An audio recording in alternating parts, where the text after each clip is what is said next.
Hello, good day, and welcome to WIC Women in Conversation, where this is a table where women sit together to discuss things that are pertaining to the families, to the world in general. We talk about things that we think should be addressed as women.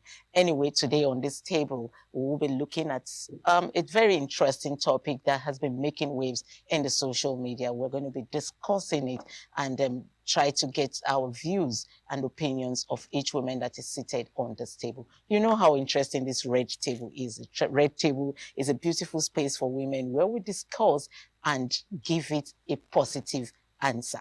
Anyway, with me this day to do this is Esther. Esther is on my right. Esther is on my far left. Esther Unen. Esther is, she is an administrator, educationist, and a proprietress. Esther runs a school. She didn't want me to introduce her that way, but I insisted that the world should know that she runs a school. I knew why I did that. I'll let you know that later, but she is also a proprietress. Esther, you're welcome to the program. Thank you. Thank you. It's good to have you here as a proprietress. Of course, Children's Day is coming up very soon. So you're going to come back to this table to tell us more about children. Right. Okay, so let me go to my near left where we have Dr. Juliet Igwe. Dr. Juliet Igwe is the business person on this table. She is a business and a leadership coach. You're welcome. Thank you very much. It's good to have you. And then to my right, I have Gift Furera. I hope I pronounced that rightly. Okay, so Gift Furera is a professional chef. She's going to be serving us lunch after this program. But anyway, behind the camera, I asked her what Furera means, and she says it's a beautiful flower. She's as beautiful as her name. Yeah, Thank you for coming. Thank you very much. Okay, ladies, we're going to be looking at relationship with divorced persons, and I decided to bring in this to the table because of what has been making round on the social media pertaining Pastor Peace Ibiyoma. I hope we all know who Pastor Peace Ibiyoma is. She is the wife of Pastor David Ibiyoma. Okay, so during the week, Pastor Peace Ibiyoma was trending online after advising married women not to keep close friendships with divorced women, claiming they could negatively influence their marriages. The pastor went further to lay curses on women who snatch women's husbands, praying that they also will be inflicted with cancers, and even laying curses on the children. I saw the video and I decided that you women should speak about it. I don't want to talk about it. You all have your opinion. I have my opinion about what happened. So you have your opinion on what happened. I'm going to start with you, Esther. I also know you are a pastor. That's why I'm going to start with you. I know that you're a pastor. And this is a woman pastor who had come online advising married women not to have negotiation or not to have friendship with divorced women. And she went on to curse them and curse the children. What's the take on this? Well, personally, this has to be my personal opinion. Okay. So for me, I don't really think, based on my own personal opinion, that she was right to say, using myself as an example, that I don't have any business to do with women who are divorced. Looking at it critically, it might not be their fault, and going through what has been happening, what if the woman decided to leave the marriage for her health Or domestic purposes, domestic violence purposes. Like we all know and we've been saying. So on that note, will I say, oh, because my sister left her marriage, I should not have anything to do with her? No, for me it's wrong, because it's not her fault. Basically, it's not her fault. For the sake of life, we all know, instead of a woman dying in that marriage, please leave. So I, as a fellow woman, should not, keep distance from the person. So personally, I don't think that was proper. As a pastor, is there a sin to divorce? You know, for probably like you said, it could be domestic violence sake. You know, it could be different reasons why a woman decides to divorce. Is there a sin attached to that? Well, the Bible critically states that God hates divorce. But now, in this situation, under these circumstances that we are finding ourselves, if it has to do with threat to life, I mean, they should be separated. They should stay apart. You know, maybe after a while, after counseling and after advice, they could come together. But at that critical time, that has to do, like we have been initially talked about, domestic violence, the person should stay. They should be separated. Gift, let me come to you. Okay, this is a heart-touching story. I'm sure the video made so much waves on the social media, and I'm sure you have also seen the video where she laid curse and saying such women that goes around to take people's husband should be infiltrated with cancers. And she also went on to curse the children of such women. What's your take on it? Do you think it was the right thing to do? Well, for my own personal opinion, that cause wasn't necessary. Yes. And then if I will start from where she said, that we have, relating with divorced people is wrong. To me, I feel maybe because she might be speaking from the position where she is. As what position? As a pastor's wife, who must have seen a lot of things concerning divorce, and probably for the reason of evil communication. You understand? If you affiliate with the divorced people, evil communication, probably she might be talking on that terms. So, but laying curse on somebody who took somebody's husband and even to the children, that is not necessary at all, because it is not in her state to judge. Yes, it is not in her capacity to judge, because judgments, even let's look at karma. Even if she does not curse, let's just leave everything to karma. Karma will always catch up with anybody that defaults in any way. Okay, so that is, Dr. Juliet, I know you're a business person, but this has to do with women. This has to do with family. Okay, if you have a sister that is divorced, Pastor is saying that Pastor Peace Ibioma is saying that you should not associate with your sister. Do you agree with her? Well, I do not totally agree with that. But there's a part where you agree with her. Yeah. Please go ahead. Part where I agree with that. Okay. Because I want to believe that she's speaking from the perspective of a mother. A mom will always want to advise her children. Just like we are mothers, we advise our children, don't follow this person. This person might influence you. Don't go here, don't go there. So that is the perspective I want to agree with her to a certain percentage. But the fact that even if it's my sister, I shouldn't relate with her, except if that my sister has always been a negative influence on me, right? But if I know that my sister need help, relating with her in that time of stress, that time of divorce, would actually be what she needed to really rethink her decision for divorcing that man. And maybe through coaching, I'm a leadership coach. I thought it was just for business. Okay, you do leadership coach too, right? Course. Good. So through coaching and support and therapy, she might find a common ground with her husband. And that would even help to resuscitate the marriage. Okay. Behind camera, I was discussing with a man, not even a woman. And he said to me, she probably is trying to say out what she's experiencing, but might not be able to, say it as a pastor and as a pastor's wife. not to tarnish their images. But that she might be experiencing, I'm not saying that's true. That's what the man over behind the camera said to me, that she might be probably experiencing ladies in the church, Trying to her husband. Okay, so she could be speaking from that angle. Do you agree with such scenario? Well, you know, the thing is that you know, she might be, you know, talking in, you know, with what she is going through. I'm going to stop you a little bit, Gift. Let's quickly go on a very short break. We'll be right back. When we come back, we'll continue this discussion. Please sit.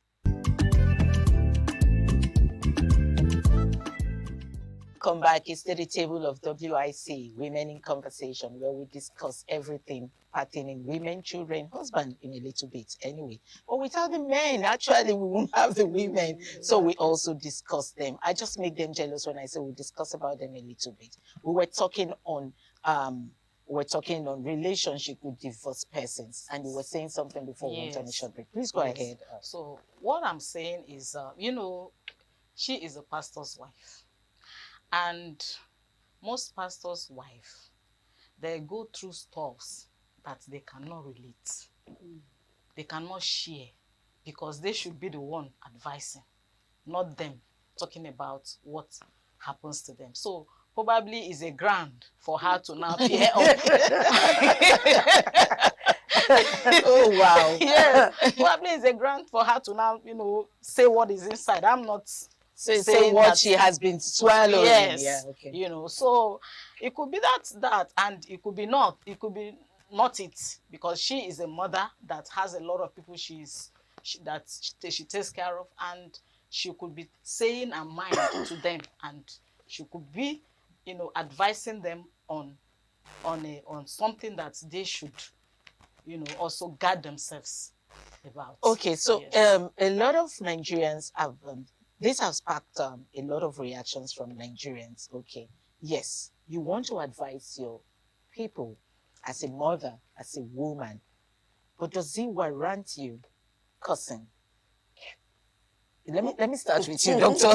You're looking at me. Does it warrant you cussing that they will be inflicted with cancer? We all know what cancer is, and then also curse the children. What is the business of the children in all of this? They didn't ask that they should come through, that person, or through a relationship that is of a person's husband.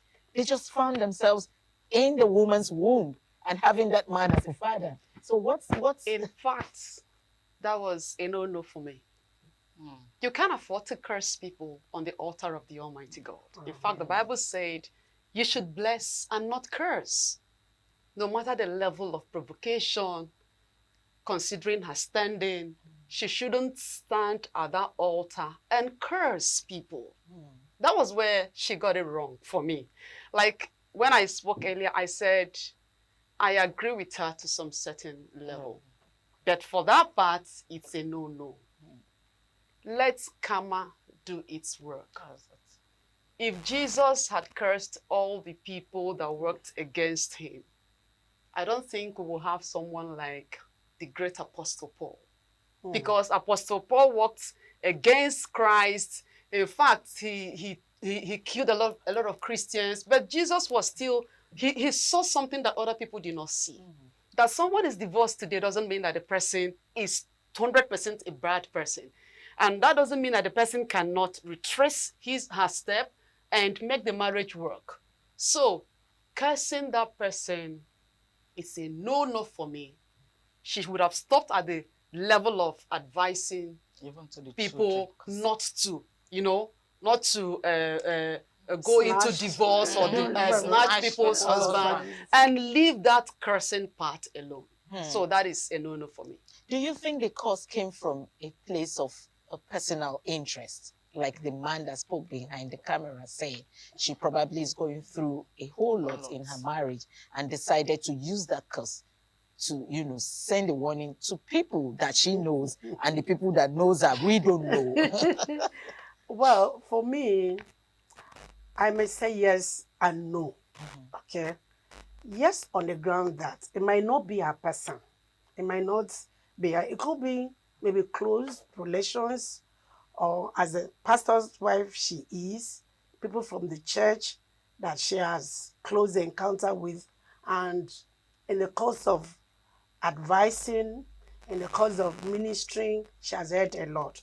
So I from that angle, maybe she felt that's the right channel to address people. Don't go about snatching your fellow women's husband. So I see that maybe based on what she must have heard or having close people around her. So that's why I feel it could be she's coming from that angle. So cursing is okay? No, I'm not saying it's okay. You asked, is it based on what the person outside behind the camera said? So I'm saying it could be from a personal experience that she came to do that, but it's a no-no for me. Okay. She shouldn't have done that. Curse is from God, if at all he wants to. We are not in position to curse anybody. And as a pastor, we're in position to bless. You are to bless your friends, you are to bless your congregation, you are to bless, the people that comes in contact with you. It is not, let me use myself as an example, it's not in my position to curse anybody. Okay. Thank you. Let me come to you, Gift. Okay. Your name is Gift, so you give a lot of blessings. Let me put it that way. Was it right that she asked, or rather she cursed the children? Do you think God will listen to such prayers? We are not God. We are just assuming as humans, and with what we have studied in the Bible. Do you think such curses, like the Nigerians will say, is in all water? Do you think such curses can get anywhere in the presence of God? Well, especially for the children. I'm going to say that in two ways.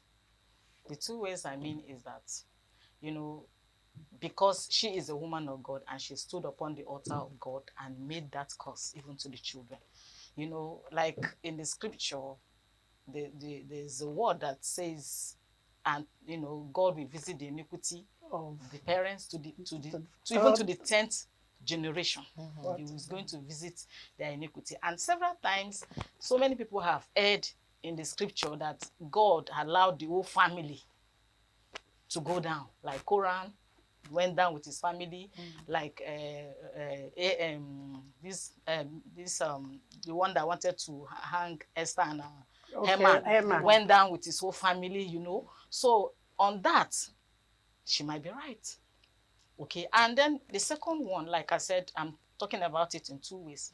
The second one is, or we have a new dispensation now, and that dispensation is dispensation of grace, that our Lord Jesus Christ has paid it all for us. So I believe that those things are shadows, that have passed. So on this note, the children shouldn't have been involved in that cause. Okay, so let's come down to, we're just looking at the Christianity aspect of all of this, and then the divorce and all of, and then taking someone's husband. Let's move it to our brothers and sisters in the Islamic religion, where they are allowed to marry more than one wife. In that situation, will you say that someone had come to take someone's husband? Go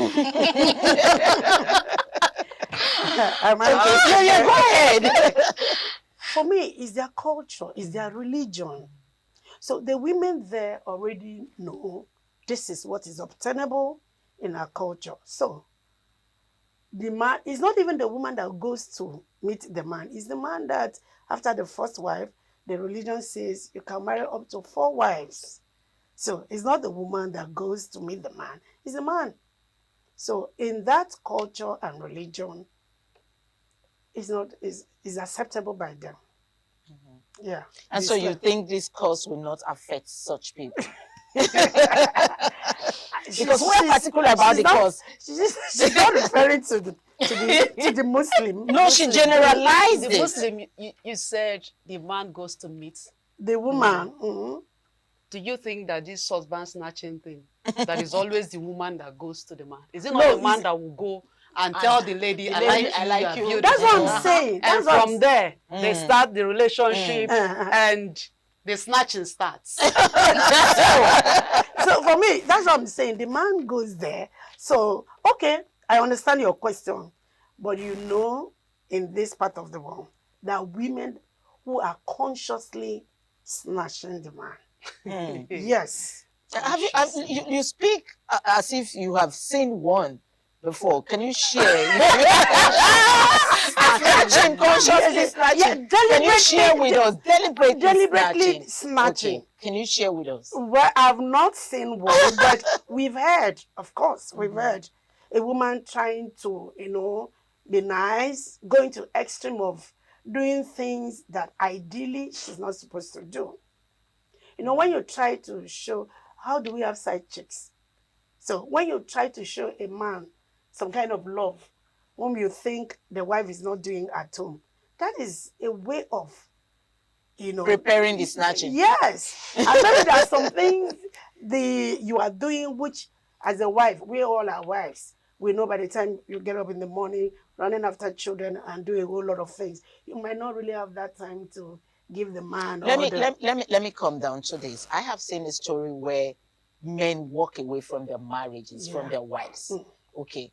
And now if a man decides to leave his wife, not even divorced, but you just walk away and, you know, not even giving the wife the reason why you decided to walk away. You just took a walk and leaving the wife with the children. And then years have passed. And then another woman finds him and decides to marry him. Does this cause also? Because I am particular about the cause. No, yeah, they of course the cause won't happen because that other woman that came later already was not in the scene. Was not in the scene at all. Which other woman would have caused the wife caused the husband already? Okay. Abandoning the children and everybody. Strange woman. She was not aware of any strange woman. So the cause now is on the man alone. And you know, for the fact that some people enter marriages for some certain reasons. You understand? Because some of these marriages, some people enter transactionally. Okay. Maybe the woman has money and he came in, or the man has money, she came in, and now there's no money. You understand? So the man is off. So in the first place, the man did not even, for me, in the first place, in some situation, the man did not even come into the marriage with his heart, with being committed. You understand? Most cases, it's like that. Okay. Yes. We've just been told that our time is almost up. So, but one word from every one of us. What is your advice to those that snatches someone's husband? Please, stop it. That is just one word. It's if you snatched someone's husband, just be assured that that same husband will be snatched from you. So stop it, whoever that is involved. Stop it. Don't snatch someone's husband. To you, what is your advice to the pastor? Pastor Peace Ibioma.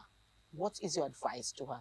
Continue to curse, or, you know, take back the curse and pray for your congregation? Of course, she has to pray for her congregation. But I want to advise women, married women, take care of your husband.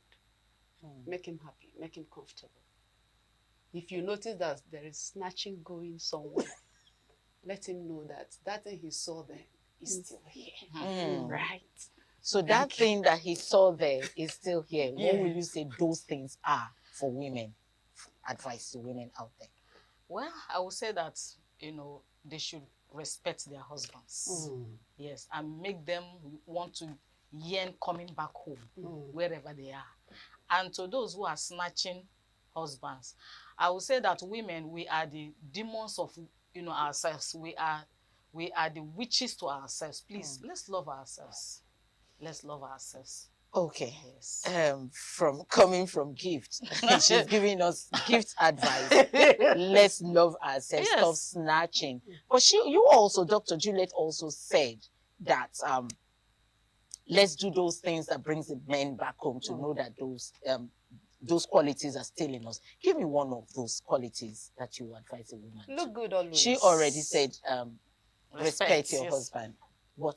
Give me one word. Look good always. Looking good always. Respect him. Give him quality food. I know you're from Akwa. I know you're from Akwa Ibom State, and I was expecting that. So if you didn't say that, I know you're from Akwa Ibom.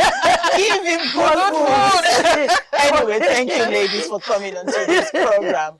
Esther said, give your husband good food. Very important. I know why I say that. Very important. I know men that don't want to eat outside. You tell them, no, until I get home before I eat. That's because their husbands give them good food. And then their wives give them good food. And then coming from Juliet says, look good, just like she's looking good. I mean, there's no way her husband will see her and don't want to say, oh, come back home. And then from Juliet, from Gift says, respect your husband. It is very important to respect your husband, because when you respect him, he will also respect you.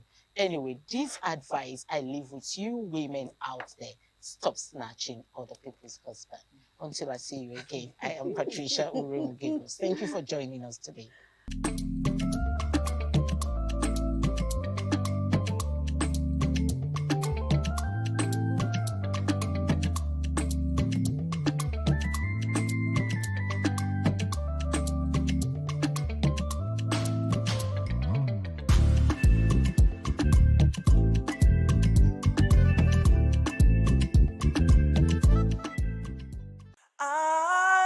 ITV, certainly the best.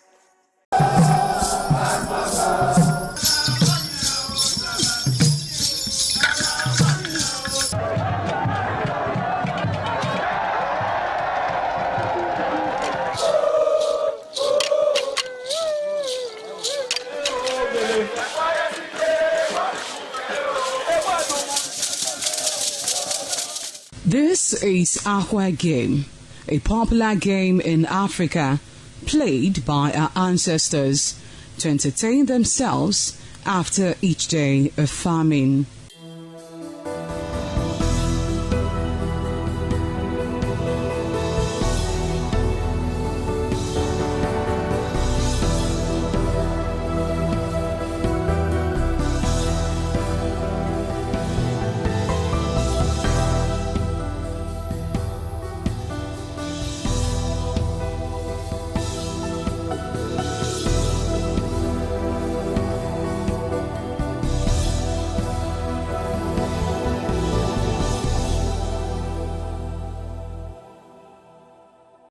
It is also relevant in our coronation in Africa.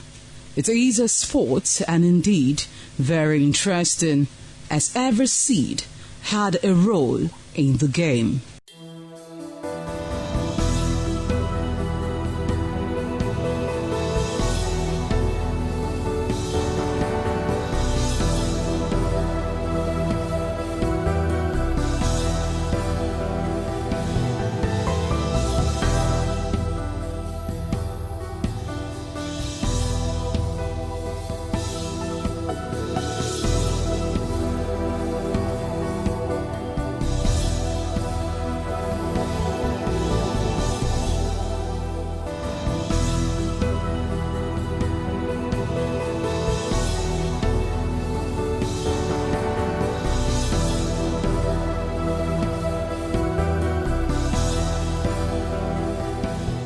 Playtime is 45 minutes per set.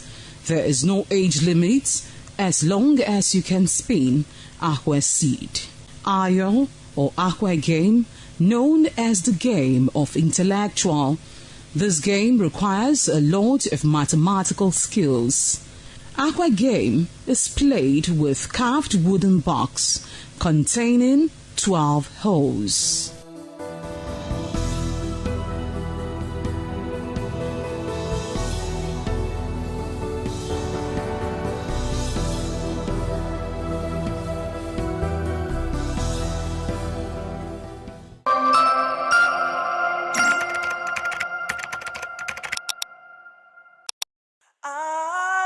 ITV, certainly the best.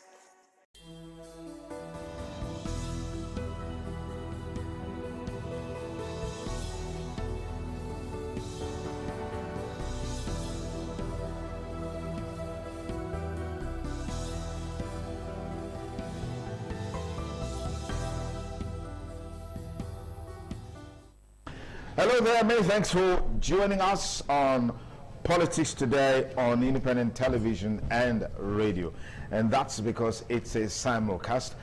Sonny Duke, of course, your host on the program. But let's quickly look at some of the trending stories and the political scene. 14 political parties will be slugging it out today for who takes the governorship seat in Ekiti State for the next 4 years. The 2026 Ekiti State governorship election will hold across the state's 16 local government areas, with more than 1 million registered voters expected to decide whether Governor Abiodun Oyebanji secures a second term or a new leader emerges. With 1.02 million registered voters across 2,445 polling units. Oyebanji faces challenges from 10 political parties ahead of the 2027 general elections. The incumbent governor is seeking a second 4-year term on the platform of the APC. Now, it's the day of reckoning for the governor, and that's why we say there's always a day of reckoning for those who are elected to serve, and that day of reckoning has come for Oyebanji. And let's see how all of this will play out ahead of today's election in that state. Let's quickly move up to other stories we're following on the program Politics Today on independent television and radio. The Social Democratic Party has dismissed reports claiming it withdrew from Saturday's governorship election in Ekiti State, describing the information as fabricated and misleading.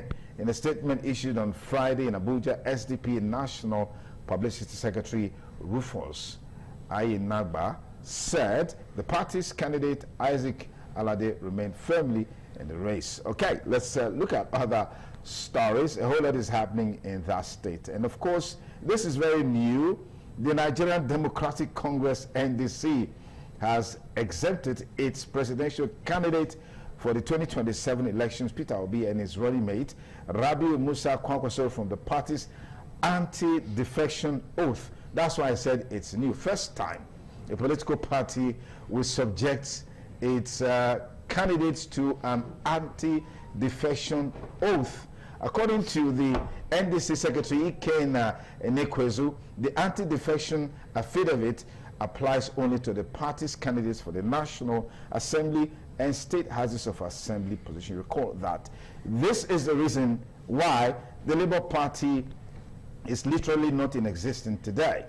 All members of House of Assembly, House of Representatives, and of course the Senate, they've since defected to other political parties, citing one excuse or the other. Perhaps the NDC is just being precautionary and they're looking ahead to take this decision.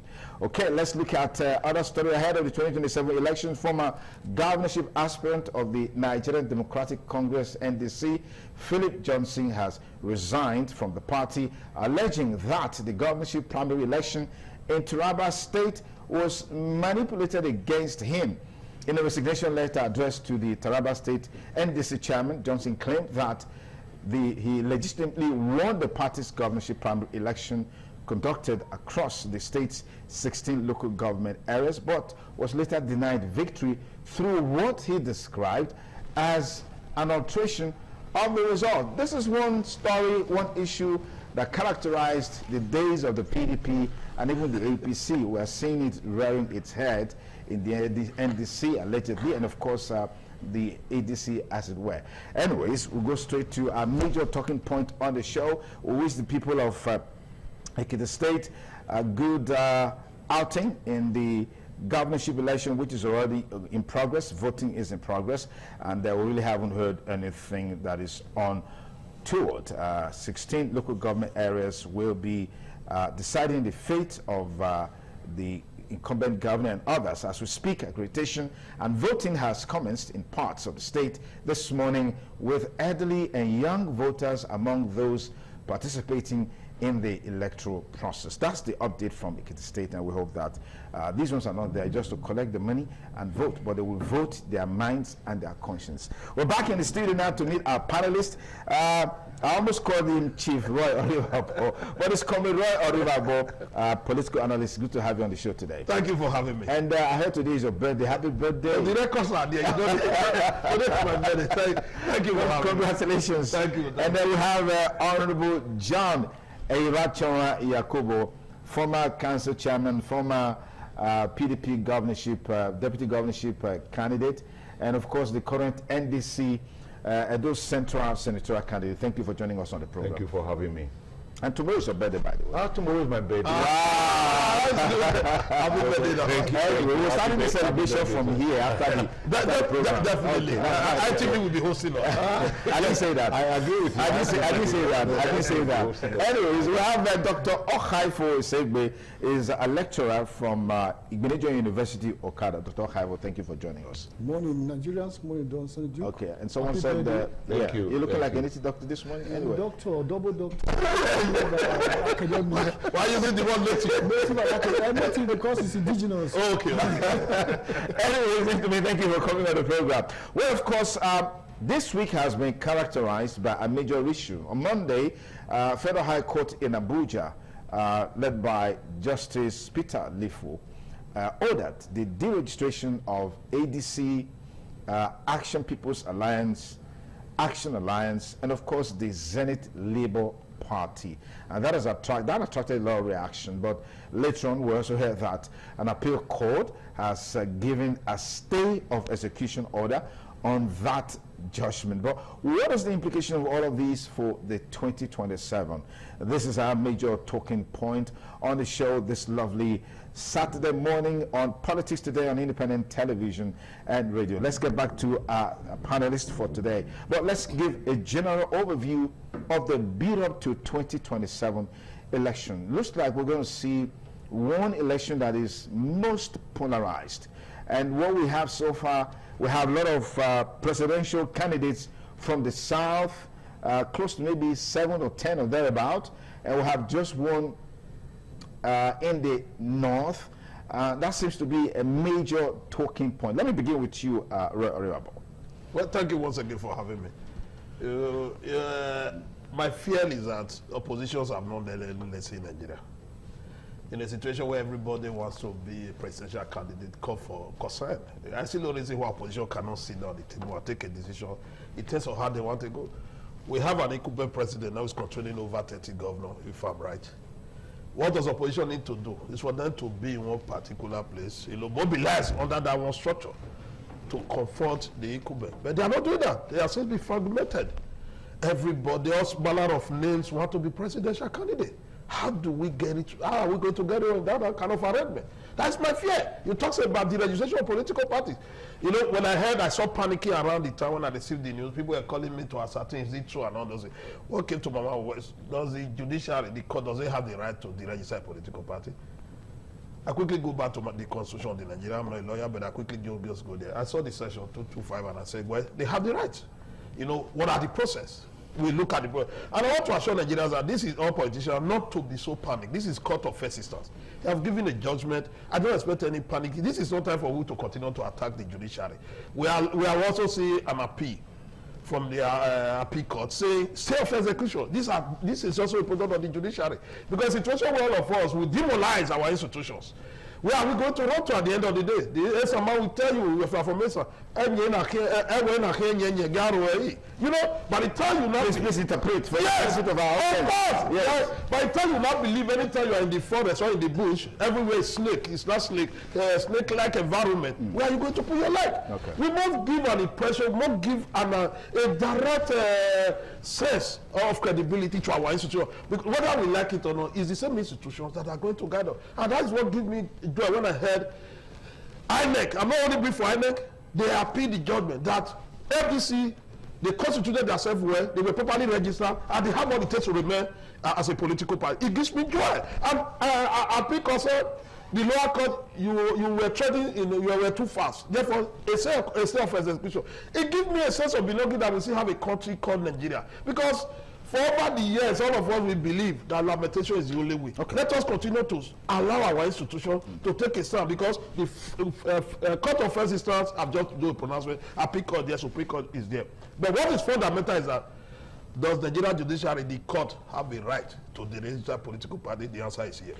All right, John, I want to just lap up on that. Well, quickly, let me say this quickly, because this is my first appearance on live television since after my nomination as the senatorial candidate for our great party, the Nigeria Democratic Congress. I want to use this opportunity to quickly thank the leadership and members of that party for finding me worthy to represent that party at the Senatorial District. And by the grace of God, I have promised them, and I keep promising our people, that victory will be ours at the poll come 2027. Okay. Having said that, I want to say that the only opposition we have is not the number of presidential candidates that you have across Nigeria. The only opposition you have are Nigerians against the ruling party, because the excruciating pains inflicted by the present administration is not political in any nature. So the only opposition today, yes, you could have close to 3, 4, 5, 6, 7, like you mentioned, candidates across this country bidding for the presidential candidate, but the eventual determinant, the people that will determine who rules the country 2027 are Nigerians, and that is the only opposition we have. And I can tell you, they are united. They are coming together, they have come together to take that decision on making sure that this present administration is expunged. And in doing that, they have also agreed on who they think they know you are to be the next president that will rescue this nation from the excruciating pain inflicted by the present administration. So I don't bother myself with the number of presidential candidates that you mentioned. I bother myself with the people of this country. I bother myself with the excruciating pain experienced by every individual, even members of the APC. And I bother myself because I know come 2027, Nigerians will come together and they will elect a president that will take them to the premise rank. So take that away, that you have only one candidate in the north or so many candidates in the south. Nigerians will determine. The only opposition, I want to repeat, is APC against Nigeria. So take that to the market and you take that to the bank, you will have something for it. Come now again to the one you mentioned. I don't think there's need for us to bother about what the court pronouncement about the registration. Like he said, the Supreme Court have also come out to tell to order for a stay of execution. The appeal court. They have come out to order for a stay of execution. And for the first time, INEC have also come out to say, look, this is not what we want to do. This party that the court have so affirmed that should be deregistered will not, because in our books they are properly registered. So I think Nigerians should allow INEC. The only thing is the psychological warfare, the psychological implication for members of this party. Because I've been in a party where you have court processes going on, and at the end of the day, members of that political party are affected psychologically because they keep preparing, not knowing what tomorrow will be. Yes, like you said just now, the appeal court about that is stay of execution. I can tell you, members of ADC and other parties are affected. They'll keep sitting and thinking, what do we do? What is our fate in the next in the court of appeal? Are you sure we're going to get through? Even if we get through at the court of appeal, are you sure we'll know of what the Supreme Court will say? We experienced that in PDP in the 2023 general election, and the last judgment came just about 3 weeks to the election, and it affected us as a people and as a party in Edo State, and that almost brought down, not almost brought down the PDP in Edo State. So I really don't wish that the registration are pronounced by the court stays. They should allow us to have a free, fair, and credible election. Let people come and participate. Allow them to contest the election. Allow Nigeria to make their choice, so that at the end of the day, whoever is so elected will be satisfied that this is the decision of this country, and not a situation where you now begin to push some persons away because you believe that you own the court. I want to believe that the court will make the pronouncement, that they will not take time because they have to do it expeditiously. Okay. Because we have very little time between now and January. I want to appeal to the appeal. They know they've done it, and appeal have been filed, and I know that they will expedite action on that. But let Nigeria fall back, so that at the end of the day, we'll have a country, we'll have an election that will be credible and acceptable to the people of this country. All right, Dr. Haifo, let's get your input into this conversation, because I've heard people say, look, this is tantamount to a desperation on the part of the ruling class or the ruling party to have an easy ride into a second term. Do you subscribe to this as well? Well, the issue is that who, in the first place, who registered those political parties? Who registered them in the first place? Was it INEC? If they were the one who registered them in the first place, what is the modus operandi or what is the impetus for them deregistering them again? Is it a table tennis issue that you play ping pong? Before the INEC, it therefore means that the INEC on its own, they are not qualified or there's an issue. You are the one who registered these political parties in the first place. I'm sure they met the criteria. That was why you registered them. So what happened overnight that you are not deregistering them? So I always see it as an antics of the ruling party. It's an antics of the ruling party. So it's showing that the party, the INEC itself is not actually independent. When you are independent, you do that. For example, we have independent television and radio. They do that independently, and everybody enjoy the station, both on radio and television. Everybody enjoy it because it's independent. So if INEC is independent, I don't see the reason why you give people clearance today. Tomorrow you are saying you are registering them. So, but I thank God for the Court of Appeal that have come to stay. But I only hope that it's not a continuous antics that tomorrow now the same people will go and file motion in the Supreme Court, and 3 days to election they will now tell us, Supreme Court will now come and tell us that these parties remain deregistered. That is the fear. And this is when the this is on the table, then there is a problem. But however, I also want to corroborate what our former chairman here have said, Full Esa noticed, that Nigeria, it is the ruling party against Nigerians. The issue here is that Nigerians are suffering. Nigerians are in pains. Nigerians are hungry. Nigerians are devastated. So Nigerians need a way out. In fact, the country, as it were, is moving towards a failing state. I don't want to call it a failed state, but it's moving gradually towards a failed state. Now that government can shut down schools because criminals are threatening, now that people, a whole lot of things are in comatose because we cannot take care of boundaries. Our military seem to have been destabilized a whole lot. So the country actually need a rescue because the country is under a siege. So Nigerians should look up to the 2027 election with all zeal and all sincerity, because if we miss it in this 2027, there's a problem. So I am also happy. That's why it's called democracy. Democracy is all about the people. So even if 100 people come and scramble for presidency, I'm not worried. It makes the game more interesting. But Nigerians will look, and Nigerians are seeing, and Nigerians are expected to choose. But we are still begging the INEC and the ruling party to allow everyone to play according to the rules of the game, because the country belongs to all of us in order to avoid calamity. Okay. I think I have to quickly react to some of the issues he raised. He talks about ITV as an independent organization with the name, but ITV is being regulated by broadcasting code. Yeah. ITV cannot just wake up and start reporting what they don't, what they cannot verify. Yeah. On the strength of that, political parties are registered. I'm one of those Nigerians who have also joined to register a political party called Citizens Popular Party. At a time we were not able to meet up to some specification, and then they will come and say you are hereby deregistered. The Nigerian Constitution. So that's why you ceased to be chairman of. Yes, that's the reason why I see as of today I don't belong to any party, and I don't have any. There are criteria for a political party to remain alive. We must get it right. Let us know, because people are watching this program. They need to be enlightened. Well, as a political party, you should be able to a minimum. In a presidential election, a minimum of 25% of voters to remain. At least as a political party, you must have a minimum of a councillor. You must have a minimum. House of Rep, just quoting it. How can you be a political party? You don't have all this. If you don't have it, you see something. You see something. No, APC as a political. That's the reason why I said, based on your reaction, I'm just telling you so that Nigeria will know that the court did not just wake up to say we are the because the constitution gives them that enablement. The goal of it is that INEC are able to say.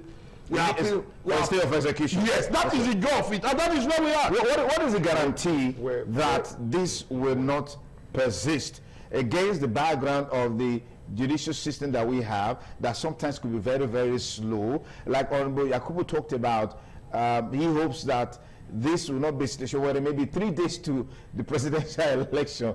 That's when perhaps the Supreme Court will give a final judgment and all. No, it's an issue. Yes. The body language of the Nigerian judiciary over the year call for concern. And some of us are even from a distance, we start suspecting it. But of this, whether we like it or not, I must conveniently tell Nigerians and those who are watching this program that of a truth, our judiciary was very up to date in this. They were prompt in their response. Immediately stay of execution. If I've listened to SA along, they have argued that the Court of Appeal is supposed to give them at least 1 week to say, let's look at the issue. But you see the way and manner we respond. And that's the reason why I keep on telling Nigerians that we don't have another country. We don't have another country. It is how we position our country that will make our country to be great. All of us are lamenting. We are not believing. We don't believe any of our institutions. Who do we not really believe? We are talking about opposition. Across the globe, across the world, if opposition wants to take over from Anikuben, they have to be in one synergy.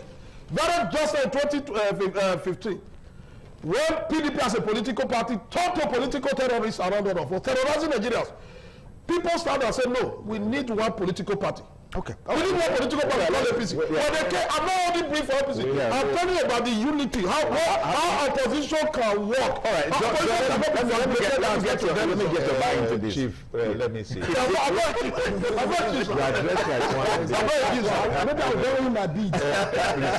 let's be careful and be straightforward with Nigerians when we come to sessions to discuss issues to discuss issues like this. You were deregistered by INEC because he couldn't make somebody went to court, you can go for it. Your party was not the only political party that was deregistered at that time. Yes. INEC sat down and looked at the criteria and looked at the performances of those political parties and said, these are not supposed to be part of the registered political party. You were deregistered, of course. So INEC did not deregister this other party. It is in that regard that you see that INEC is vehemently refusing that pronouncement from the court, because it is INEC. Before you deregister any political party, you ought to have gone back to INEC to say, look, how did this political party perform? What is their status? Take, for example, a court party had a governorship, had a governor, not even a candidate. The present governor of this state of Osun State is an Accord Party member. Did he win that? Hold on. Did he win that contest under the platform of Accord Party? Hold on, please. Yeah. Let's be careful so that we don't begin to say things, and at the end of the day, people begin to look at us as if we are not reasonable. It is the duty of INEC to sit down to look at what they did, upon which my brother's political party was deregistered. So if they have done that and allowed this other political party to continue, how will a group of persons who are not even in those political parties come together to form themselves into past House of Rep member, or what they call themselves? Past legislators. Past legislators, and here they are in court. I don't want to draw inference, like Doctor said, that you are seeing the voice of Jacob at the hand of Esau. I don't want to go there, because at the end of the day, what we have today is for Nigeria to decide. So I think they should allow INEC to perform its duty. If INEC believe that these parties are supposed to be deregistered, they will deregister them and nothing will happen. So I want to appeal to ADC. I'm not a member of the ADC. Today I'm going to be flying my flag at the Senatorial District against the ADC candidate. But that does not mean I will encourage the party to be deregistered. No, allow us to get to the field. Okay. Allow Nigerians to see us. Allow the Central Senatorial District to evaluate us and analyze how we stand. Okay. And on the basis of that, one of us will be voted into office. Okay. And I know. No, let's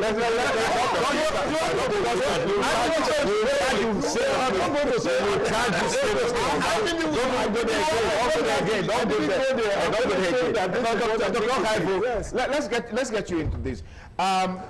This is a major talking point, because it borders on the existence of the political parties. It borders on how many political parties will be in the election proper. Do you see from that perspective? Yes, it's part of it. But the fact I want to make before I go into that is that we are not expected to play to the gallery as discussant when we come here. We're not supposed to play to the gallery. We're supposed to look at it critically for the benefit of our country. My brother here has talked about circumstances to which a political party can be registered. Yes. But when this court we are deregistering these 4 political parties or so that they registered. Did they give us all those quotations we were talking about that they didn't have councillor? A party that just started, they have no control election. How do you expect it to have councillor? How do you expect if you want to argue for ADC is not a new party. For example, okay. It's a new party now. It's a new party. Have they gone to election? They have been there. No, you must have information. They have already been there. No, we are saying that ADC has gone. Accord has been there. All of these already been there. It's only ADC that is a new party. NDC that is a new party. As it were now, ADC is more like a new party to Nigeria. No, it's a new party. Don't like. Then why you argue now? Then at the end of the day, a lot of people have decamped into that party. Some have for club members, some whatever members have decamped to that party. So how then are you not saying that they don't have this, they don't have that? They have that. They have. Yes, they have. I agree with that. So the ground of deregistering them is malicious. Thank God the Court of Appeal have brought them back. But what have already started generating the smoke, provided it doesn't get to the Supreme Court, so that a week to the election, the Supreme Court will come and read their judgment to say that they remain deregistered. By so doing, they have narrowed down the powers of other political parties, and they have created a big way for the ruling party. So what we are saying is that whatever it goes, let Nigerians be. I don't like this issue of let 100 political parties come, but let Nigerians be ready to do the needful, irrespective of the political party. Political party is not what is going to rescue Nigeria. It is individual will. It is the leadership will. What we want is leaders, not political parties. We have had political parties right from 1923. When Abat Macaulay started his NC whatever.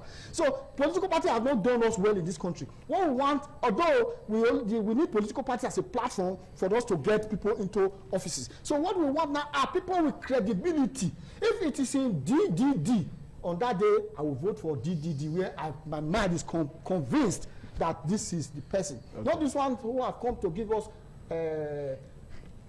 what's it called now? Pains. I don't want to use another word. All right, thank you. Thank you very much. If you just join us, is Still Politics Today on independent television and radio. When we return, these political parties that are being penciled down for deregistration, they've been there making impact in the political space.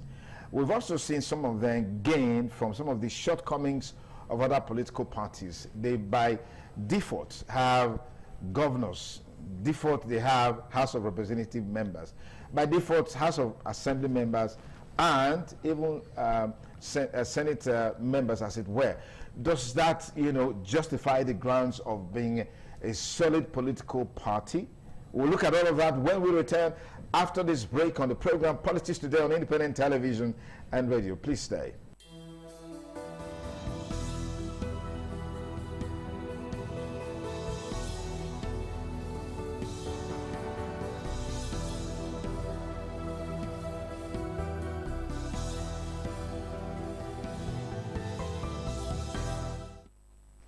Welcome to the last half of the program Politics Today on independent television and radio. In the next 15 minutes, you also have the privilege to contribute to the discussion through the phone line that we'll be providing. Please, when your call goes through, endeavor to be brief because others are waiting, and do not cast aspersion on anyone. Still talking about the issue of deregistration of political parties, which is now with the appeal court order that the Federal High Court ruling should have a stay of execution. That gives the political parties some time to rally around. But apart from the ADC, Action People's Alliance, the Action Alliance, and of course Zenith Labour Party, there's also talks that someone has gone to court to ask the court to deregister the Nigerian Democratic Congress, NDC. All of these are happening apparently in the build-up to 2027. But let's talk about briefly, we've had this political party that seems to be new, with new people joining them, sometimes serving members of House of Assembly, House of Representatives, and the Senate. And then sometimes a governor just moves and becomes the governor under that platform. What do you make of it in terms of the legitimacy of such political parties? No, well, it's a reminiscence of an adopted child in his and out. You understand? Because once you adopt, with due respect to all the adopted children, there's some person will tell you, well, a child you adopted is different from your own direct son, because they must subject it to further evaluation when the time comes. Those who are jumping into a new party, who will not be issued, who passed through election, was not able to win any single seat. You cannot all of a sudden now say that they are member of the party or in the eyes of the law. It doesn't make sense. We must be, after election, and let's take inventory and say, how many political parties participated in this? What are their records? They took time to evaluate all those things and say, okay. But if I decided as an organization, decided to be like Dasika, not willing to act, individuals have a right to go there. Few days ago, somebody come in, you're always criticizing government. Tomorrow now you will break government and say you don't forgive your wife belly. I say, I have a right. If I don't forgive my wife belly, I have a right to go to court to challenge government, because when I'm supposed to be performing, there was no light. They are supposed to give me light. Secondly, when I'm supposed to perform insecurity, the terrorists and bandits were all over me. I said, I can challenge. Because nobody has gone to court to challenge does not mean that we are right. That is where we find ourselves in this country. You belong to a political, there are rules. A political party to exist, there are rules. Nobody will have an unlimited power in this part of the world. No organization will have it. I'm not, personally, my position is that people should get me right. I am not saying that ADC or any other party can be deregistered. I'm saying that the Nigerian constitution recognizes that if a party don't meet up, you have to be deregistered. So the court is in order? The court is in order until otherwise. Now, I expect ADC, the Accord, all the parties to go there and do their submission. Accord, you acted in error. We won an election in Ogbomosho. We won an election in Ohuodua. We won an election in Idomi. From there, they will now look at the records and they say, we err in law. That will help all of us. Let me proceed. John, quickly talk to me about, are these mere distractions from the core issues going into 2027? Well, it's not just mere distraction. It's a complete distraction from the core issue going into 2027. And we thank God that some of us and our chief shepherd saw this coming, and he exited some of the troubled party, because outside this registration there are so many other issues that probably will come up in an attempt to muzzle the opposition into what the present party believe it should be.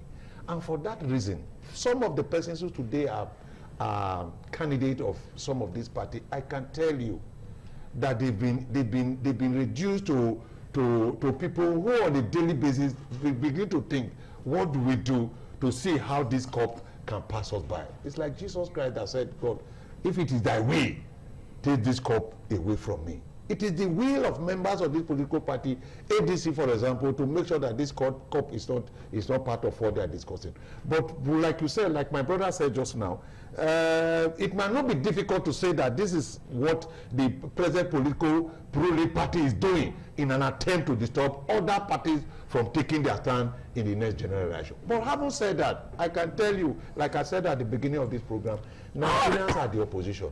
Not whatever they do. I can tell you, like people are doing, like it said, a lot of parties are there. Nigerians will come out and vote the person they preferred against whoever it is today. So the only problem the party might have, because we have experienced it, I did mention just now, when I was a member of PDP that I stayed for 27 years until we had a technical problem that almost destroyed the party. We had it in 2023 where we had to be in court till about 3 weeks to the election, and that was when the Supreme Court gave verdict and it affected the party. I think the ruling party should allow the sleeping dog lie. Look, Nigerians are not, if you want to do well, if you want to be re-elected, let me say this. It is only in this country that people keep talking about 8 years. You've been elected for 4 years, or you were elected for 4 years. Do well within that period of 4 years, and if the people find you worthy, they can re-elect you. You cannot destroy the power that brought you to power, believing that you are not the king of the people rather than being the servant, and feel that, oh, there's nothing like 8 years. The Constitution did not recognize 8 years. The Constitution only recognized 4 years. So do well within the ambit of that 4 years and come back with your result. It is only when your result is good that the people will look at it and evaluate it and say, okay, this man has done well.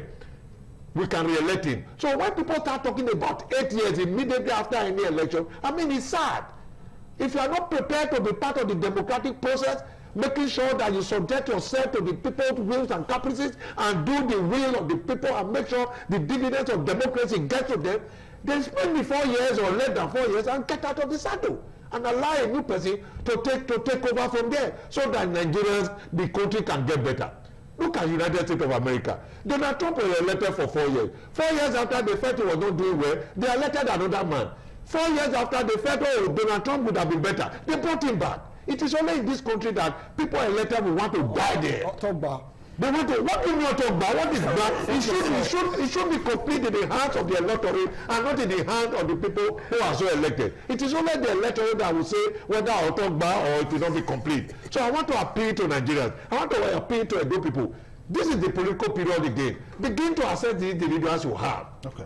And see who you believe can do the bidding of the people.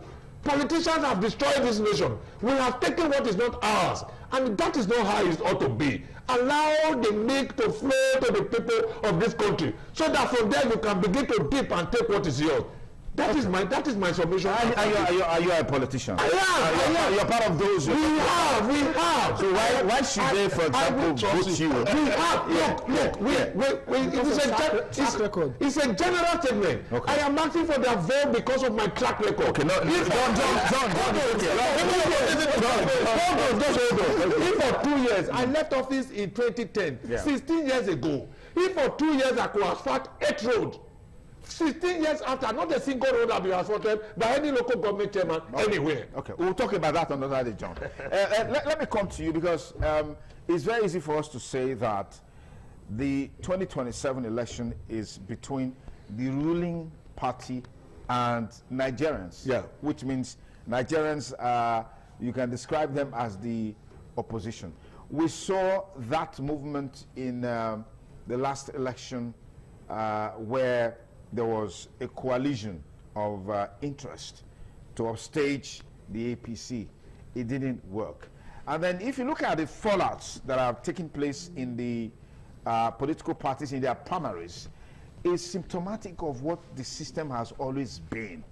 The same circle of people, the same individual. There's really nothing new, whether you move from this party to this party. Is that something that is of concern to you going into 2027 election, Dr. Haifo? Yes, sir. I've already told you that the political parties in Nigeria have disappointed Nigeria. The only unfortunate thing is that there is no room for independent candidacy. So therefore, every candidate or any candidate must run under a given political party. So that brings us to the question of individuality. Who and who is this political party projecting for this and this position? So it will be myopic for Nigerians to go ahead and vote all candidates because they are for your party. Whether it's a moron, it's not because it's our party. That's myopic, and that's what has killed this country. So it is, as far as we are Nigerians, we go to the same market, we go to the same filling station. For example, when I started work with Okada 2022, from Oluku to Okada Junction is 500 naira. From Okada Junction to Okada is 300 naira. Today, from Oluku to Okada Junction is 2,005. From Okada Junction to Okada is 1,005. Within the space of 4 years, my salary has not increased sufficiently. So then you want me to be happy? Then on election day, some essential commodities that used to be on my dining table, they have disappeared. Then my children, my wife, you want them to be happy? Then we still go ahead and be perpetuating wickedness in power.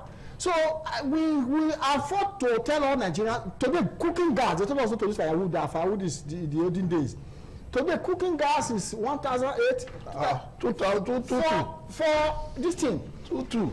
People are starving, people are dying. You cannot buy the food stuff.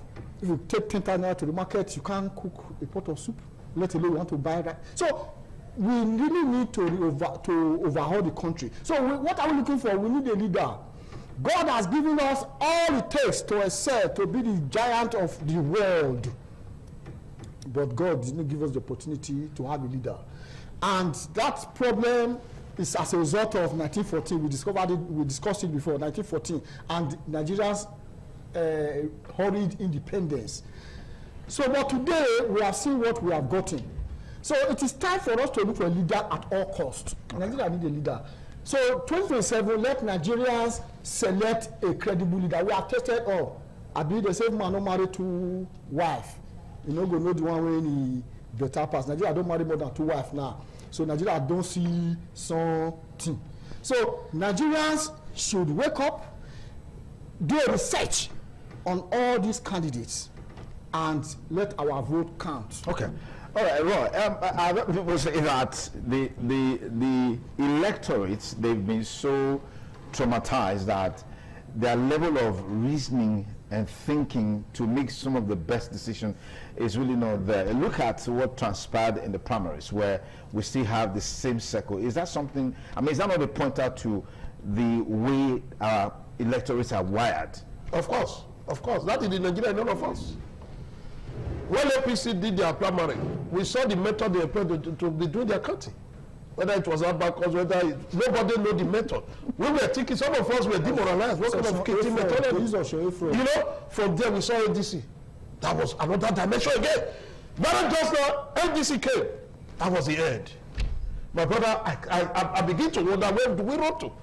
As of today, NDC, I was reading this morning where NDC has saying some of the message we receive over home work primary, they are it's not from us. We are heading to this society. Do we need to go and bring people from Benin Republic to come and be in Nigeria before we just do simple things we cannot do it. And my friend here, Doctor, is trying to blackmail God. That God gives everything for us, could not able to give you leader. Is it God will give you a leader? God has given us sufficient reason to reason for ourselves. He has given us opportunity. We are sitting down here now. We know that is how a society works. When God directly give a person's leader in the scripture, they rejected him. God said, okay, God, what does it take? America, is it God that gives the leader? And that's the reason why, no, let me finish, we'll get to your turn. That's the reason why I will continue to tell the leaders. We'll continue to tell the leaders. Yes, sir. But wait, just hold on. We'll continue to tell the leaders. You said political party have failed. Yes. Across the world, one word for the strong institutions. Who destroyed the institutions? Strong institutions. If you leave Donald Trump today, he will want to remain the president forever. But they have institution who will say you cannot do that. It's natural. It's a human being. It's institution that will do that. We need strong institution. I'm continuing to say we need strong institution, not strong individual. Because by the time we have strong individual, that's where we are. When President Buhari was coming, they say he's a strong man. There's something he cannot do about corruption. There's something he will fix Nigeria under 24 hours. All manner of money give it to him. We are trusting with power. What happened? Nigeria moved from 10 to 0. That is where we are now. All political parties should be able to give us a manifesto. Tell us what they want to do. Okay. I saw just an NDC. They are not taking people to one, is it Roshira to go and see? Yes. Okay, no, Roshira. I did not use the number. They are taking people to come and depose from Abuja. Why? And I know that they are calling for doing that. Okay. Because what happened for us? You saw all of them were running for Abuja. Those who benefited it. They did not even get to Abuja before. Some of them waiting in Ikogi. They went away and they are dumping all of us. I said no. If for everything to come back and talk like this, you say you not put pen to paper so that you will make them. I shall not get to that. I don't want to say something. Add this quickly. I will add this. Now the point is, what is it about when people get into offices, they become something different? What is it about it? Well, that is why I will agree with Dr. Look at the individuals.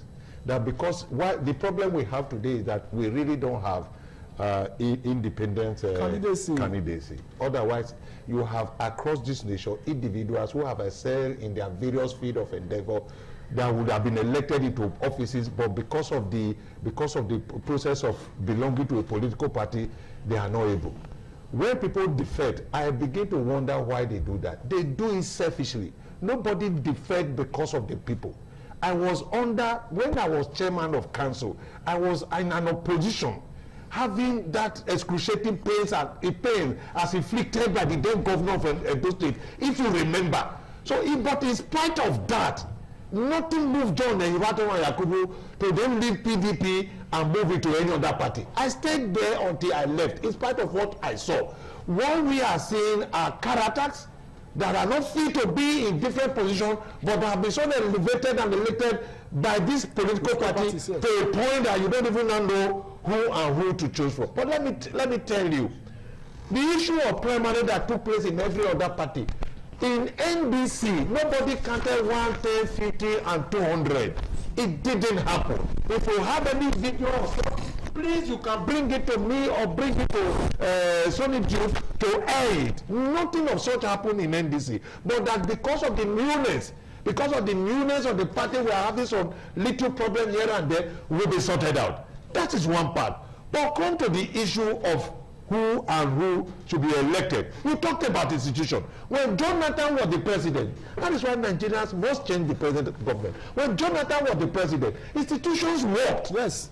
He allowed, even appointing, Jonathan appointed a stranger as INEC chairman and never infiltrated INEC to his own advantage. And when that same INEC gave result against him, what did he do? He was the first to pick up the telephone to call the person and say, and congratulate the person. That was the period we were until these people came into power and destroyed everything. All right, John, let me take this call. Hello, caller. Good morning. What's your name? You're live on Politics Today. Good morning.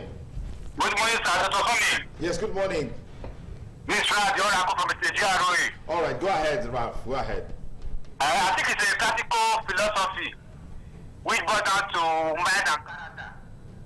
You go to the provision of the Constitution, as amended, section 221, 222, 223, 224, 225, 226. Make everything so conspicuous about the party guidelines and their code of conduct. So if anyone could not meet up with the guidelines, I think the guidelines have the power to criticize them. Why are we not crying like this? If it means that farmer or my grandfather are going to criticize them, it is the guidelines. So look at the go to court and approve your case, you only go down. Thank you, Baba. All right, thank you. Thank you. Well, to conclude, just a minute, Doctor, conclude about the signing of the document of allegiance to the party of not defecting. Of not defecting. Yes. So that you see that we have an instrument to take to court, because we are giving you the mandate. The people are giving you their mandate based on the political manifesto, like you said. And if you decide to trade it midway into the game, you should take it to court. I love that. Good morning. What's your name? Good morning. Yes, this is the voice of honorable man. Yes, the voice. Yes. Go ahead. Yes, I just want to respond on two things. This court that have been using against these political parties, some of us are suspecting that it's the voice of Jacob, the house of Esau is at work. Yes. Because that was what they did to PDP, to destroy PDP. They did it to Labour Party, the other party, ADC. So look at that's what they are doing. Because they know that free and fair contest, they will not win. Because people are not happy. Everybody is angry. Look at cooking gas, look at everything. We cannot be calling all these things already. The people are suffering. That's number one. Then number two, the political parties, we want all of them to unite. I know somebody in the studio was talking about that even though they scatter up and down, no, it's not too good. They should be united and fight these oppressors. Just like what in the US now, you see the Soviet they are united to fight the Democrats. So that's what we want. Okay. So that's what we want. We don't want them to scatter up and down. All right, 08077770300. That's our studio number on Politics Today. Please start that number so you can be part of the conversation. 080. Okay, I've got you on the show. Hello, caller. Good morning. What's your name and where are you calling us from? Good morning. Good morning, sir. God bless you. My name is Danny. I'm calling from Airport Road. Go ahead, Daniel. Yes, sir. Concerning the registration of about 5 parties, I think the current incumbent government has is in it. When they were forming their own coalition during Jonathan's time, Jonathan never interfered. Jonathan never planted the agents of destabilization in the various political parties that were trying to come together to unseat him. But now what we are seeing today is to be bastardized. No one is, allegedly no one is working because of this current government. And the main opposition, or the most viable opposition are the people allow me 3 cars. But I talk to you now, I managed to have one using it for kabu kabu. So you will not expect me now, my children are not feeding well, my wife is not feeding well. Every day I have quarrel with my wife because of this government, because of their anti-people policy. So at the end of the day, you will not let me allow me to expect me to foolishly, but they don't bring the game for this type of government. Okay, so the government gets blamed for everything. Yes, everything. Yes. I mean, Roy threatened to go to court. Of course, I am a stakeholder in the LPG business. Okay. I blame the government. Okay, let's take this call. Hello, caller. Good morning. What's your name? Ultimate degree. Please go ahead. Make it quick here.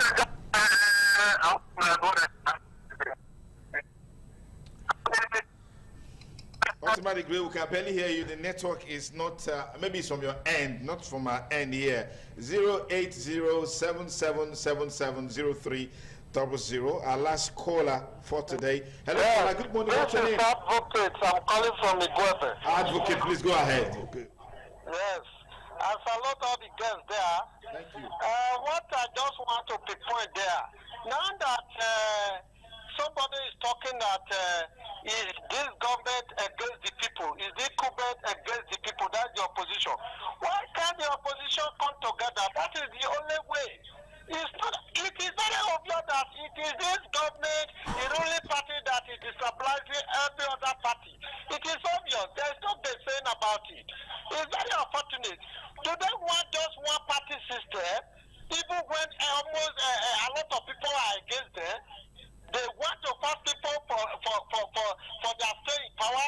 It's very unfortunate. And Salah Yakubu has credibility. My brother Adeoru has credibility. Even the other man.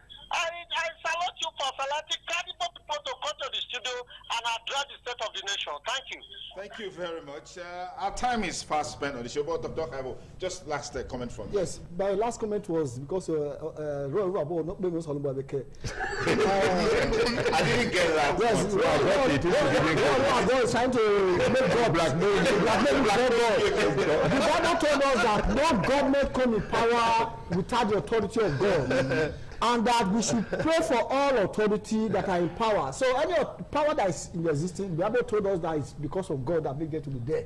So that's why we are saying that God should help us to address the issue of leadership in Nigeria. Okay. For instance, sir, before that call, for instance, sir, even while these political parties are scattered, we are all Nigerians. We know our common pain is suffering.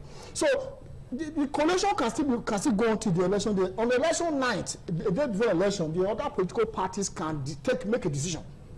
So the work is still in process.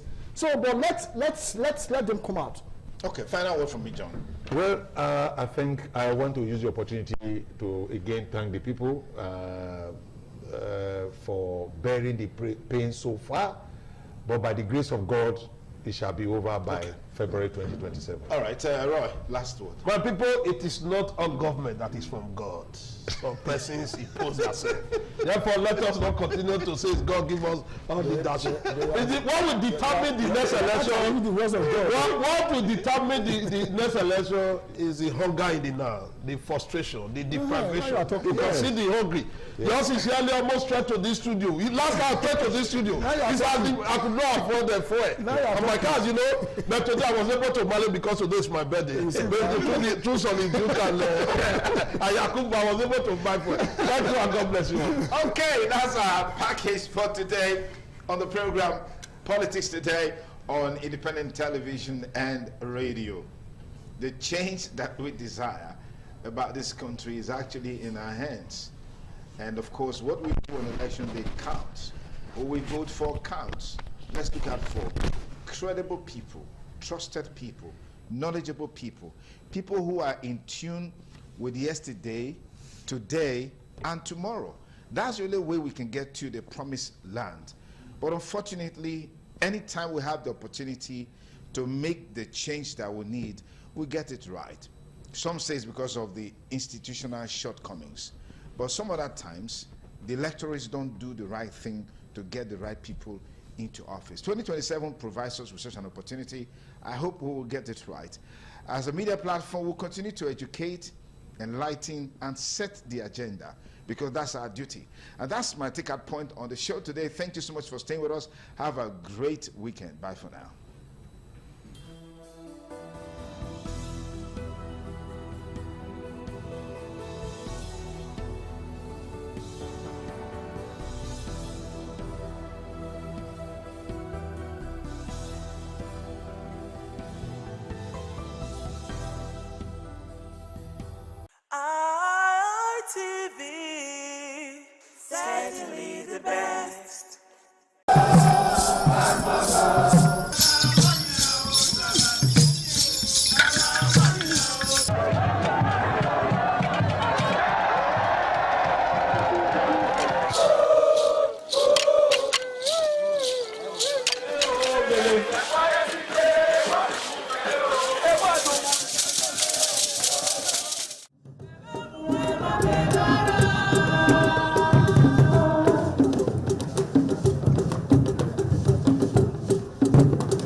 ITV, certainly the best.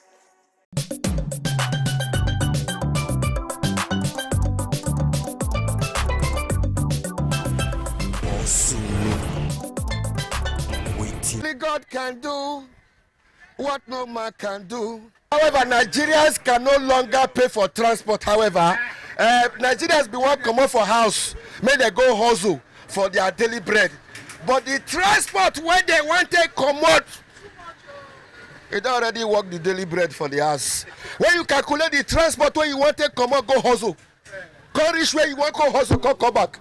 But His Excellency, those new Cha-Cha CNG bus where you buy, where them they? I know they government out, but when we want start to the user, you know say this kind of election time now in Nigeria still happy. We don't see them say you don't buy sharp. Papa, how are you? Well, I don't know.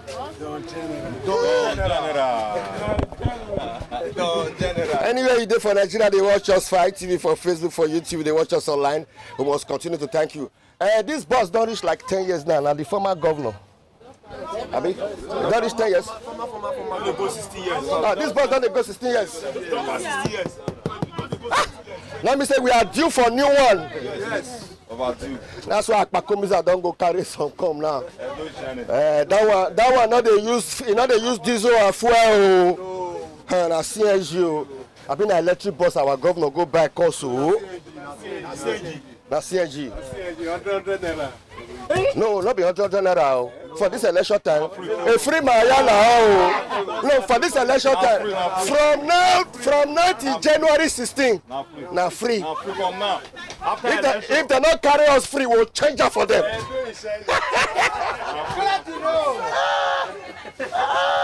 300 naira. Who wants to die for this 300 naira? This is not there. This is not there. Anyone? His Excellency, the Executive Governor of Edo State. Whoa.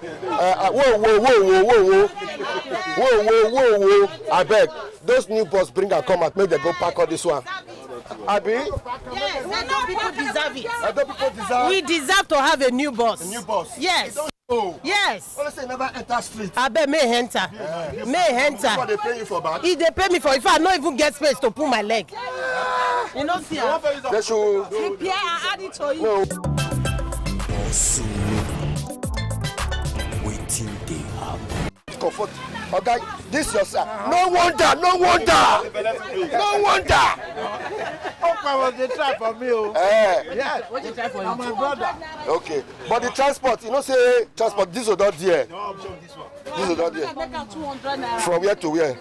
From AVP to. Oh my governor, you should be ready to lay good foundation. Earlier the better.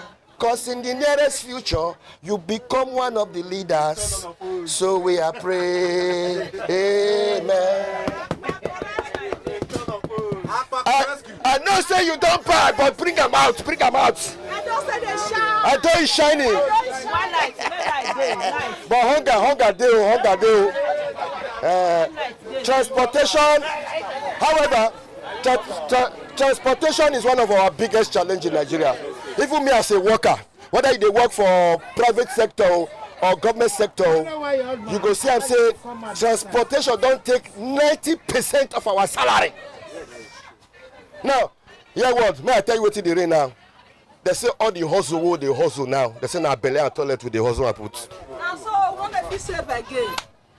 What it concern you for what I talk so? What it concern you? And make I help you finish am. Say, not be the country we dey. Say the work where they work. Na belle. Na belle oh, no if you save again. You mean say Nigerians now as a civil servant, you know if you save like 2 million naira. After you don't receive your salary, you know if you get 2 million naira as balance. No, say as a Nigerian, you don't work, pay house rent, feed their children, pay school fees, don't do it. You know if you get 2 million naira as balance for your. Now me say you be Yahoo boy now. Don't be say you dey work. When you want see am, we will increase your salary. This new boss, you go enjoy the AC. The new boss is coming. Make the new boss quick come. And you bring it and make NEPA light day. No light, no light for you go buy solar fan. No. All the old women don't buy solar fan. So they carry solar fan follow body now. You go buy inverter fridge. Go buy solar fridge. We not go fit wait for NEPA again. We not fit wait for light. They want to kill us in this country. Everybody that they buy solar for us. Go borrow money from Lapo. And then they go. If to say not be public transport, for see Nigerians they trek. Even so many Nigerians now don't park their vehicle now. They don't park big men now. People don't park their motor. Yes, because of fuel. When it's too expensive. Now this Iran-American war na kosa. Na kosa. We not get refinery. No, now because of the American. We not get refinery. Donald Trump don't want Iran now. We not get refinery. You know you say we don't give out to Chinese company. You know yeah. Excellency, I beg bring out the new boss. I beg. Oh, we'll bring out the new boss. This is about 15 years. We don't to repair this motor. Bring out the new. Okay. Wetin dey happen? Oh, your money, oh. Wetin dey happen? 500 naira. Wetin dey happen? 500 naira. But you don't tell her to enter this, but we still make government may bring out the new boss. We now increase, oh. Wait, let me be the answer. Wetin dey happen? See the way people they rush enter public bus. Wetin dey happen?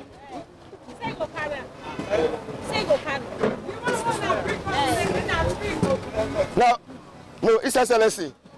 As an area journalist, I come. As an area journalist, this new bus, so make Edo people enjoy this bus till the end of this year. In fact, till January 16th.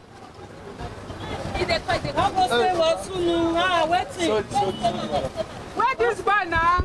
Mother, you don't see all that small bus enter where you call the enter this one. You don't see small one enter.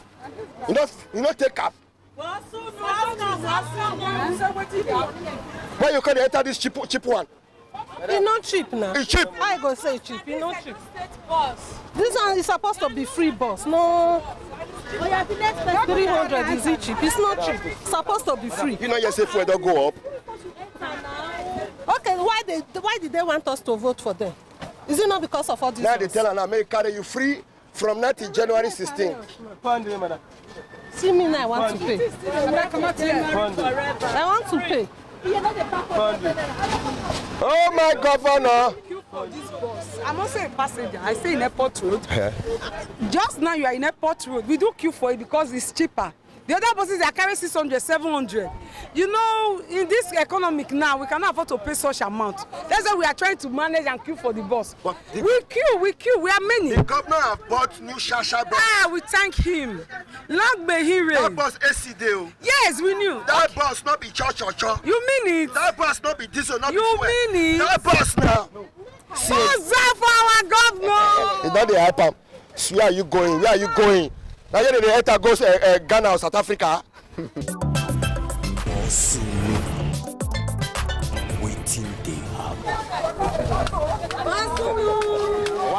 I want to personally warn and tell you people the truth and nothing but the truth.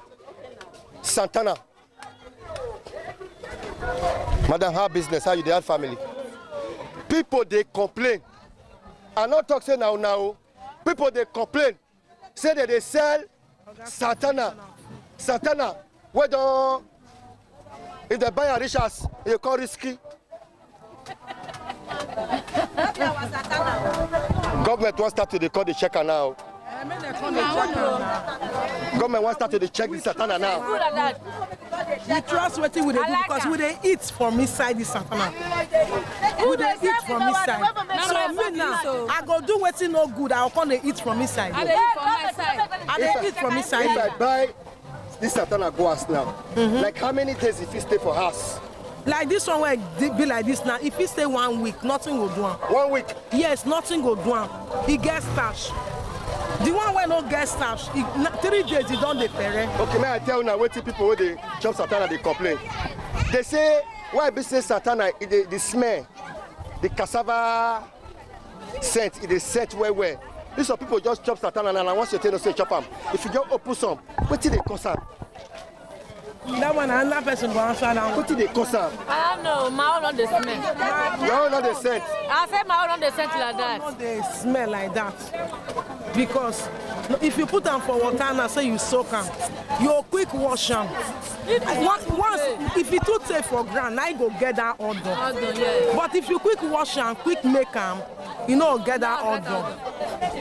How much for that one? 100 naira. 200. For one. 3,500.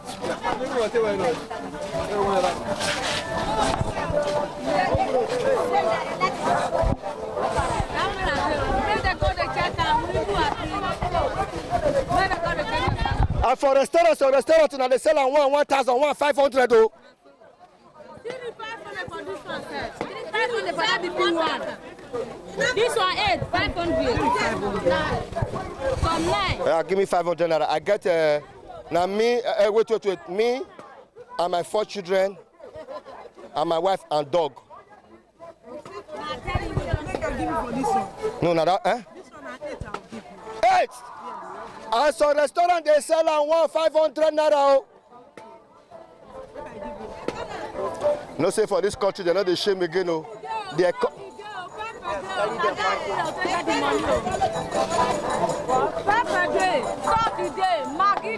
Okay, inside the Santana 500 when I buy. Now inside the soup, pepper, oh yeah. Now 9 now give them. 500 naira. Let me say if I open restaurant now, how much I'll get for this one now? I buy how many? Give me 9 for 500. 200 naira. With soup. Thank you, eh? Thank you. So cut now. Thank you.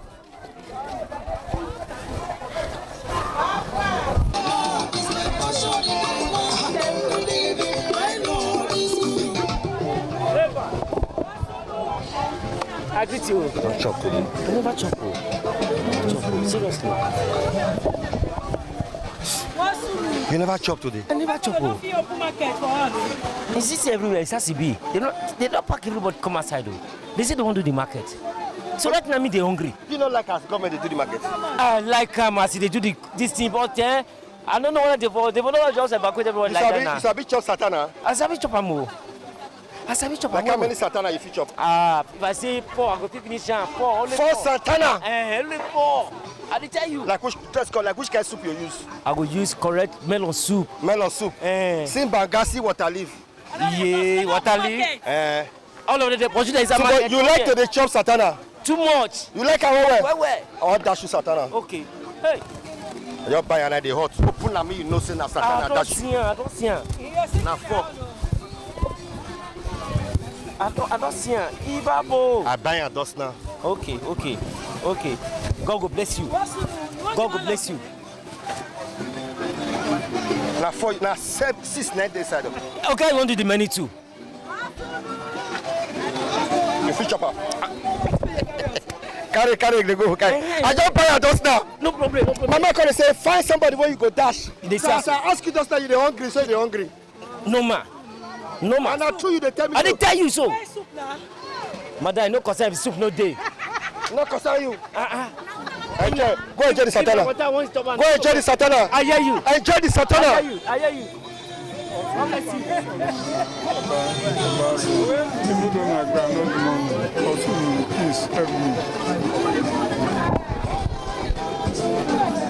May I help you with something? Yes.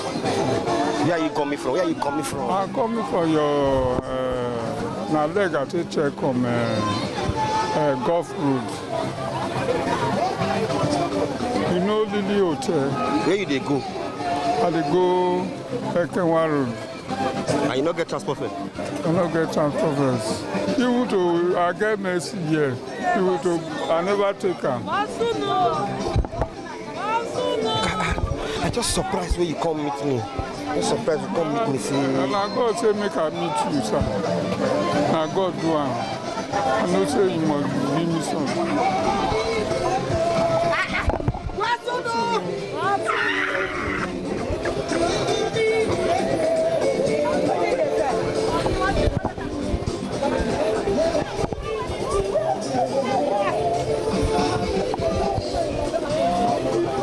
God will bless you. God will bless you.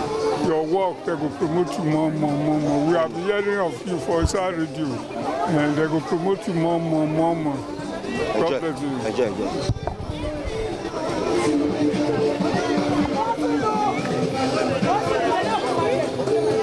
I don't suffer, not be small. On per se, I get sense. What that is no good at all. Now I make I join this business. No, you know what this man? This is not my Chinese. That Nigerian Chinese guy. This is the only Benin man where they speak Chinese. You see, China make parable last 2 weeks. He said Chaola. Chaola.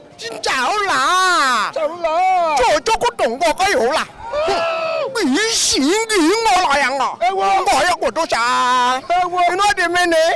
They said they don't already buy our property finish for Nigeria.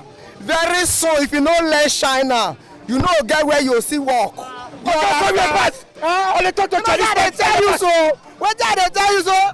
Very soon, we'll be a second slave to China if we not take time. You shall talk to us how the situation of the country. For the situation of the country, under Kuku Chinging on the hall.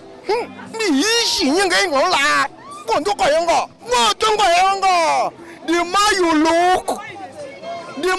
look, the more you see, not be less again. The more you look, the more you see. What you concern hammer? I just show my love. We'll see. I just show, not the adjustment of Aru again. Not the adjustment. I just either you agree or you not agree. They borrow money, you say you know there. Anything concerning Nigeria, na stand that they stab her. I got do what go favor you. Issue. What's on your belly that they come out to? Nigeria know you affect you at all. The money got to be not done, man. Salute for God, tell me not done, man. I don't go. Okay. How do you also know? Bro, I don't get your number.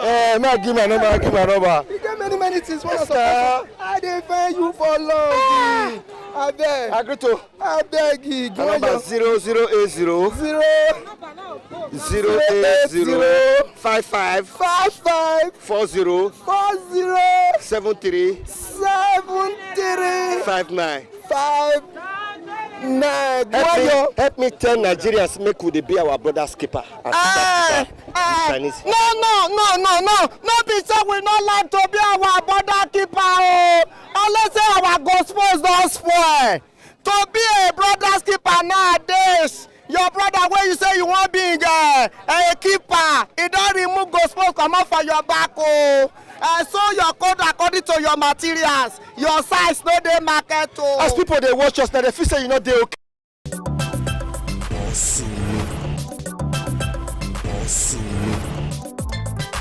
Waiting they happen. Now waiting they happen. Now waiting they happen.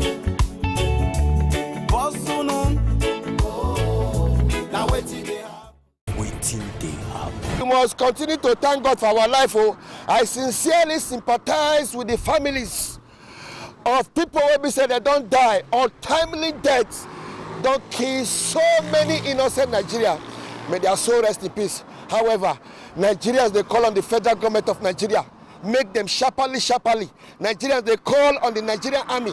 Nigerians, they call on the Nigerian police. Nigerians, they call on all the security apparatus for Nigeria.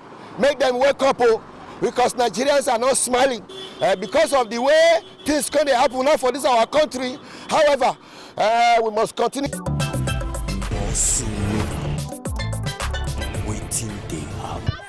Agree to. Money no they come from heaven. Do better till money go come. Now true word that they tell you so. Agree to now. Mommy, how are you? Everybody they holla. Good morning.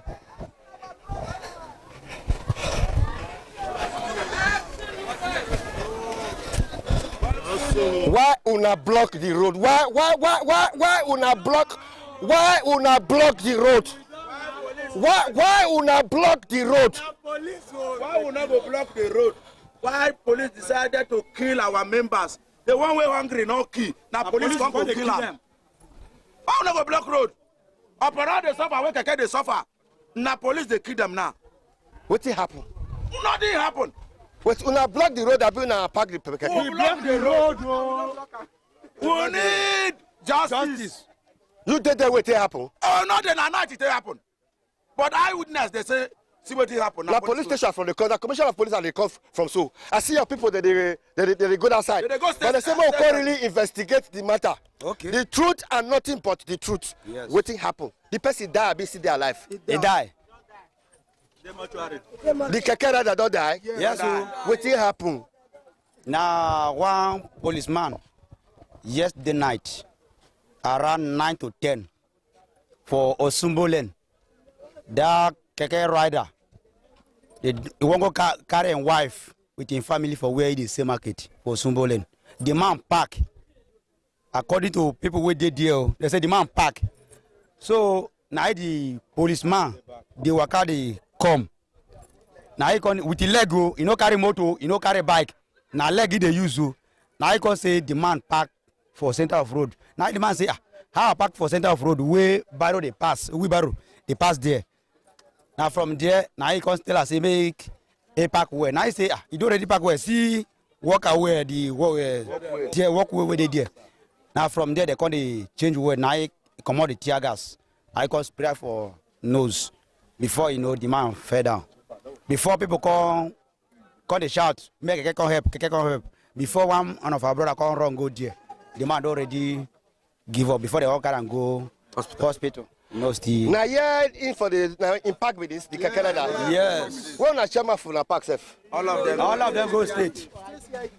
No, what this man talk so na true. I been na. So what you hear or what you see? Na true be that. Na true. And that man always they do am. They drink akai. Sometimes he go come here. He go enter drop. The policeman. He go enter drop. He carry reach your house for password. He carry 500 give you. If you see he talk too much, he go bring gun. Sometimes na dagger. He go say if you anyhow. Now police. Ogida police station. No, they say I want to. But what the police officer can do for this side? They stay for this side. Yes. And he used to enter our keke when he's going. So he used to enter here whenever he's going back home. So he usually trek when coming back. So I was so surprised to see the man decide to. But the police officer they drink. They drink. Our new IG said they don't want to see any police officer when they drink. This one always they drink. Day and night. They know the Nagogoro man. He's even drunk yesterday night. Now we be say your colleague don't die now. What do you want make government do now? We want justice. Justice. Make them sack the police officer. Always justice. The dead body not go rise again. Because no, the dead body not go rise again. Not go rise, but we want justice from the government. Which kind of justice? Sometimes we dey hear public execution for this kind of matter. We no want may they put the person for sale later they will go and see him for street. We don't want it that way. Make government do the needful and warn the police say make they stop their brutality. It's no good. We don't like it. They don't treat us well, but police supposed to be our friend. But the way the police they treat masses is as if we are enemy to them. So we don't want that. Nigeria police officers are supposed to protect life. They're supposed to be our But you know, hear the way they talk the story, it happen. I hear everything. I hear how it happen. Like I was saying, Nigeria police officer supposed to protect life and property. Not to the destroy, not to the key. You understand? So I dey beg those state government, make them, even all these officers, if not to go carry them, go find out whether most of them no go training at all. Okay, make we do the other flip side. Wait, make I just ask people because we don't see them say Nigerian police now they be the nearest security officer to protect us. Yes. But what do you not like for police? What they do? Number one, the brutality and oppression. The brutality of police is too much. You not give the 200. You understand? Just like yesterday when I was going to Saple Road, police blocked me close to that, what do you call, that roundabout. Yes. No, not 5 Junction. That roundabout where, for Saple Road, yes. He was saying this is, what do you call, Salah. I must settle and for Salah, saying we want to go Salah. Now tell us, what is me, I'm a Christian.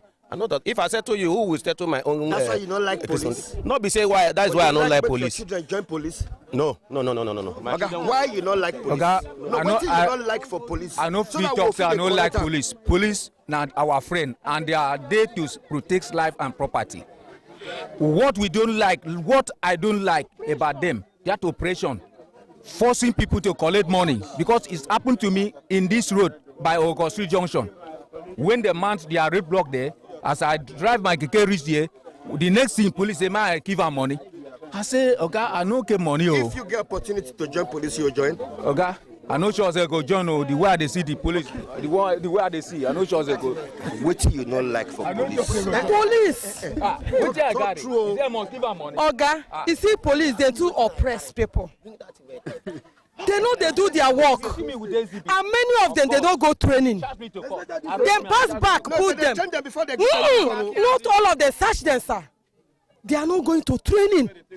Then pass back, enter. That's why the operation is too much for the next Nigeria. Make your child. God forbid. Go do waiting. Times our Nigerian police need better reform. This guy now, if I ask a question now, what do you not like about police? Just the hear what he want to talk. Police are your friend now. No, not be nowadays. Now before. Me I dey come for somewhere like this now. Back where I be fly before I enter bus the Corning Road. I dey come for Sapele. So they first day for there in the evening.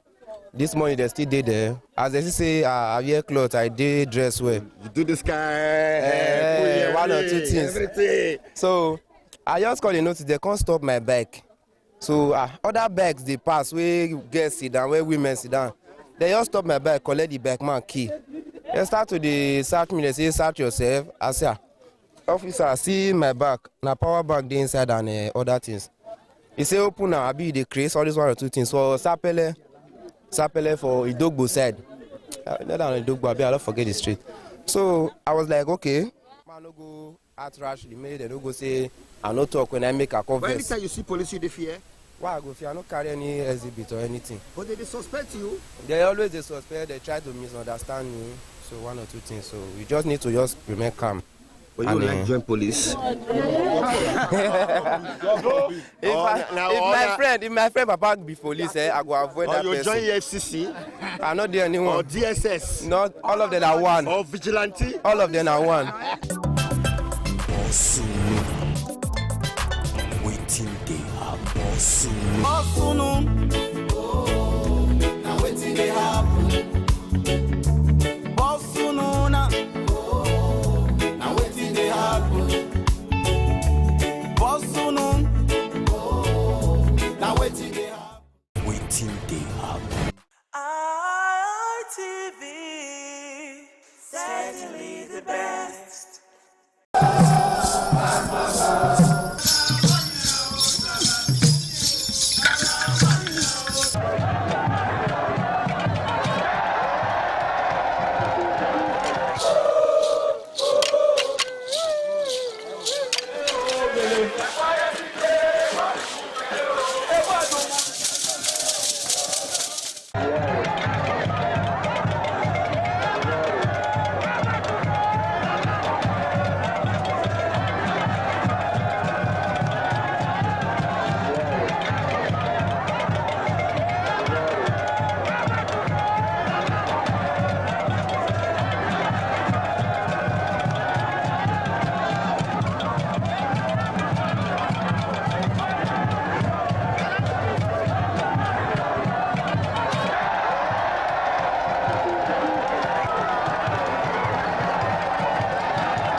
Well, it is always indeed a pleasure to have you join us on your ultimate socio-cultural program on television, and I'm talking Flipside on Independence Television, reaching you live from the city of Benin. Now, for starters, Flipside is a program, a very unique program that pinpoints some, topical issues in society, and tries to examine and, of course, unravel the mystery behind some of them.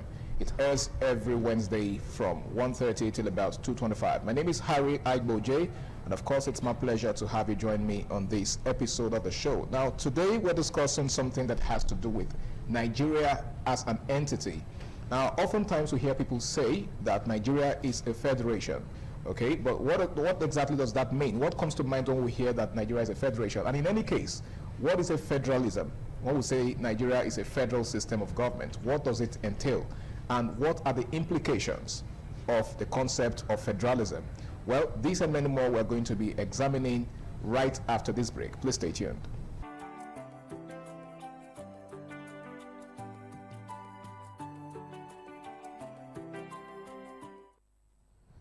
Yes, it's great to have you back. It's still Flipside on Independence Television. And before we went on that break, I did introduce the topic for today, federalism and resource control in Nigeria.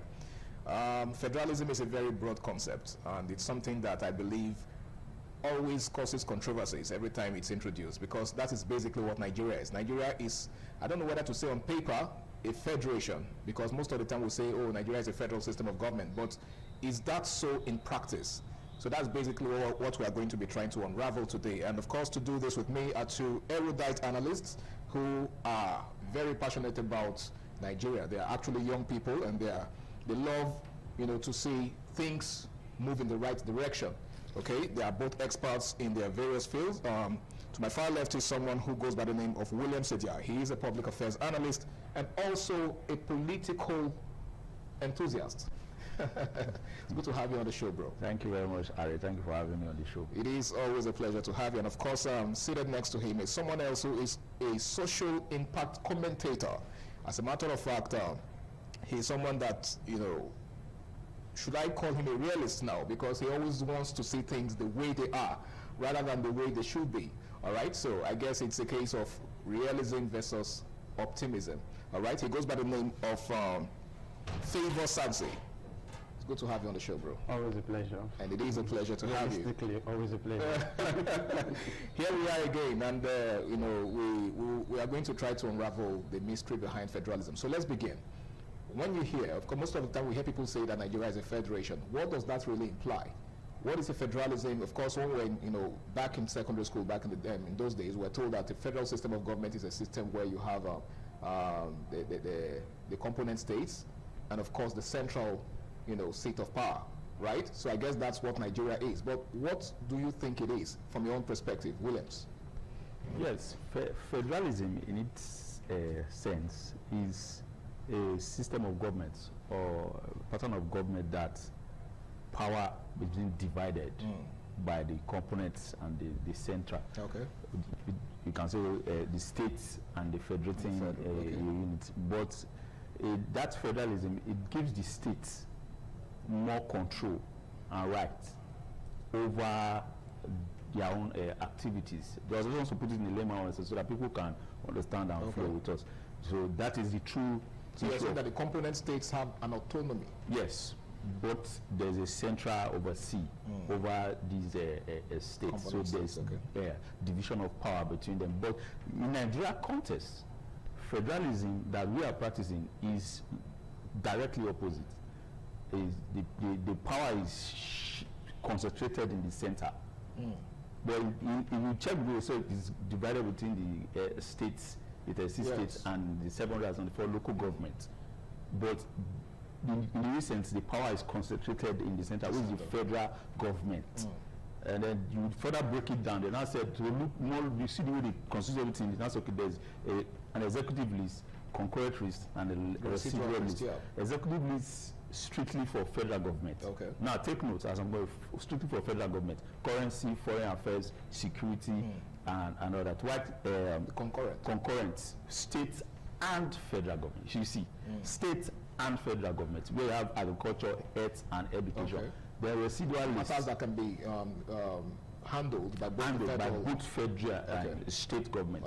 Then the residual list, he said, they now said what the constitution does not explicitly recognize. So the state can legislate on that. So that's what constitutes the residual list? That's what constitutes the residual list. So these are the issues. So with all these entities, it makes the federal government, which are even less of activities, more powerful than the states that have more of activities. And that isn't supposed to be so. That's not supposed to be so. That's not true federalism. True federalism is power divided between the states, but states are even more stronger. So you're saying that the federalism that we practice in this part of the world is not true federalism? It's not true federalism. Okay, Sadze, what's your perspective? It's not different from what he has said. You know, everything when it comes to Nigeria always gets to take a turn. And so, in this case, we want to consider the kind of federalism we are practicing to be hybrid. Yes. And it's more of and what meets or what fits the situation of the elites and those in power. It's never going to be beneficial to the common man. It has never been about the common man. It has always been about those who also at the corridors of power who these things directly benefit. So you're saying that our own federalism is designed to suit the powers that be? That's always been the case. Even the Constitution has also been designed to fit the powers that be. Okay. And they are the ones who can exploit the Constitution carefully enough. Most people don't even have access to this Constitution and these affairs that we are supposed to be responsible for. So we are just where we are. Intentionally interested, we may not even know what is going on. So we have to be intentional about it. Always has to be, but we've never seen that happen in recent times. We are more concerned about, in fact, the only intention the common man or the Nigerian has right now is how to eat, how to feed. How to feed. But isn't that a necessity?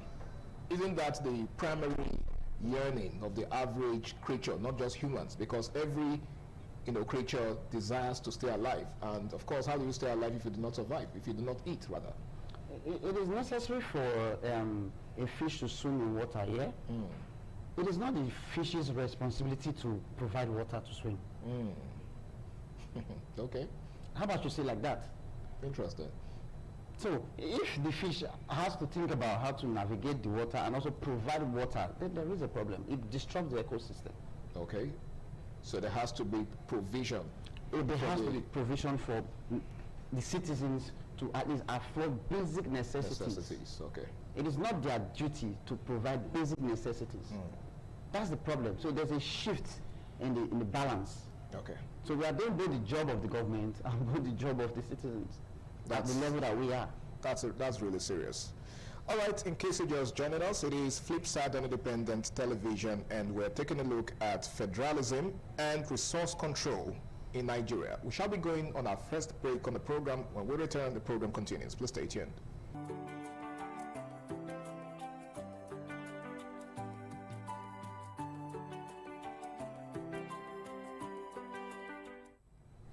All right, welcome back. Sadze, I would like to ask you this. How does Nigeria's federal structure affect its resource control, or resource distribution among its component states? William said in opening that a federal system, an ideal federal system, is one where the component states are more powerful than the central government. But that seems to be the reverse in Nigeria. So how do you think Nigeria's federal structure affects its distribution of resources amongst its component states? Yeah, what we've seen in recent times happens to be a shift from what it's supposed to be.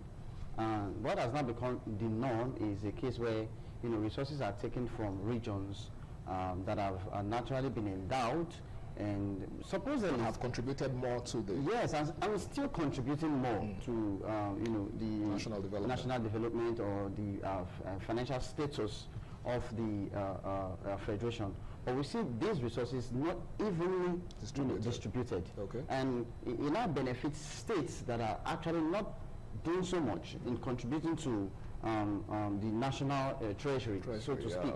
And it's a case of robbing Peter to pay Paul. So if we equally, make an effort to make things happen, we should, equally enjoy the benefit. But when some persons are dilly-dallying, some persons are lukewarm about these things that are supposed to be. You should not eat from where you did not, so how right? Where you did not invest. Yes. So those that have actually invested, those that have actually been embedded with these resources, should be the frontiers and first beneficiaries of these resources. Now you go to those regions, you see a case of infrastructure is still very, very underdeveloped. The education is still at the minimal level, and there's so much money being sent, but we are not seeing the effect of this money being sent. So it still boils down to acknowledge that the money is being sent.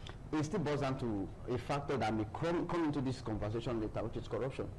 The custodians of these monies happens to not be accountable, and so we see the situation be where it is. So not until the custodians becomes accountable, we will still see the resources being taken from the north or the south to the north or north to the south, and nothing still changes. So the real problem is accountability. Accountability. Okay, Williams. Most of the time, okay, you want to respond to that first. Yes, you see, this issue is a major problem that is rocking, that is within Nigeria, that is making issues so cumbersome for the federal government. Just like I said in the opening, the concentration of power, the concentration of power, whereby they control the resources. Yes, I was going to ask you, as a matter of fact, this was going to be my follow-up question. Yes. What does resource control mean within the Nigerian context? Yes, so the issue of this resource control and then not approaching the areas of, or the owners of these resources the appropriate way that it should be approached. Then I will start like this. In 1960, 1962, 1966, then in 63, there was a constitution that came out. That was the only time Nigeria practiced federalism. Whereby they said, then it was the west, north, and the south, the southeast then. So that was cocoa, rubber, and which other oil. Yeah. So they're keeping 50% of their resource control, 50% of it. So then, going back to 1966, whereby a military took over, they then discovered, that was when oil was not officially discovered in Nigeria. Now I said, oh, this is it. So would it be safe to say that it was the advent of oil that changed the narrative of the Nigerian Federation? Yes, they changed everything. Since the discovery of oil, and I said, okay, then they now asked everybody to seize right to the federal government. They said, okay, we are going to base it oil as in one means of sole revenue generation, and then they took the rights from this state. Then now started the fiscal policies, sharing of generate revenue. Generate revenue and remit to the federal government, and then we then share to the states governments or the states to the states. Okay. So you see, men sitting down, not doing anything, sharing money from these states, and then not also impacting the states. So you are spending more on people who just sit down and say yay and nay. You understand? To determine the fate of people who are the residual of these resources that you are using to service the center.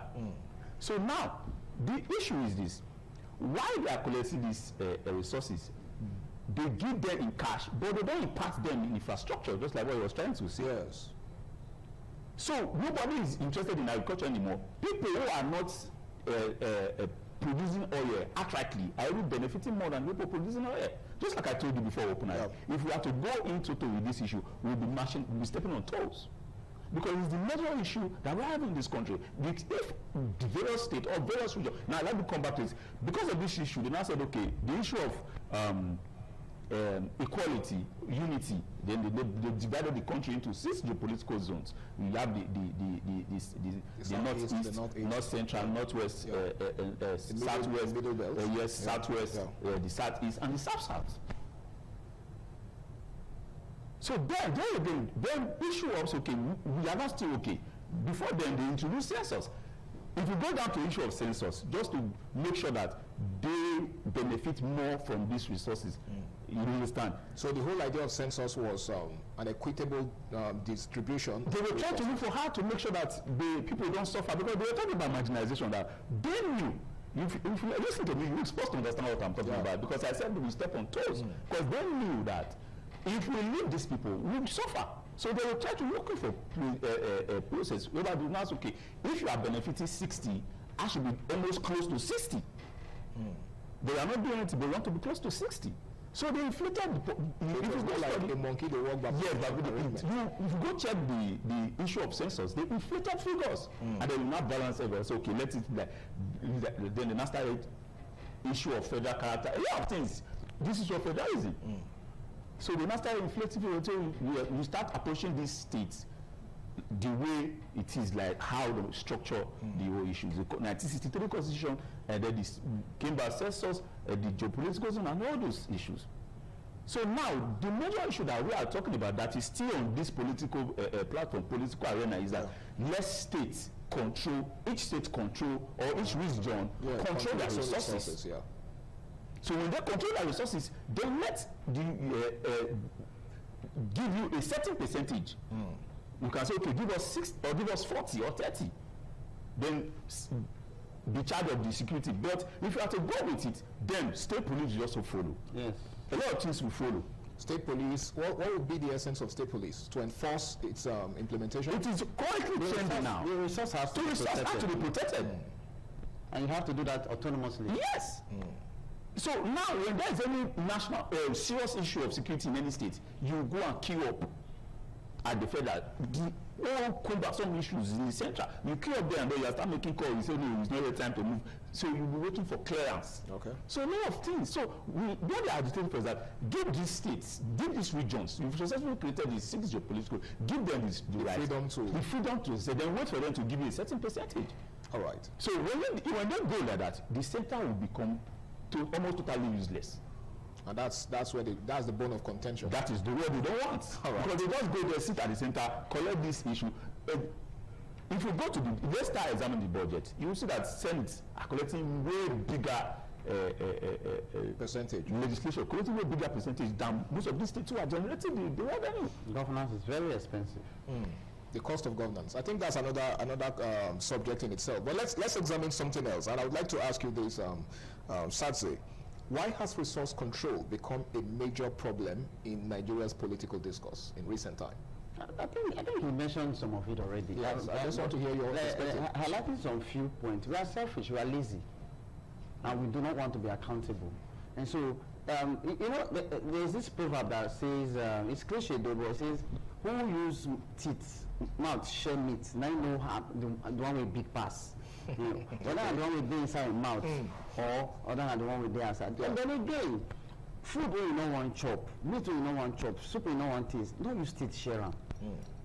So if you add all of this together, we see a situation where those who are at the corridors of power, that the powers may be, so to speak, who are in charge of dividing this resource, are not sincere with their intentions.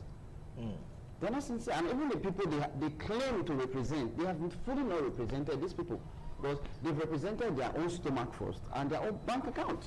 And so you see that's why you observe that cost of governance that we're saying just now becomes so much expensive than the people who actually are supposed to be direct beneficiaries of the resources that they've been blessed with. How can I be close to water and I'm still thirsty? How can I be close to water and I still don't find water to use? Another man will come and barricade the water, put perimeter fencing, and tell me when I can fetch my own water. And I have to seek clearance for that.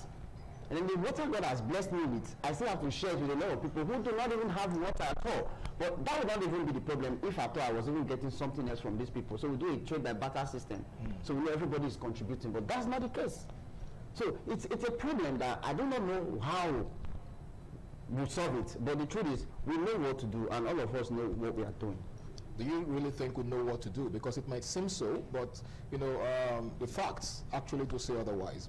It looks like we are clueless at this point, and we do not even know what ways or what measures to take in finding solutions to the problem. Everything is correct on paper.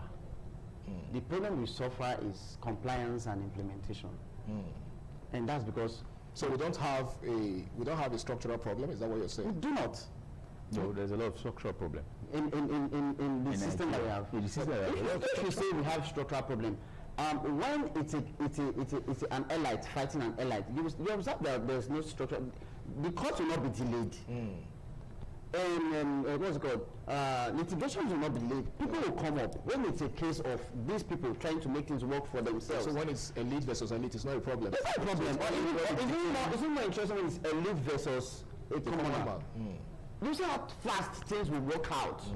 Cause will meet cause, and so Nigeria worked. Let's not go too far. A minister's and ex-minister's relatives were kidnapped the other time. It took about 48 hours before the kidnappers were apprehended. Interesting. But when we're crying out for children that were kidnapped long before, days before. So which means the right structures are actually in place.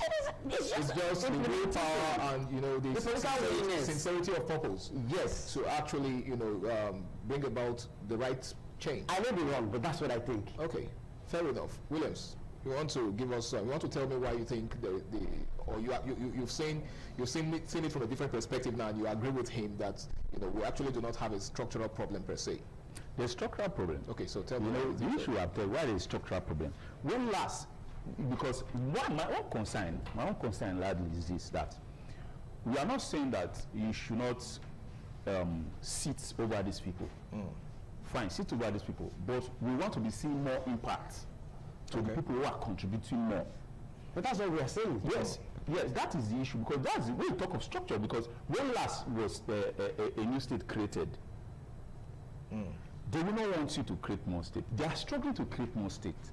And if you are to create more states, it's still going to favor some other people. So you think that the fact that no new state has been created in recent time or for a long while to create the issue of imbalance. Okay, so it's marginalization. So it's a structural issue then. Yes. So if you have to look at the structure, I don't think so. No, if you have to look at the structure, you have to look at the structure of the country. The structure to create a new state are in place. Okay. So it's the willpower to actually implement it. I understand what this talking. It's all right. You're going to have to hold that thought for now, because there's a whole lot to say in this regard, and I'm actually finding it's really, really interesting.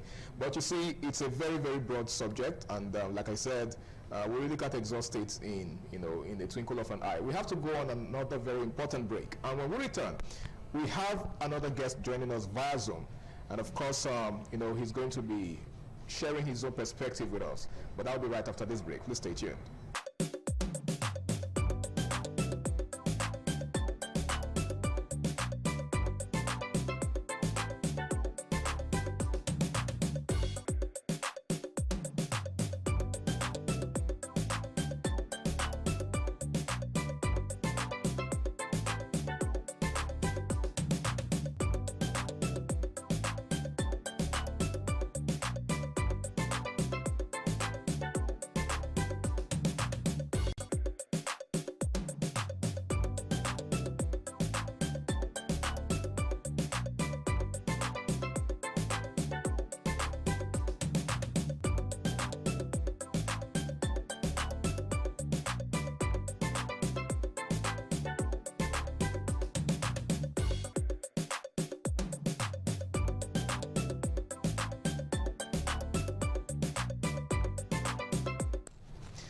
Many thanks for rejoining us. It's still Flipside on Independence Television, and we're still taking a look at federalism and resource control in Nigeria. Now, right about now, we have joining us someone who happens to be a political analyst and an ADC candidate of Ego and Bubauka Federal Constituency. He's joining us via Zoom, and he is also very passionate about Nigeria's, or the state of affairs in Nigeria. He goes by the name of Ekundayo Ukpama. Let's join him, and let's have him join us via Zoom. Good afternoon, Ekundayo. Hey, good afternoon. Thank you for having me. Yeah, it's great to have you join us on the show. All right, so we're actually having a very interesting conversation today. It's something that has to do with federalism, and of course this is your field. It's something that I'm sure you're really passionate about, federalism and resource control in Nigeria. So let's get your take on this. What's your perspective to Nigeria's federalism, or Nigeria's version of federalism? Sure, thank you. And first, I'm listening to my brother Sazi and my other brother that make this argument. We also need to understand that federalism is the process whereby the federal government shares power between the federal government and the local government down to the local government so that there can be balance of power in the country. But at the same time, it also comes down to when you're talking about resource control, where a lot of oil-producing states tend to have issues. Many oil-producing states argues that the current formula does not adequately compensate the environmental and social costs associated with the resource extraction, thereby fueling some demands for greater control. But at the same time, I think Sazi also show an insight on state policing, which also boiled down to the federalization of the country by sharing power, by allocating power to the state. But at the same time, to do that, we should also understand that in a country where a state governor have an absolute immunity, and at the same time, we are seeking for a state policing, which is a good idea because most international countries do have state policing, local government policing, and so on. But for we to be able to do that, it's like we are giving the state governors, the state government already have a gun. We are giving them a bullet. Because if we are talking about state policing, we must also talk about what is the repercussion of state policing. What are the government and the state governors are going to do with the power that are trying to give to them now, which is the main definition of federalism, is the process of sharing power, allocating power from the federal level down to the state level, down to the local government level. So I will also say that it is in this process, the resources that is being generated in Nigeria, it is not adequately spread around the country. And even if we have states that are producing more of the resources, but at the end of the day, for stability and from some states to start not feeling inequalities about what is going on in the country, I think it is fair for the way the resources is being shared. But can it be better? Can the state that produce these resources, should they be looked into the other advantages that things that can make the state better by the means of making sure that the environmental issues over there in the states, like oil spilling and all that, should be properly looked into? Of course. So I would say that the process and the formula of sharing this money, these resources down to the state, are things that need to be looked into, and the Senate, the House of Rep, they have a responsibility to make sure that there are laws that governs and there are processes that is being followed to make sure that these resources gets to the state and also it is being utilized for the purpose being sent to the state. Ekundayo, that was a brilliant one. Now let me ask you, Williams, how do you think, or should I say, how has the current revenue allocation formula influenced the debate on resource control? Yes, when the issue was raised up, just like what he was trying to explain, yes, the issue of environmental hazard and all those issues whereby farmers can no longer fish and all those things, people... do you think those were legit concerns? Yes, still up to today. Up to the Ogoni issue, the water cleanup project and all that is still ongoing. They've not even done half of it.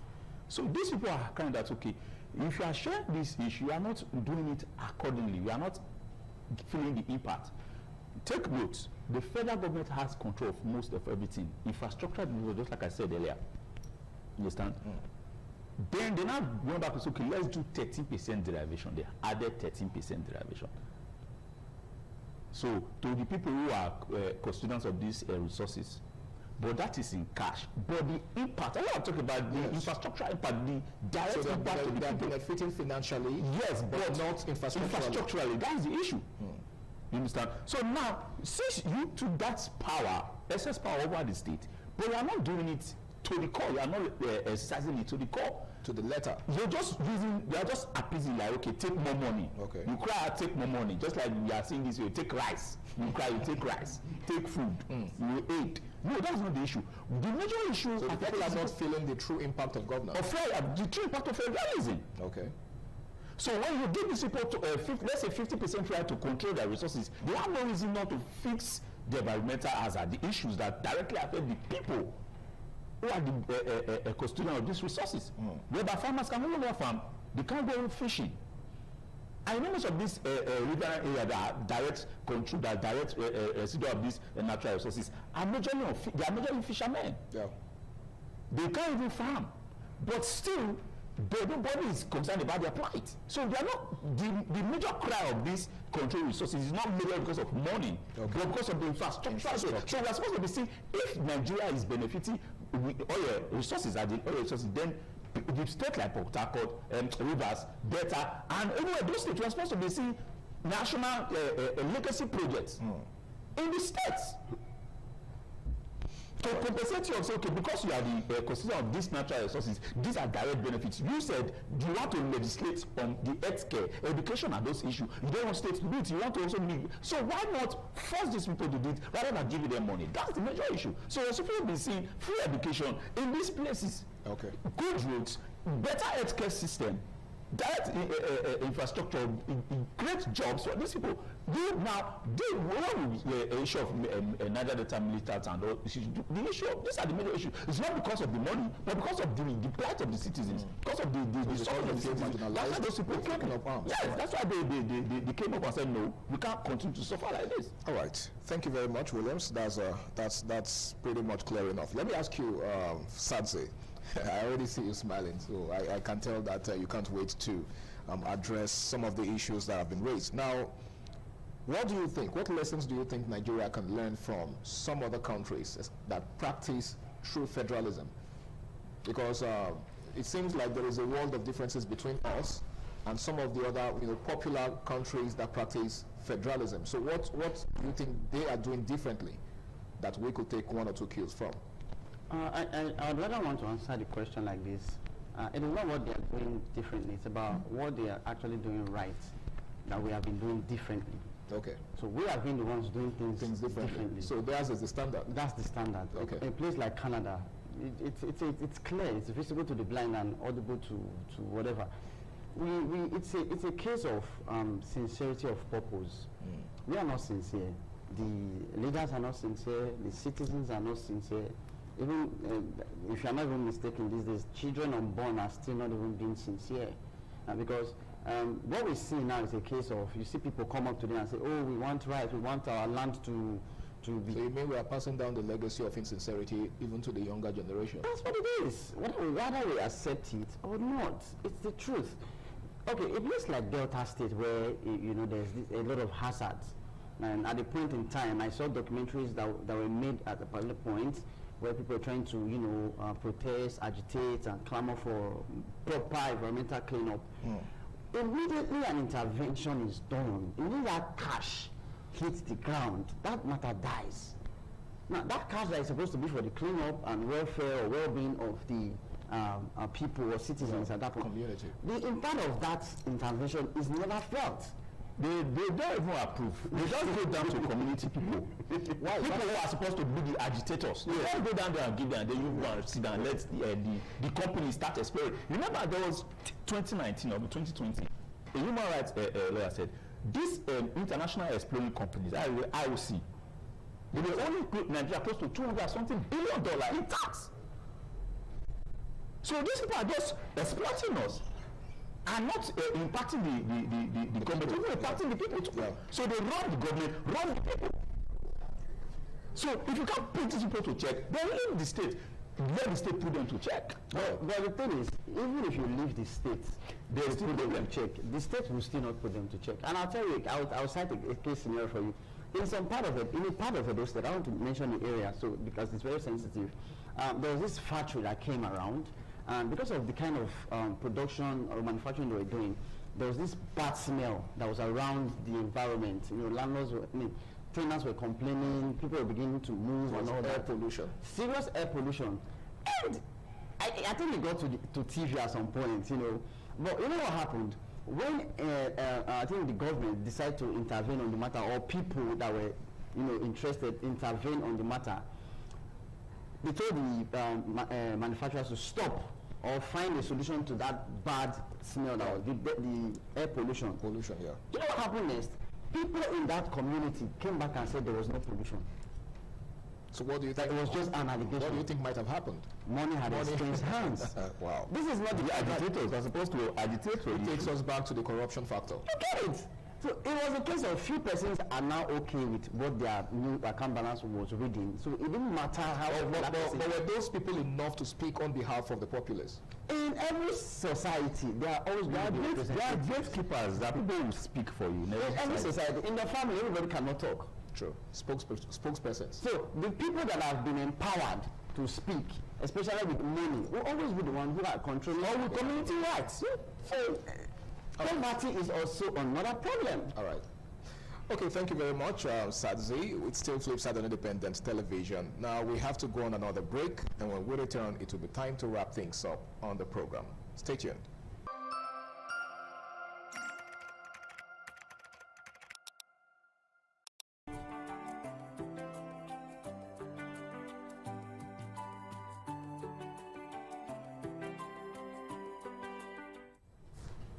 All right, welcome back. It's still Flipside on Independent Television. Now, my next question is directed to Ekundayo Ukpara, who happens to be an ADC candidate. Now, we've actually been talking about the federation or federalism generally, and you happen to be based in a system or based in a country where federalism is practiced to the letter.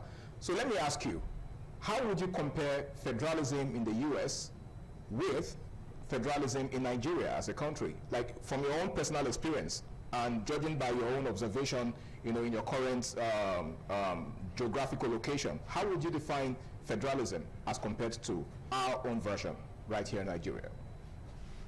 Thank you so much. And first, let me quickly buttress what Sadzi said, was just talking about, then before I answer the question, you know, which also boils down to the lessons Nigerian can learn from other federal system. The simple answer is transparency and accountability. So in other advanced country, international country, what goes on is the same thing that happens in Nigeria, where taxes and revenue is being generated, is being collected by the federal government, and then split down to the state government and the local government levels. But the thing that is different from what other countries are doing than Nigeria is that the Nigerian government and the state government, they are not being transparent. They don't tell the people what comes in and what goes out. They don't show you that, okay, this is what comes into the federal post this month, and this is how we were able to disperse this money. And there is no law enforcement that enforce that when this money gets to the state, they are being used for the purpose being set to the state. You know, and so that is one of some of the biggest issues we have in Nigeria, is that people get money and the money is not being used for the purpose. And then there's this constitution that says that. All right, a quick one. All right, do you think it's different in the US? Because you just talked about something that borders on transparency. Do you think the American government is more transparent, you know, in its running of its federation as compared to the Nigerian government? Of course, because let me say this. You know, over here, a state government don't have an absolute immunity. That means a governor that is not using the resources meant for the state can be arrested, can be charged to court. But in Nigeria, we have a system where a state governor cannot be checked. A state governor have an absolute immunity that whatever it does, it cannot be checked, it cannot be investigated until he leaves office. But we are waiting until this person leaves office, but all the damages that he has done to the people. So when the system understands that there's check and balance of power, they tend to act right. They tend to do the right things. Our state governors, the people in power, they know what to do. They visit countries like the US, Canada, and Australia, UK. They see the way governance is being run over here. They know that if a governor in the US right now is involved in anything like sexual scandal or anything like trying to go against the constitution of the country, it goes to jail. It goes to jail from the government house straight to jail. But in Nigeria, we don't have those systems. We don't have a system that checks what people that we put in power does. And that is the major fundamental problems we have in the country. So there must be check and balance on power, there must be accountability, and there must be transparency in governance.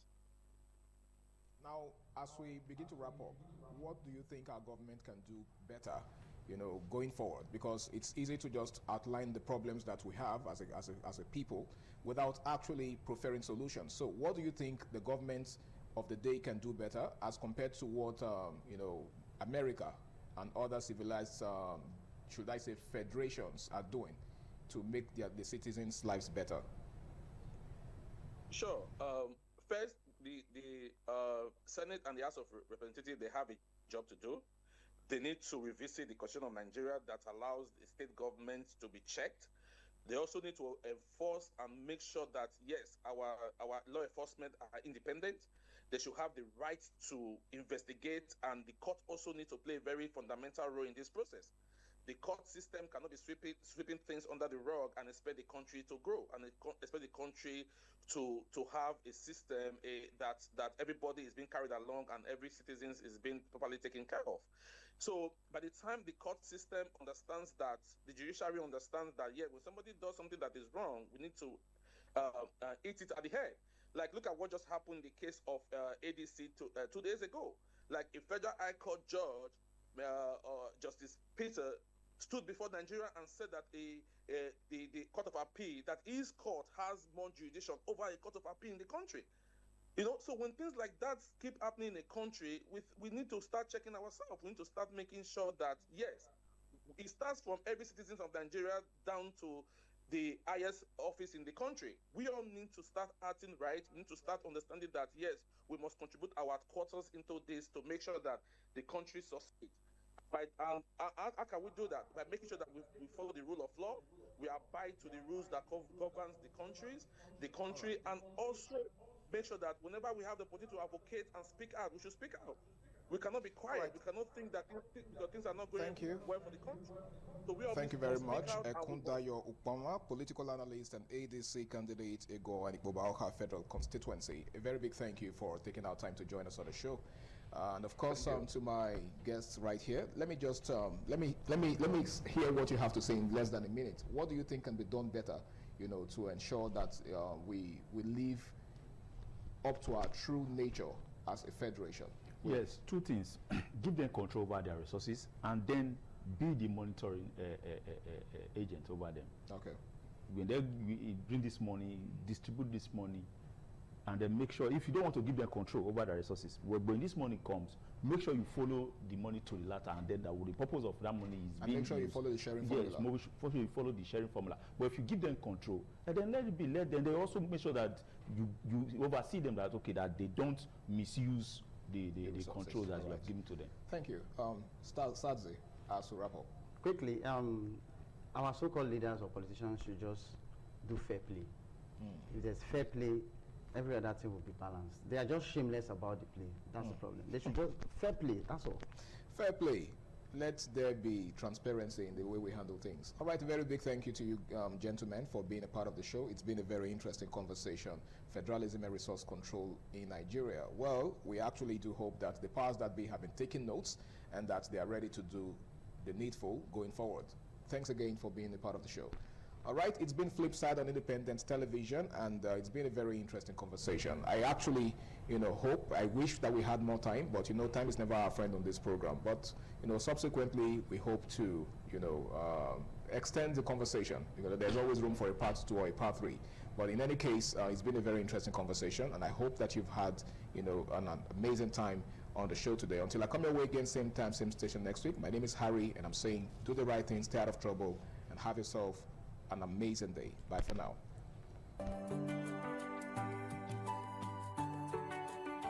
In the body, which is for metabolism.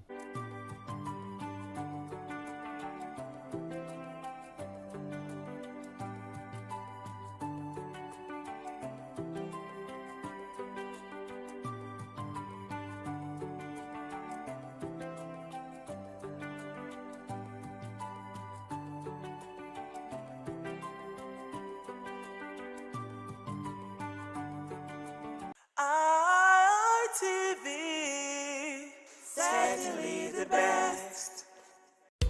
The threat of global warming is real. You have seen the destruction of lives and property as a result of incessant flooding. Make the environment a conducive place for all to live in. Stop polluting the environment. Protect the environment today. This message is brought to you courtesy Independent Television and Radio.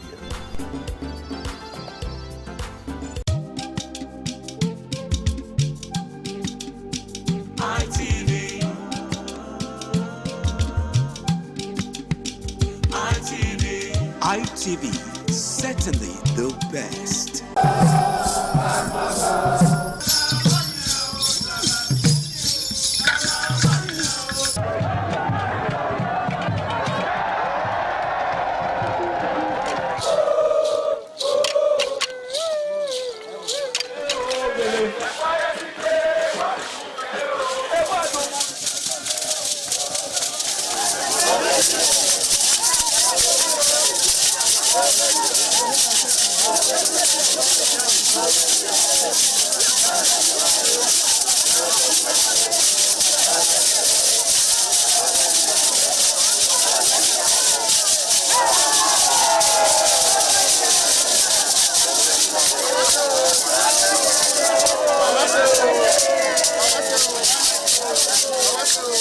Top on the list of the initiates was the eldest son of the Esama of Benin and former governor of Edo State, Chief Lucky Nosakare Igbenedion. 11 of his siblings, namely Bright Ayamekwe Igbenedion, Honorable Charles Osenwike Igbenedion, Peter Osawari Igbenedion, Dr. Fred Osanwi Igbenedion, Barrister Mike Osare Igbenedion, Efosa Douglas Igbenedion, Upoma Enes Igbenedion, Osawe Igbenedion, Edosa Igbenedion, Dr. Daniel Omorige Igbenedion, Agbon Steve Igbenedion, as well as the Executive Director Operations, ITV and Radio, Chief Elder Ugbeide Nwonse.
It was a vital aspect of Okada community's cultural heritage, which emphasized the significance of age, responsibility, and community service. Over 50 notable sons of Okada were also initiated. According to tradition and customs, those initiated, dressed in white traditional attire, were made to undergo some rituals, while the Odionwe pronounces blessings on them and assisted them to take a seat with the elders.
Oṣòdì aṣáájú ẹ̀ abẹ́rẹ́ tó pẹ́ ẹ̀.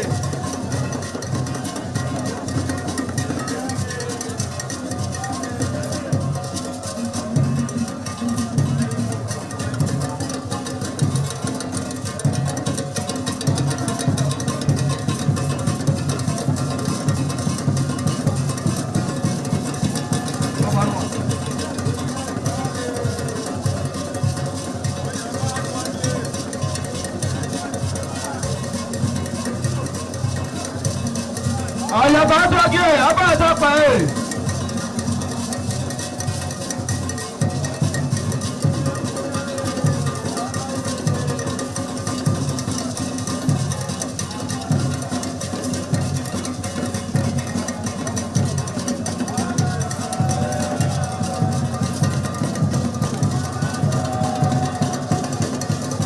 Àlàyé aṣáájú ẹ̀ abẹ́rẹ́ tó pẹ́ ẹ̀.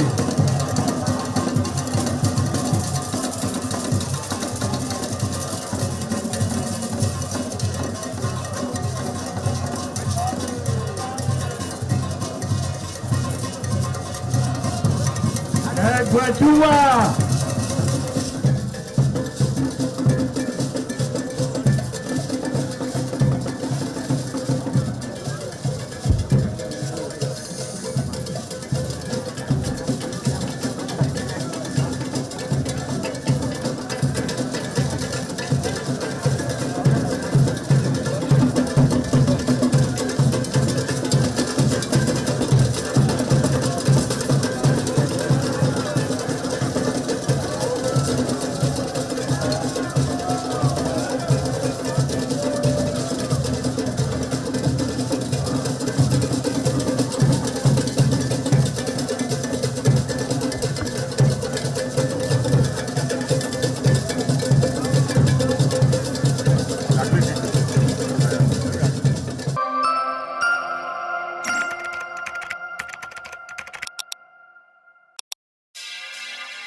The right to bail is one of the fundamental rights available to a person who has been arrested and accused of committing an offense. And what could be these rights? What are the thresholds? What are the limitations? And what kind of bail are really available in terms of what they constitute? And all of these could also gear towards ensuring that the right of the person being accused or being arrested are really protected. How do we galvanize all of this? Looking at the essence of Law and You that questions critically the aspects of the law, and of course how to elucidate those areas that seem to be blurred before the viewers. And this is where we always come in. My name is Philip Omo-Yukmo. Welcome again to another opportunity to take you through the school of thought on the legal system in Nigeria. What could be the benefits of bail to the citizenry? And of course, what could be the limitations? Who can be given the right to be bailed? And who shouldn't be given the right to that?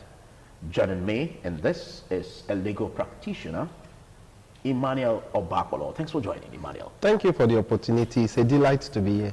I know we've gone through this corridor, through this road some time back, but we got to expand it and look at how we can deepen practice in order to bring light to those areas that seem gray. Now, we look at the aspect of the law. Is bail a right or a privilege? Bail is, first of all, what is bail?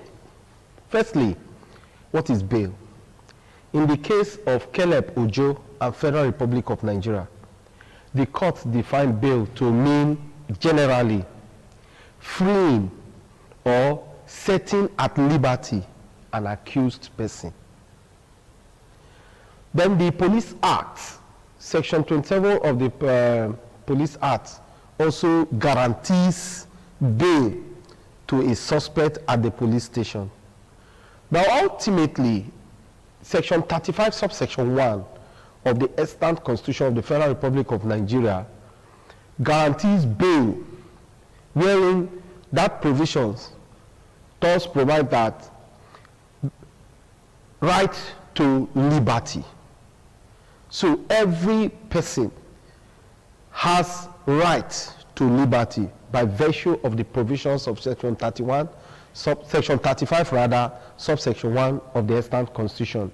Then Section 35, subsection 5 of the Extant Constitution provides thus, in paraphrase now, that where a person is arrested, the person should not spend more than 24 hours wherein from the police station to that court, to the court, has a radius of 40 kilometers.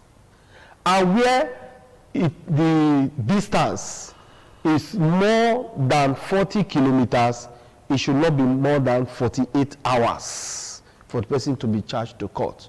So when you sum all of these, you discover that bail is as of right and not a privilege. Okay. Well, let's look at the concept again critically. Who gives bail? Is it the police or the court or both? Now, there are three types of bail. 1, police bail. 2, court bail. 3, bail by government agencies. Oh. Now, the police bail is the one that most persons are aware of, that is prevalent in our society today. Oh, when a person is arrested, you see family members, you see friends running to the police station, and the first thing that they will seek for is that the person be granted bail. That is common with us, the police bail. Also, when the person is charged to court, you see they get a lawyer, and the first thing they will tell the lawyer is apply for the bail of our sibling or of our brother, friend, or sister, as the case may be. And what the lawyer does, if it is a lower court, for instance, like a magistrate court or a customary court, you see the person go to make an oral application. Also, a court of summary jurisdiction, like the Federal High Court, they can also make oral application, but just now, the court will seek or demand for an application, for written application for the bail of the defendant. Now, before now, we know them as accused person or persons, but now the law has regulated to mean a defendant. So these are some of the steps. Then other government agencies like the DSS, like the ICPC, like the AFCC, they fall under government agencies. So all these agencies also have their modus operandi on how their bail is granted or how bail is granted. So bail comes under these three folds for a suspect or a defendant / an accused person. Okay, well, let's look at it critically again. Some questions are always being asked. What offenses can be seen as bailable and what other offenses can't? I remember we drew some analogy some time back in that. So if you can breeze through it again and then also make us understand at what point can one not be given that bail? Yeah, where the offense is a capital offense, for instance, murder, it is difficult for either the police or the courts or even other government agencies to grant bail. And in most cases, it is only the courts that may grant bail. And in such situations, the courts will look at extreme conditions before the court can grant the bail. Because bail, as despite the constitutional provision as of right, is still within the discretion of the courts to grant the bail. Yes. Looking at the risk. Yes, because the court will consider certain factors whether or not the bail is granted. Yes. For instance, if the person, the defendant or accused person in this case, will abscond, the court may not grant bail. If the court look at it, if the prosecution is able to prove to the court that this person can jump bail, so the court may not grant that bail, despite the fact that bail is as of right, as guaranteed by the extant Constitution of the Federal Republic of Nigeria and also Section 27 of the Police Act. So, if again, another condition is if the person will interfere with the matter on ground, the evidence on his prosecution, if he has that capacity, that ability to influence it, to interfere with it, the court may not grant bail. So, you cannot now say, oh, because bail is as of right, as guaranteed by the Constitution, then the court in every circumstances must grant bail. No! Okay. We're going to interrogate it in both ways. At that of the police bail, which is very, very conversant, which people are very conversant with, they usually say bail is free. But we know, to common knowledge, bail isn't free, or is it? It is not free.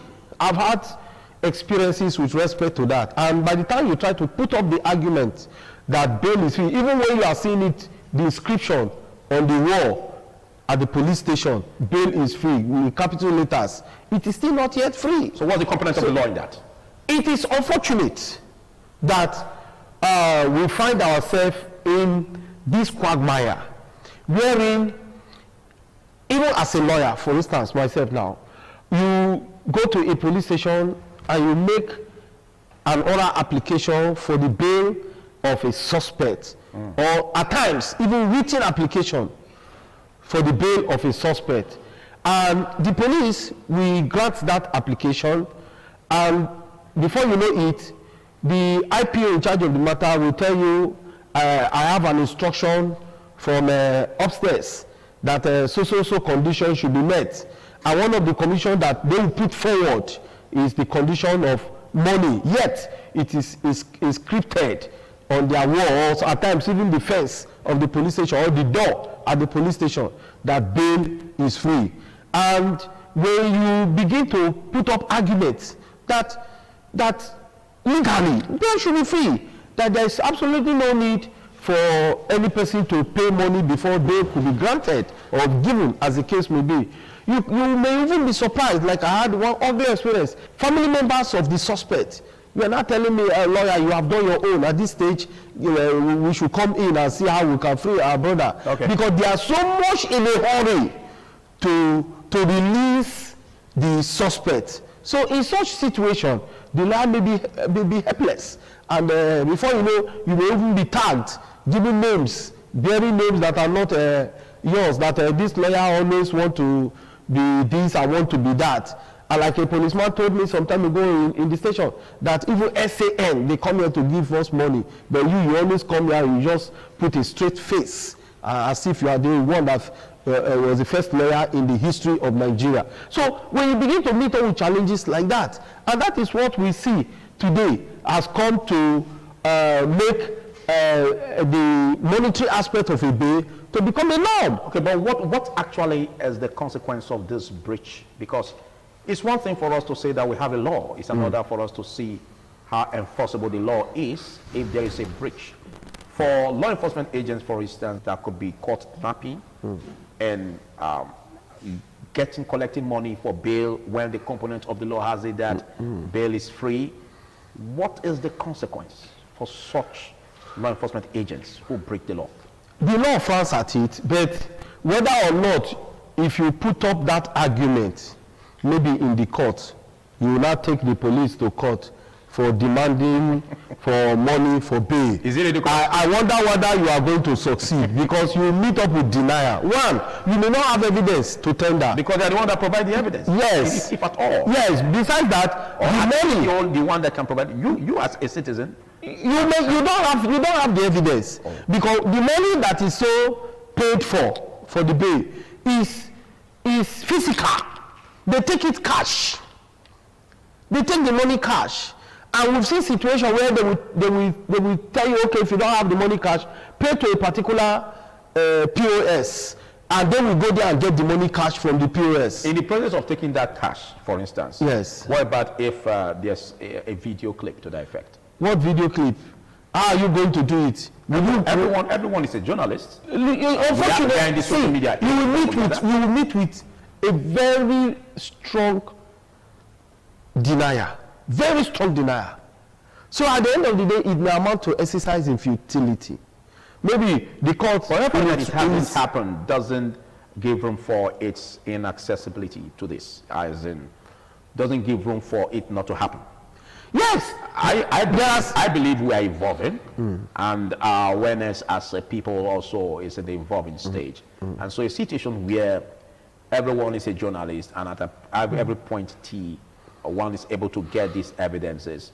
Are you saying that such can be prosecuted in court? They can. Okay. There are examples. So we can still leave opportunities open. Yes. In that direction. Yes. There are examples. Even within the police system, there are some top-ranking officers who will tell you what you have done is wrong. Let's look at from the divisional level of the police station. You discover that the DPO determines what happens at that division. So when the DPO is somebody who is strict, who is disciplined, who does not want to hear of pay bail money before somebody could be granted bail, you see that all the rank and file in that division will sit up. And everybody will know. So it goes to tell that whatever transpires at the police station, it is within the control of who heads that police station. Yes. So the top, whoever is at the top, determines what happens. This is quite a huge challenge, most especially if we trickle it down to the aspects of taking money at checkpoints, for instance, by policemen. It's in common knowledge that we see this, everybody see this, and just that we are unable to really, tackle this issue just now, because it seems to flow from the top. Now, this again is a bane of Nigerian development, and of course, an act of corruption. So if we are to change this process, what do we do? How do we go about it? Concerning making the law to be alive on this, and of course, for awareness to be done in this regard to make sure that we do not encourage the practice. But good enough, the law is always alive. But who will be courageous enough to bring such situation before the law? Who amongst us will be courageous? To expedite actions on that. Yes. So the plight we find ourselves today is that every one of us, consciously or unconsciously, have contributed to it. Are guilty. Yeah, guilty. So in such situation, what do we do? Because we cannot blame the law. Right. Is as guilty as the one who takes it. Yes. So if bail is free, he who gives money to the police is as guilty as the police officer. That it is, because it's a two sides of a coin. So the situation just now is that for the law to visit sanctions on such situation is that we ourselves should be ready not to contravene the law. Oh, well, most especially when it comes to you who is at the begging end, you need to be free. You know, freedom is imperative, and so at that point, one may not want to, doggedly or ruggedly go into the aspect of ensuring that he or she doesn't give this money as a way of, payment for a bill. But again, we're gonna be crossing that road, most especially as there are also some mind-boggling questions as regards the court bill that you may mention of. We're gonna look into that after this short break. Do stay.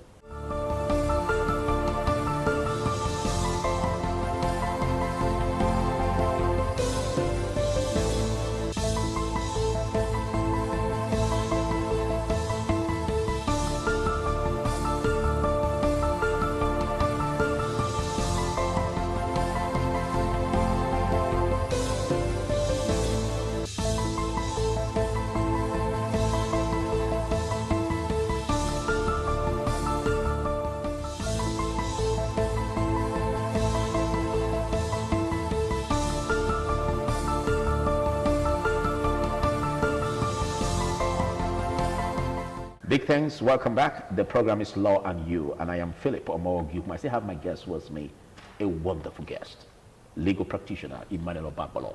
Thanks for being here still. Thank you. Well, let's go to court bill, and maybe after court bill, we could also do some nitty-gritty about expanding it. We usually see where they say you must have a land document or whatever in Abuja or in the choicest place of the country. There are some bills, that are so heavy when it comes to the financial amount that goes with it, most especially involving politicians. And sometimes it could be as huge as 50 million, 100 million, 500 million. Now, are these monies getting back to those who paid after the case has been, prosecuted? Or are just this money going to the treasury of the government? And a situation where one who is made to pay this money is unable to pay it, is that on the way of denying that person justice of getting bail? Very good question. But the understanding that that is prevalent in the society with respect to court bail is some persons think when the court makes that pronouncement of certain amount to be paid, that the surety or the accused person or defendant, as the case may be, will be the one that will likely pay that money. But if you listen to the court calls that amount to be paid a like sum. A what? Like sum. Like sum. Yes. What it simply means is that money is not paid. The money can only be paid where the person jump bail, and that money will be paid by the sureties or sureties. You mean that money the defender? That money is not paid. Yes, the money is just a condition where the person jumps bail or abscond. Okay. Well, looking at that case as concerning, jumping bail, we understand that this is Nigeria.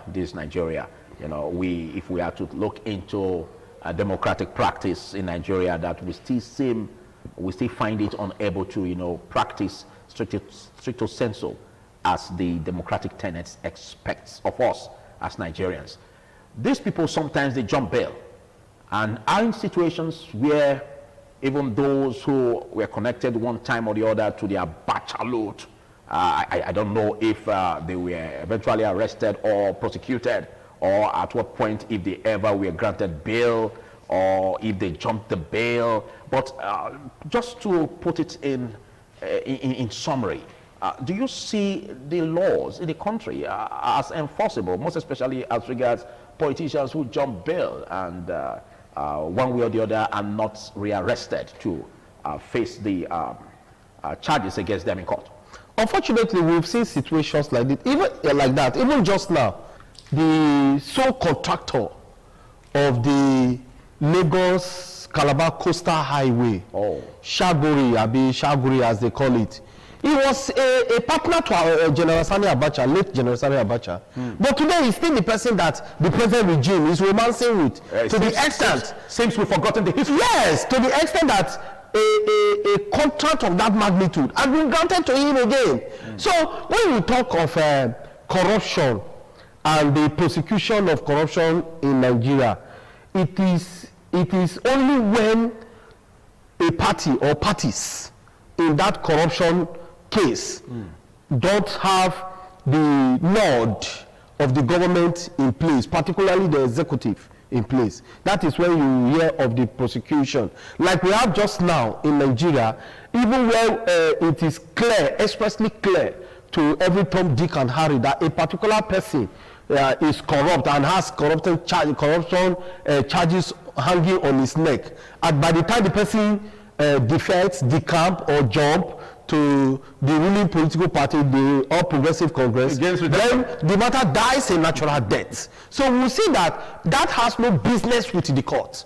Until a party is prosecuted, that is when the person will go through trial in the court. But when the person is not prosecuted, the court cannot jump and begin to arrest corrupt persons in the society and be taking them to court to try them. So all that we have seen, rather, in Nigeria today is that why corruption cases are not even having headway. Some bail is granted with stringent conditions, and you see that they meet the condition because they are partners in crime, participants criminis, so to speak, will now come and look for a leeway out to see how they can get him off the hook. But take note that the grant of bail is not the end to prosecution. But whether or not the prosecutor or the prosecution team or the agency in charge to prosecute will continue is another different ball game.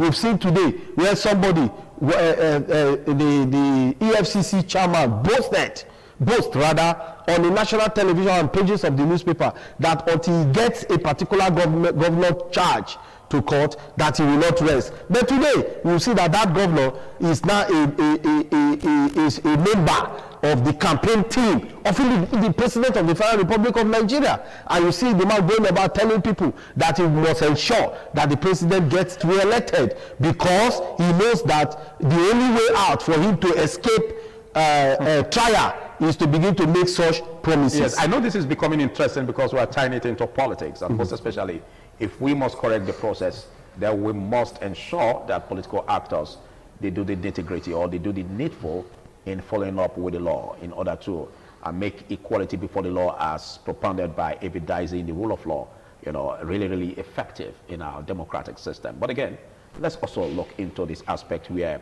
some persons do say that sureties could be seen at risk if such who are accused jumps bail. Now, what is the guarantee that such a surety will not be denied justice in prosecution, like you said, concerning if the those who are accused jumps bail? The surety must go through trial. It's a must.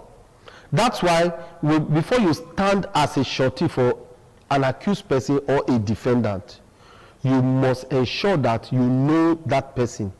And what some courts do now is that in their granting of bail, they will spell it out in black and white that the surety must be a blood relation to the person that is to be granted the bail. A blood relation, so that you can know how, where, and when to find him whenever he jumps bail. Okay. But where, however, we still have professional sureties who swear to an affidavit, make them affidavit declaration that they are blood relation, whereas they are not. But they collect money because they want to stand as sureties. Can the law prove that? It's difficult. Can lawyers prove that? It's difficult because we've seen that there is conspiracy even amongst lawyers and the litigants and their family members. This becomes intriguing, exciting, amazing, should I say terrific. Interestingly, this is going to culminate into the next episode. Big thanks, Emmanuel Obakwala, for taking our time to be part of this. It's a pleasure to be here. All right, we'll see you on the part 2 series of this episode. Do stay.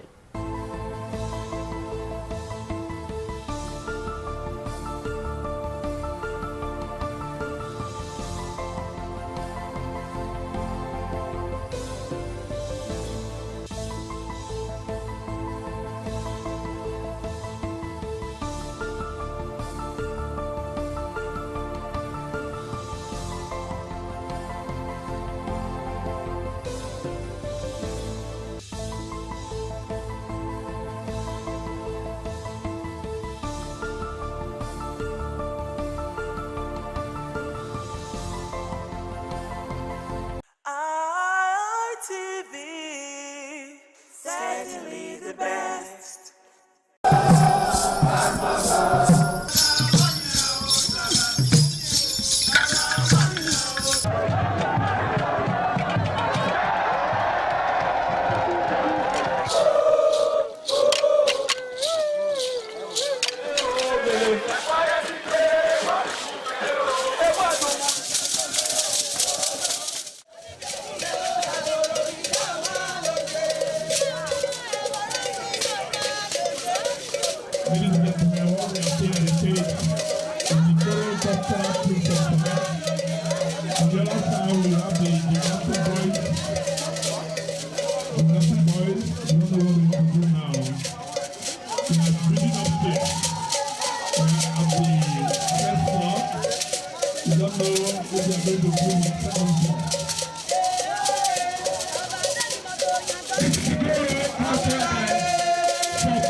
ITV, certainly the best. ITV, certainly the best.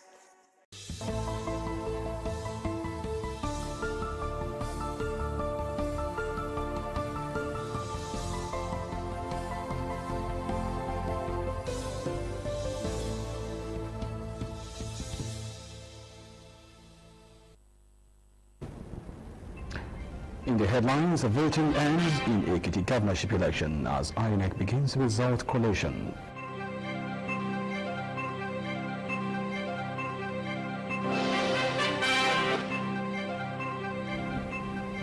NSCDC Edo State Command rescues abducted teenager, arrest 2 suspects in Edo.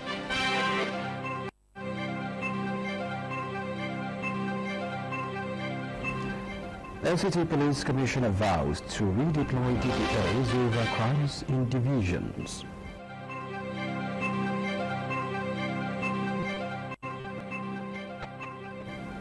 Plus, Minority Caucus slams House of Representatives spokesman demands apology within 72 hours.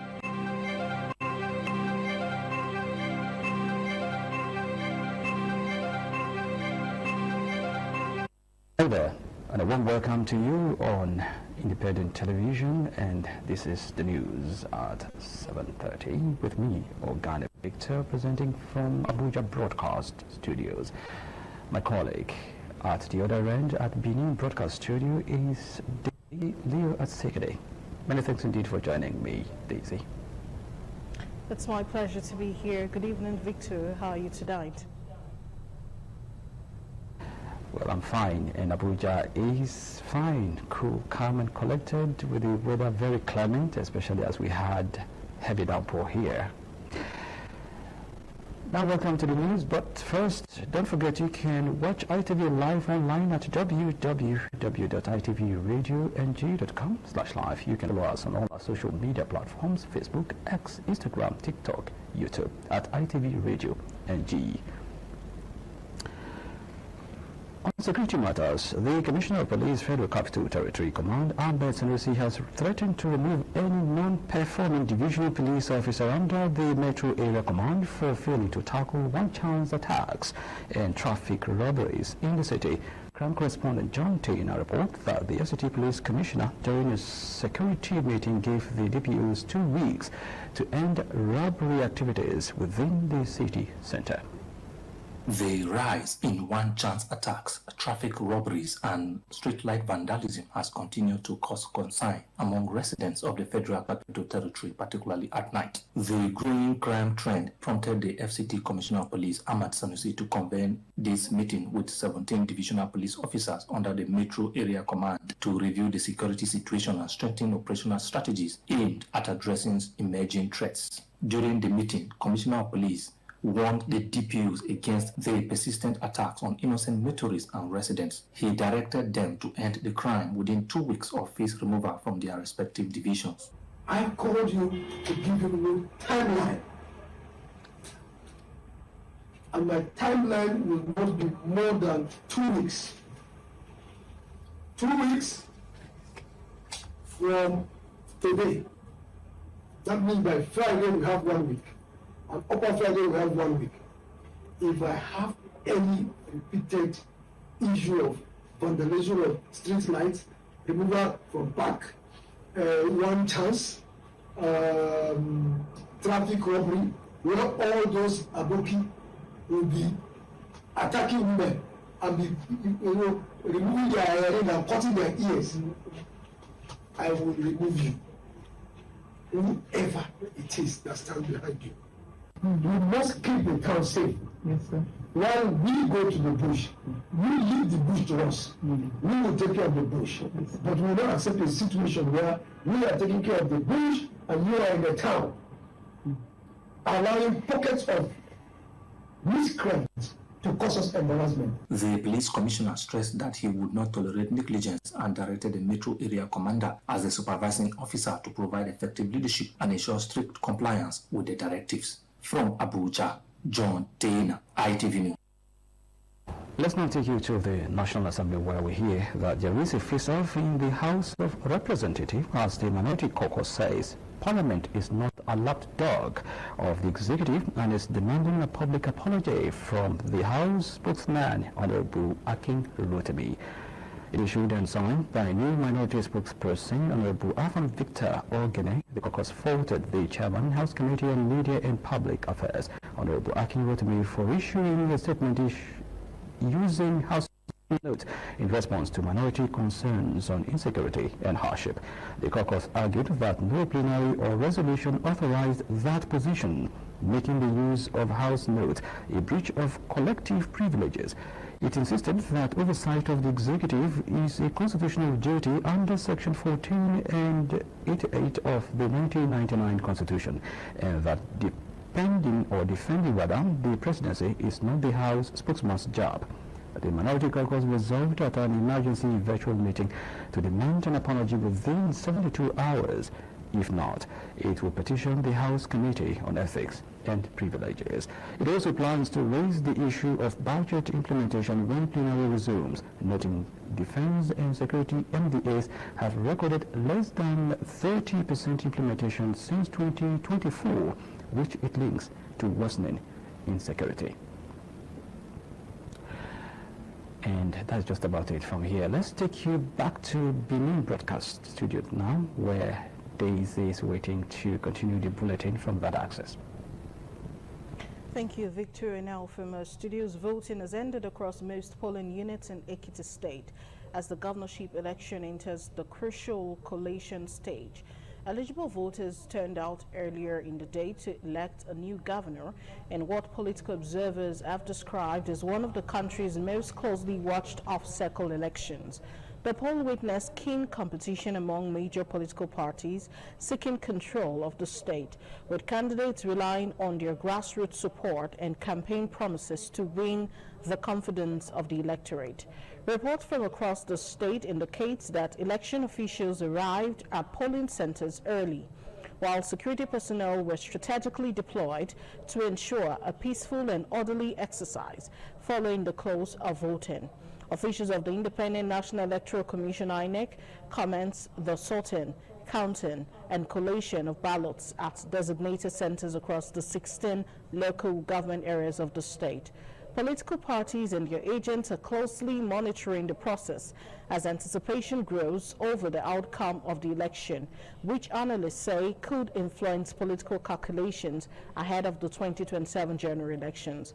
INEC has urged stakeholders to remain peaceful and allow the electoral process to run its full course, assuring that results will be announced in accordance with established procedures. As collation continues, residents and political observers await the emergence of the candidate who will stir the affairs of Ekiti State for the next 4 years. The Nasarawa North senatorial by-election has been largely peaceful, but voter turnout remained low in several urban polling units, while technical glitches associated with bimodal voter accreditation system BVAS slowed the accreditation process in some rural communities. Correspondent Umar Mohammed reports that electoral materials arrived early in most polling units, allowing voting to commence on schedule.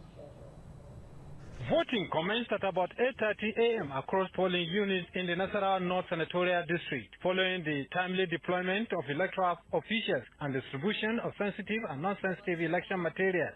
A tour of some polling units in Akwanga, Andaha, and Wamba showed a generally peaceful atmosphere, with voters exercising their civil responsibility without major security concerns. Despite the orderly conduct of the exercise, voter turnout remains low in many polling units within the urban centers, as electoral officials attended to a relatively small number of voters throughout the day.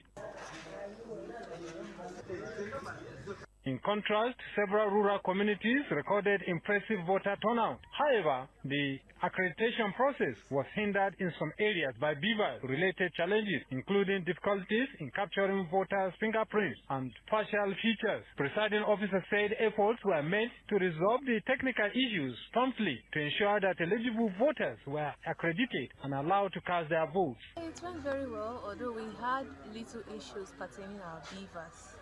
It wasn't capturing, it was not accrediting their information, so we're finding it difficult, but at the later on, everything went successful. In his response, shortly after casting his vote, the Labour Party candidate expressed concern over the low turnout of the electorate. I have no problem with government winning the election if it is based on their performance and the will of the people. I was in government once, I never came to my work to force people to vote for the government. And where there is the rigging, where people have some printed papers and the accreditation does not tally, the result does not tally with the accreditation, they must be rejected. Those results must be cancelled. Stakeholders have expressed optimism that the outcome of the election would reflect the wishes of the electorate. From Nasarawa, Umar Mohammed, ITV News. As political activities gradually gather momentum ahead of the 2027 presidential election, political analysts have emphasized the need for a genuine coalition among opposition parties. This was the position of guests on Politics Today, an audience participation program aired simultaneously on ITV and radio. Efoso Wangwe completes the report. With about 8 political parties expected to field presidential candidates from various regions of the country, concerns have been raised over the opposition's ability to mount a strong challenge against the incumbent administration. Public affairs analyst Roy Ribabo argued that the opposition can only stand a realistic chance of defeating President Tinubu if all parties unite to form a formidable coalition, rather than pursuing separate political interests. Also speaking on the program, former local government chairman Honorable John Yakubu and university lecturer Dr. Esegbe Okaifo maintained that opposition parties remain focused on a common objective of unseating the incumbent. What does opposition need to do? Is for them to be in one particular place, mobilize under that one structure to confront the incumbent. But they are not doing that. They are still be fragmented. Everybody, all manner of names want to be presidential candidate. How do we get it? How are we going to get it on that kind of arrangement? That's my fear. The only opposition today, yes, you could have close to 3, 4, 5, 6, 7, like you mentioned, candidates across this country bidding for the presidential candidate. But the eventual determinant, the people that will determine who rules the country 2027 are Nigerians. You are the one who registered these political parties in the first place. I'm sure they met the criteria. That was why you registered them.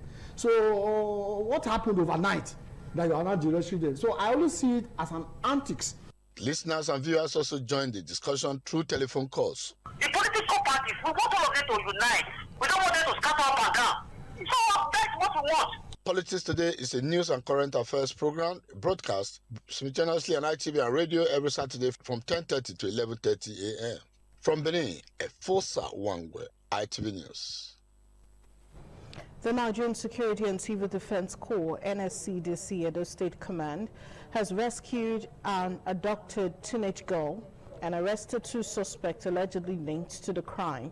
The State Commandant of the Corps, Akintayo Saidi Ainla, disclosed that the incident occurred on June 19, 2026 at Ogu Community in Ewoimi, Esan Southeast Local Government Area of Edo State. Jonah Mowa has more. Addressing journalists at the command's headquarters in Benin City, the Edo State Commandant of the NSCDC, Akintayo Saidi Ainla, said personnel of the Corps swung into action following a report from a family member of the abducted teenager. He explained that sustained intelligence gathering combined with effective community engagement led to the successful rescue of the victim and the arrest of the 2 suspects. I am pleased to inform the public that the teenage girl was rescued safely and is currently receiving necessary care and attention. Let me use this opportunity to warn criminal elements that Edo State remains hostile to all forms of criminality. We will continue to deploy intelligence-driven operations to ensure offenders are identified and brought to justice. The rescued teenager and her elder brother expressed gratitude to the NSCDC for its swift intervention and called for justice to be served. 2 of them raped me 3 times. When I wake up this morning, I tell them, say, they don't kidnap me, and the 2 of them kidnap me, say, then they bring 800,000 naira. I want them to go prison for it, because if they free them now, they will continue committing crimes. The 2 suspects who spoke while in custody admitted their involvement in the offense. I sleep with the girl. After me, my friend Freedom also sleep with the girl. Now the girl come meet me for bed. I can't still sleep with her. The suspects remain in the custody of NSCDC as investigation continues. From Benin, Jonah Omowa, ITV News. The Bida Local Government Council has announced a series of temporary public safety and security directives that are aimed at strengthening peace, maintaining public order, and protecting lives and property across the council area. The measures, which affect roadside vendors, commercial transport operators, and organizers of social events, are part of ongoing efforts to improve security and enhance surveillance within the locality. Under the new directives, roadside tea vendors are now permitted to operate only between 6 a.m. and 12 midnight daily. The council says the sale of tea and related beverages beyond midnight has been suspended until further notice. Vendors are also required to dismantle temporary structures and vacate their operating locations immediately after business hours. The council further announced new operational guidelines for commercial motorcycle, popularly known as Okada, and tricycle operators, while operators are allowed to conduct business between 6 a.m. and 11 p.m. Those residing outside Bida local government area have been prohibited from operating within the area from 6:01 p.m. to 5:59 a.m. In addition, all commercial transport operators are required to carry valid means of identification and relevant registration documents while carrying out their activities. Authorities warn that violators of the directives will face sanctions in line with existing laws and regulations. As part of efforts to ensure adequate security coverage during public gatherings, organizers of weddings, festivals, cultural displays, and other night events must obtain approval from the appropriate local government authorities at least 7 days before their event. Event organizers are also expected to notify security agencies in advance, provide adequate security arrangements, and ensure that activities are conducted only at approved venues without obstructing public roads or disrupting public order. The council stressed that crowd control measures, safety precautions, and compliance with environmental and noise control regulations must be strictly observed during such events. Bida Local Government Council described the directive as temporary measures introduced solely in the interest of public safety, peace, and security. The council has therefore called on residents, business owners, transport operators, community leaders, and other stakeholders to cooperate fully with relevant authorities in ensuring a safe and secure environment for all. The council also expressed appreciation to members of the public for their understanding and support as efforts continue to strengthen security and preserve peace across communities within the local government. Thanks, Daisy, for those beautiful reports. You see, watching the news on Independent Television. About time for us to go for a short break. When we return, more stories. Please stay with us.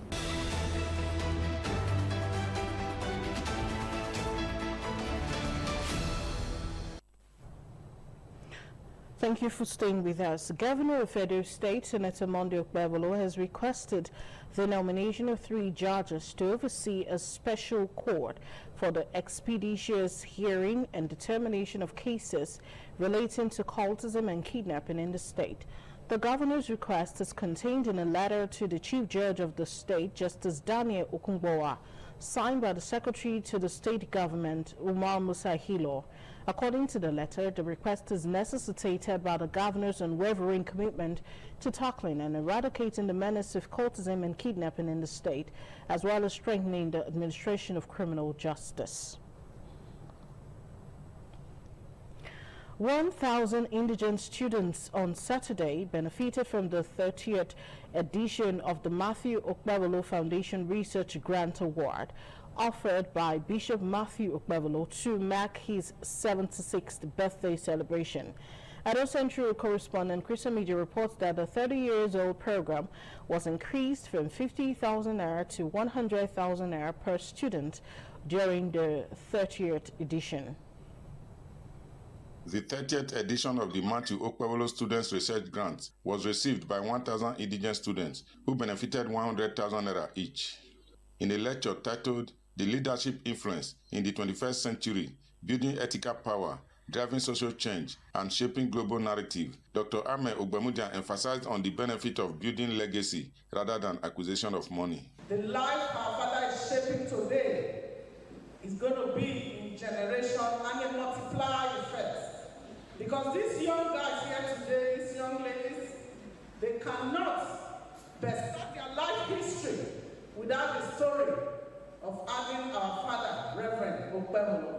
In his speech, the celebrant, Bishop Matthew Okpebholo, assured that the Touching Heart and Changing Lives program has been designed to outlive him. We have done this. We are happy God has given us power to be able to finish this one. We are still praying and looking out to God. By next year also, we continue. I encourage the people who benefited to also have the mind of giving out something. Goodwill messages were delivered by several dignitaries, including a former chairman of Yan North-East Local Government, Honorable Charles Igbinedion, who represented the Esama of Benin, South Chief Dr. Gabriel Usawaru Igbinedion. Reverend Okpebholo is a very good friend of my father. According to him, he has been following the chief's footsteps. I'm very proud of him for empowering the young ones to continue their education. Because education is very important to him, because I've been watching most of his program. That he has taken it upon himself to help indigent students. Here is a man that deserves the national honor. I want to just say thank you to Bishop Matthew Okpebholo for his generosity. May God reward him abundantly. The 76th birthday celebration continues on Sunday with a special Thanksgiving service. From Edenu Irua, Chris Omije, ITV News. The Edo State Security Corps has arrested 3 suspects for vandalizing and stealing some items belonging to Iviyeneva Primary School, St. Xavier Road in Ikpoba local government area. Jenna Mowa has details of the report. According to the Deputy Corps Commander, Edo State Security Corps, Richard Balogun, on the 18th June 2026, operatives of the Corps attached to the domain sector apprehended 3 suspects who specialize in the vandalism of school facilities for the purpose of selling the stolen items to scavengers. The suspects, he added, were arrested at Iviyeneva Primary School along St. Xavier Road, Ikpoba local government area of Edo State, following intelligence and surveillance operations carried out by the officers of the Corps. Some exhibits were recovered from them at the time of the arrest. So the men confessed to the act of vandalizing the school. So the operation is here. We are going around the whole schools across the state to make sure we protect the facilities and even the students too. So that is a mandate that must be accomplished by the Edo Security Corps in collaboration with other sister agencies. Upon interrogation, the suspects confessed to the crime. Let me really break everything. Who can catch you as the breaker? Edo State Security Corps. As they go, I will tell you say you never school. I will see all these things. You see some window where they have for empty class. I will carry the 2 plus 1 share with a brick. I will take break and finish. Then I take pieces like this one. The baby come on the window, the put on ground for the class. Now we want to carry them. Okay, you see, and they don't break and be on breaker. No, they don't break up for ground. They don't keep this up for ground for the empty class. But now break these other ones. The suspects and the recovered exhibits were later handed over to the Edo State Universal Basic Education Board Subeb legal team headed by Justina Adube for further investigation. According to the Corps Commander, the arrest and prosecution of suspects is to serve as deterrent to vandals who specialize in destroying national critical assets in public educational institutions across the state. From Benin, Jonah Omowa, ITV News. You're watching the Network News on ITV. We'll bring you more stories after this break. Stay tuned.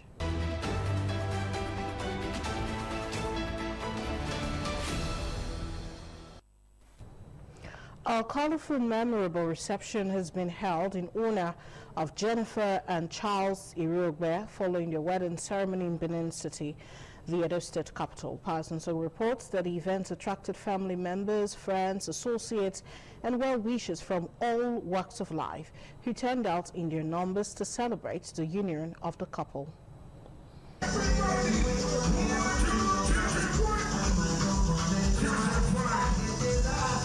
It was glamorous as the bridal train danced into the reception hall, preceded by their parents. Cutting of the wedding cake by the couple symbolizes their commitment to a life of togetherness. With applause from guests, Charles and Jennifer Iriogbe fed each other with slices of the cake before sharing a toast to their future.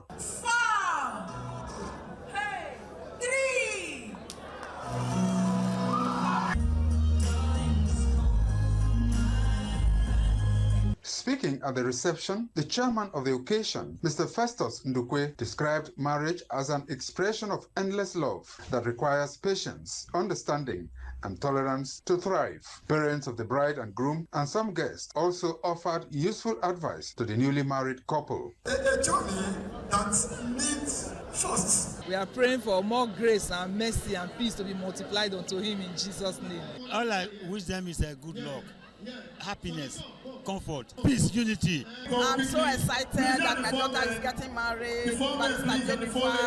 Very happy that we are the Several dignitaries, guests, and family members celebrated with the married couple. I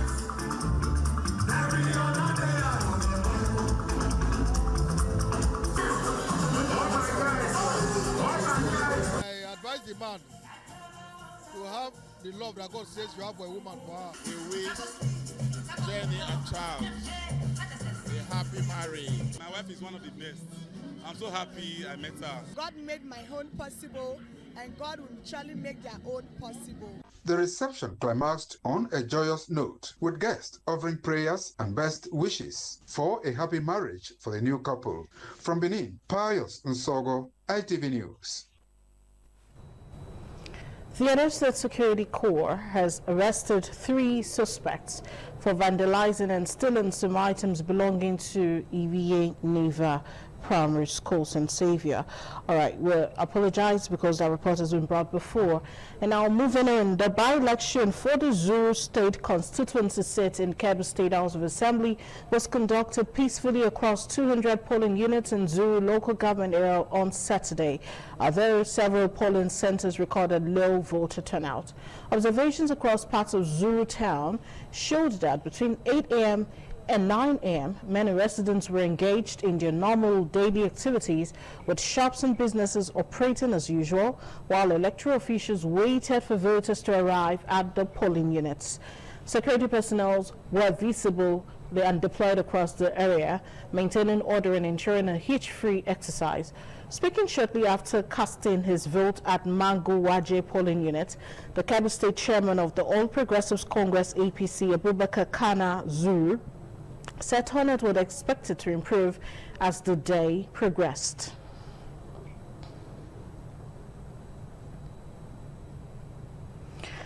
On a sad note, a young man and his girlfriend have reportedly died from suspected carbon monoxide poisoning in Calabar, Cross River State Capital, after inhaling fumes from a generator used overnight.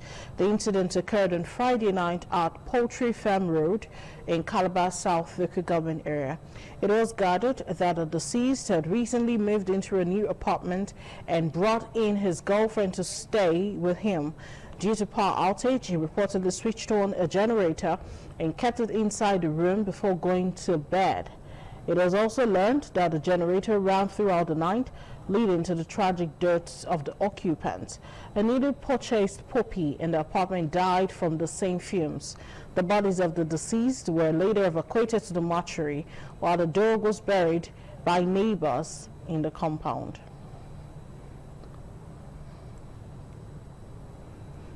On business news, the federal government has engaged the banking community on revenue optimization assurance platform, a digital revenue collection system aimed at improving revenue generation, blocking leakages, and enhancing transparency in public finance management. Speaking at a sensitization workshop organized by the Office of the Accountant General of the Federation in Abuja, the Minister of Finance and Coordinating Minister of the Economy, Taiwo Oyedele, said the platform was designed to modernize Nigeria's revenue collection process. Oyedele, who was represented by the Permanent Secretary, Special Duties, Muhammad Danjuma, described RevOp as a centralized digital revenue collection and monitor system that provides a real-time automated framework for federal agencies to raise, collect, and report revenues. He said the platform replaces fragmented manual processes that have hindered effective revenue collection for decades. According to him, RevUp serves as a critical tool in the government's drive to improve revenue administration, reduce leakages, enhance public sector accountability. The minister reiterated government's commitment to improving revenue generation, strengthening accountability, and leveraging technology to enhance efficiency across public financial management processes. Oyedele noted that although significant progress has been made since the platform's implementation, some challenges remained, particularly limited awareness among banking channels and frontline officers. He explained that some banking personnel are still unfamiliar with the platform, its objectives, and its procedures required to support transactions processed through it.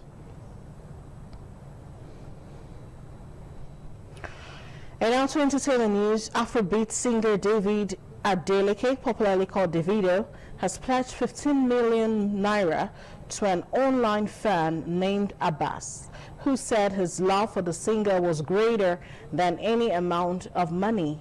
Davido made the pledge following an online exchange between Abbas and a friend who claimed Abbas had supported Davido without receiving financial help. Abbas responds that his love for Davido is greater than anything or any amount of money in the world, adding 001 till he dies. This prompted the Afrobeat singer Davido to request for Abbas's account details, promising to reward him with 15 million naira. Davido, often referred to as 001, is known for publicly gifting money to fans and associates.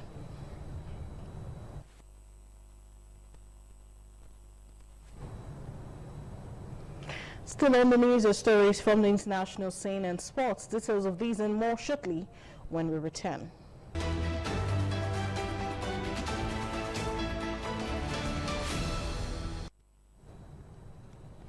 And on the foreign scene, tensions are rising once again along the Israel-Lebanon border after Israeli airstrikes reportedly killed several people in southern Lebanon, despite a recent announced ceasefire between Israel and Hezbollah. Lebanese authorities said the strikes targeted multiple locations across southern Lebanon overnight and into Saturday, with casualties including civilians and security personnel. Local reports indicate that at least 5 people were killed in the latest attacks, while other reports put the death toll significantly higher following a series of strikes across the region. The Israeli military says the operations were carried out in response to attacks launched against Israeli forces and were aimed at Hezbollah positions and infrastructure. Israel maintains that it will continue acting against threats to its security. Hezbollah has accused Israel of violating the ceasefire agreement and warned that continued attacks could trigger further retaliation.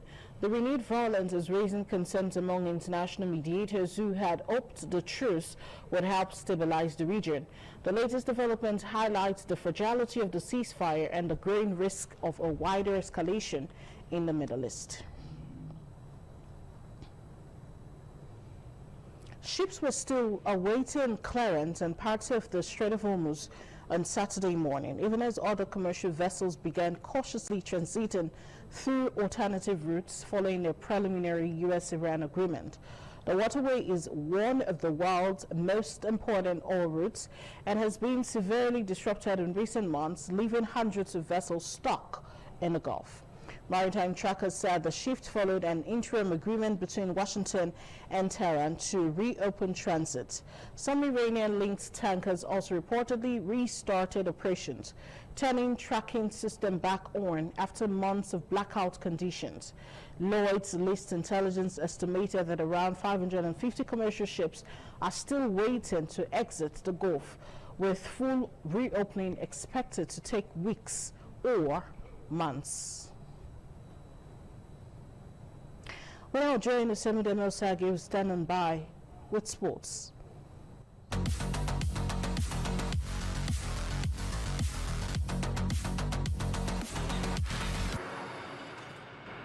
Morocco captain Achraf Hakimi has become the most capped African player in FIFA World Cup history. This comes after the defender reached a landmark 12th tournament appearance for Morocco. The PSG star entered the 2026 World Cup with 10 appearances, moved to 11 after featuring in Morocco's 1-1 draw with Brazil, and his appearance against Scotland took him to 12. Hakimi is now the outright leader at the top of the African all-time appearance leaderboard, ranking ahead of Francois Oumambiyik of Cameroon and Ghana's Asamoah Gyan, who both previously shared the record on 11 World Cup appearances. He has featured in 3 World Cups for Morocco and played all matches for his country. Elsewhere, Paraguay's Miguel Almiron became the first player to be shown a red card for covering his mouth while speaking to an opponent during his side's World Cup group match against Turkey. Almiron covered his mouth with his hand while speaking to Turkey's Mert Moldor, who immediately informed an official standing next to him. Following a check by the video assistant referee Ivan Bartin from El Salvador announced that he was sending off the former Newcastle United winger. The incident occurred just before halftime, with Paraguay leading 1-0. And finally, Haiti and Turkey have been knocked out of the group stage of the 2026 FIFA World Cup following defeats in their second round games. Brazil cruised to a 3-0 victory over Haiti in Group C, mathematically ending the Caribbean side's hopes of advancing. The result leaves Haiti bottom of Group C with 0 points from 2 matches and a goal difference of -4. In Group D, Turkey suffered a narrow 1-0 defeat to Paraguay and joined Haiti in exiting the tournament. Despite late pressure and a Paraguayan red card in stoppage time, Turkey could not find an equalizer. The loss leaves them with 2 defeats from 2 games and no points, confirming their elimination with 1 match still to play. And that's it from Sports Desk. I'm Osemdeme Osagi.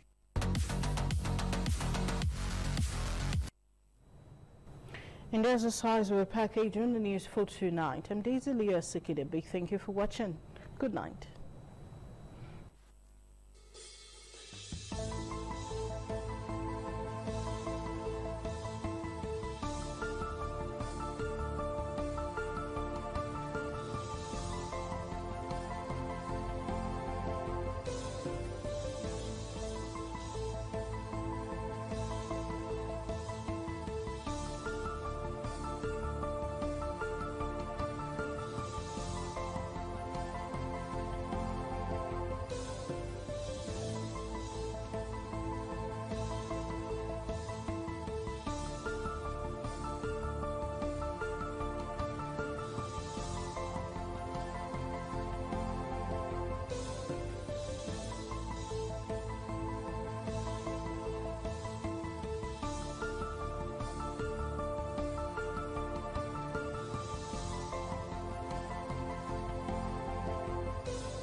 ITV, certainly the best.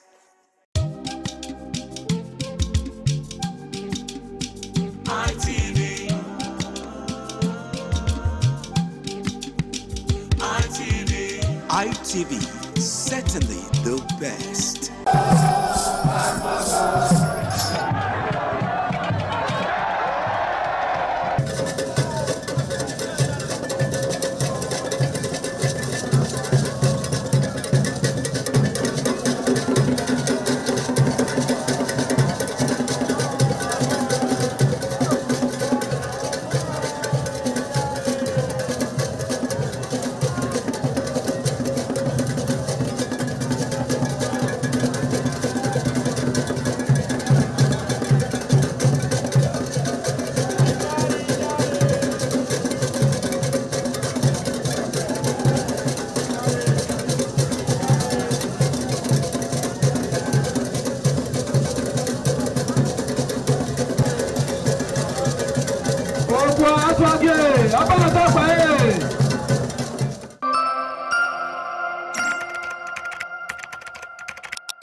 ITV, certainly the best.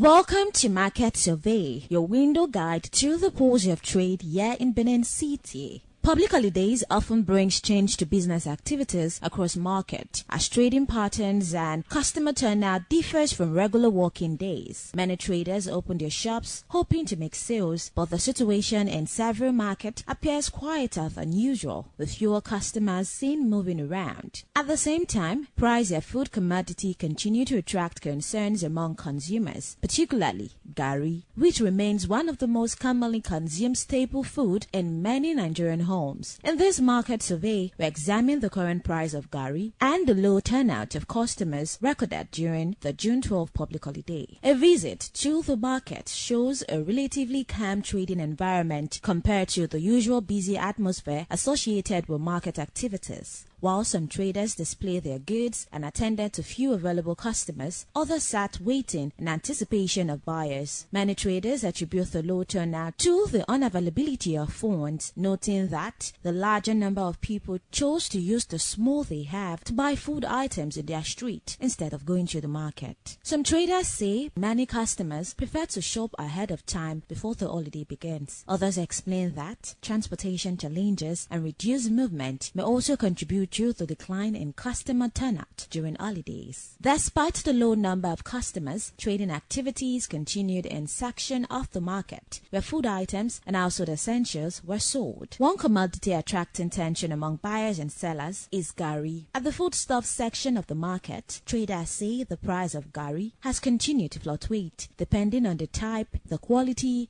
and the quantity being purchased. According to traders, a pen bucket of garri currently sells between 2,500 to 4,000, depending on whether it is white or yellow garri and the quantity available in the market. Smaller measurements are also sold at varying prices to meet the purchasing power of different consumers. Traders explain that factors such as transportation cost, processing expenses, and supply from producing communities continue to influence the price of garri in the market. Some sellers also note that demand from garri remains high because it is affordable and widely consumed in many homes. Consumers, however, express concerns over the rising price of food items, saying the cost of living continue to affect your spending habit. Some buyers say they now purchase smaller quantity of food items in order to manage their household expenses. Others say the low turnout recorded in the market during the holiday may also be linked to the economic situation, as many people are becoming more cautious with spending. Even with the reduced customer presence, traders remain hopeful that business activities will improve after the public holiday as normal routine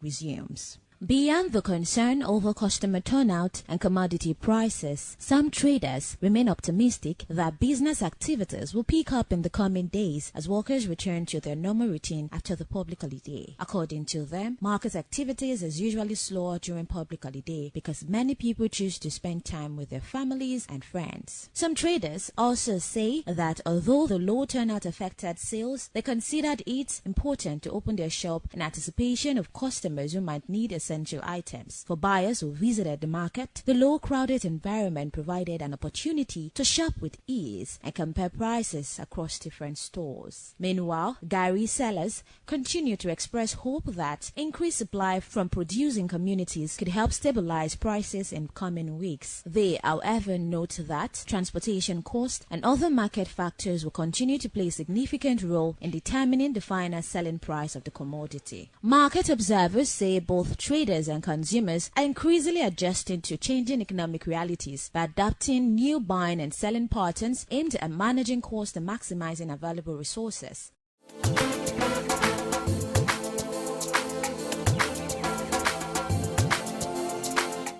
Welcome to Market Survey. On this edition of Market Survey, currently at Olia Market here in Benin City to get to know the current price of garri. I am Stephanie Notoriua. Stay tuned.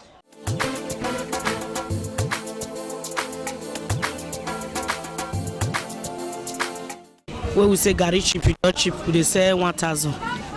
Constantly say 1,200. Now money don't hard. They don't have money.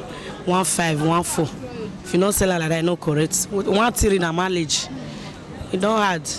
These few periods, so I don't know whether na fuel, whether na cause some say if you not they let them go farm again. We don't know, but it don't add money. This one I would sell Since there 25, 28, 25, 27. But now I don't go 35. If you not sell at 33, 34, 35, you know go gain now because they don't have money. And so we see them. Now they affect now. They use oil now. Village people now they still they buy things. They not go sell their own cheap money. They can't use money they buy there. So that is just it. They buy. Now make if you something affects as they do garden, they affect you. They will still affect there. If fuel, it will still affect there. Because now more to the carry come for village, come they sell. So now you know. So this line, how much did they sell them before?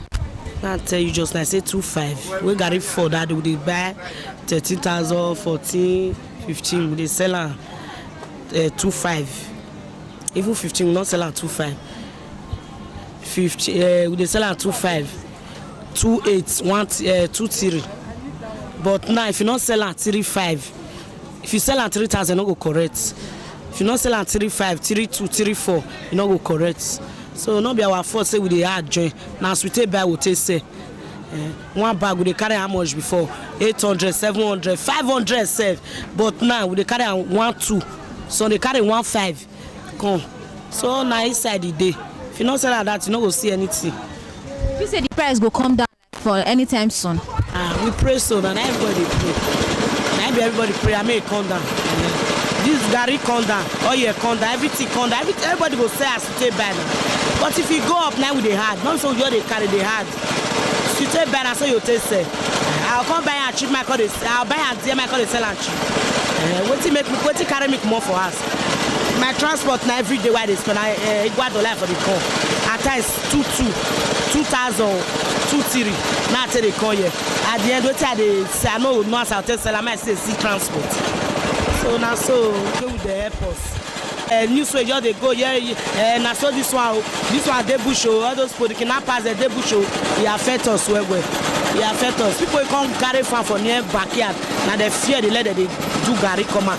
Now make can they dear. Fear not they let they go village, go inside farm again. Fear. So now so make the airports so.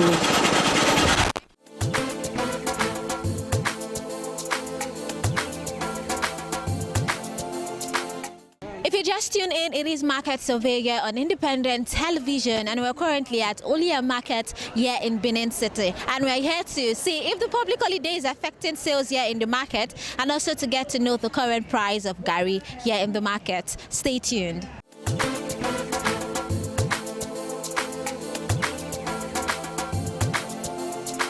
$1, 2. Okay. The brown one 1,000. The cup, tomatoes cup, 700. The up one, 500. So how much did they sell this pentraba before? Before, where garri there, we sell at 35 now. 35. But now it don't come down. So how much I said they buy them for bag? How much be bag? Bag would they buy 17,000 now. Before where would they sell 35? Would they buy 60,000? So now the thing don't cheap for market? It don't come down pass before now. But as it cheap, so market day, people they come back? For we, not be the market you they see so. The market not day like that, and I manage with it.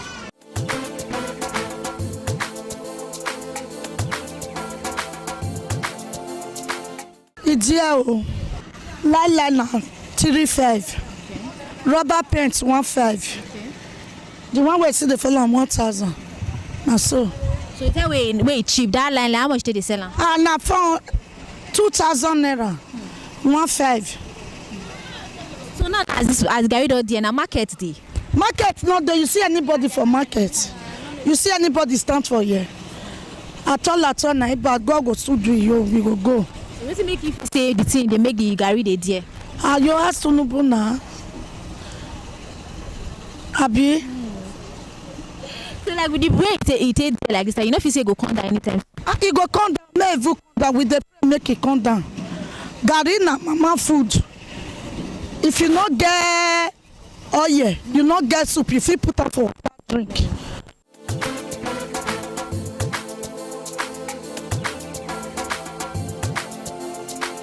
How the market? Oh, thank God. How the market day? So customer day because the way everywhere you take this. Not just there, customer not there. Things too dear. When you go market, you carry money, go market. You buy money, buy market come now, you go sit down, they look market. So the thing they affect us, not only the market women, everybody, because everybody they eat when they break. So everybody they suffer. So may they tell Tinubu, make it reduce the price of fuel. Now the price of fuel, now they make everything they go up every day. Because when we go market, they go say fuel not do. Could you imagine from here to Cocoa, when we they enter 300? I go market, when I say I go market, I go Cocoa market. They carry me 3,000. Then come me back, me and my load, they carry me 4,500 because I buy load. So if you just complain, you say, you know they see fuel, fuel too dear. So they should tell our president that they should reduce the price of fuel so that everything will come down. Now say I see I'm on my sister.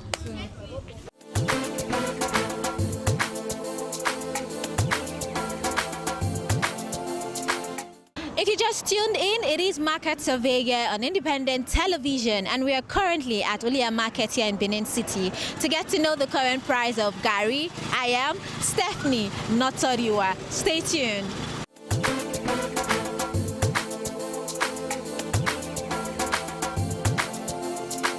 As activities gradually wind down from the day, traders remain hopeful that customer patronage will improve, bringing renewed business opportunities and increased sales. Findings from the market survey reveal that the low turnout of consumers in the market affecting the pace of business activities for many traders. The survey also shows that Gari prices continue to fluctuate due to factors such as transportation cost, supply, and processing expenses. As traders and consumers continue to adjust to economic realities, market activities remain influenced by both seasonal events and the changing prices of essential commodity. While traders hope for improved patronage in the days ahead, consumers remain concerned about the rising cost of essential commodity. As economic reality continues to shape buying and selling patterns, both traders and consumers are adjusting to the changing dynamics of the marketplace. The survey also underscores the importance of food commodity such as Gari, whose price continue to affect household budget and purchasing decision. For both traders and consumer, the ability to adapt to the changing market conditions remain essential as they navigate the realities of today's economy. As the market gradually returns to its usual pace following the June 12 public holiday, traders are hopeful for increased customer patronage and improved sales in the coming days. The survey further shows that the price of Gari remains a key concern for many customers, reflecting broader challenges associated with food affordability and market stability. Despite these changes, trading activities continue, demonstrating the resilience of both traders and consumers who strive to meet their daily needs amid changing economic conditions.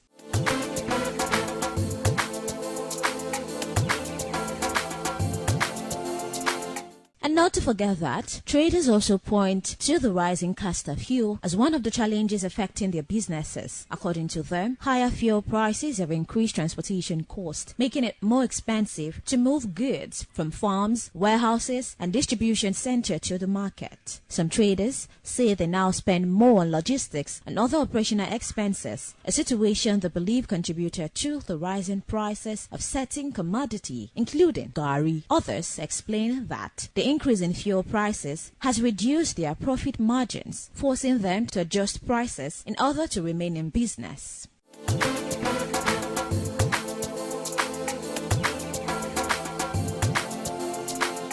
Gari remains one of the most widely consumed food commodities in Nigeria. From rural communities to urban centers, it is regarded as an affordable staple food that cuts across social and economic classes, whether consumed as eba or soaked in water with sugar and granite. milk, or other accompaniment. Gari continued to play an important role in the diet of millions of Nigeria. However, in recent times, consumers and traders alike have expressed concerns over fluctuation in price of the commodity. What was once considered one of the cheapest and most affordable food item is now attracting increasing attention due to changes in the market. Different varieties of gari are available in the market. According to traders, prices often vary depending on quality, processing method, quantity, and place of origin.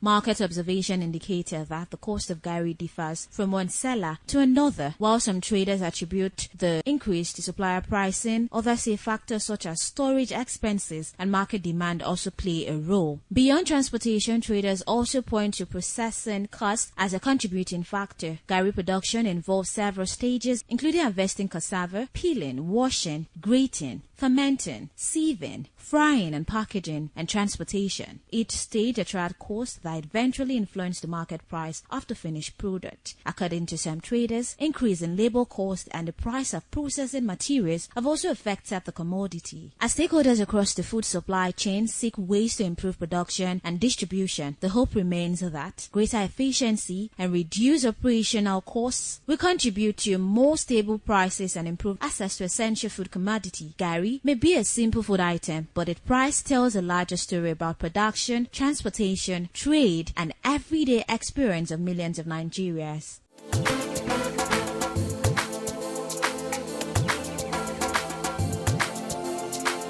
We've come to the end of today's edition on Market Survey, and due to the survey we've come to realize that the price of gari is a bit on the high side, and the effect of that is due to the hike in transportation, and also being that today is public holiday, the market is a bit scanty. And that's it for today's edition of Market Survey. I am Stephanie Notoriuwa. Thank you so much.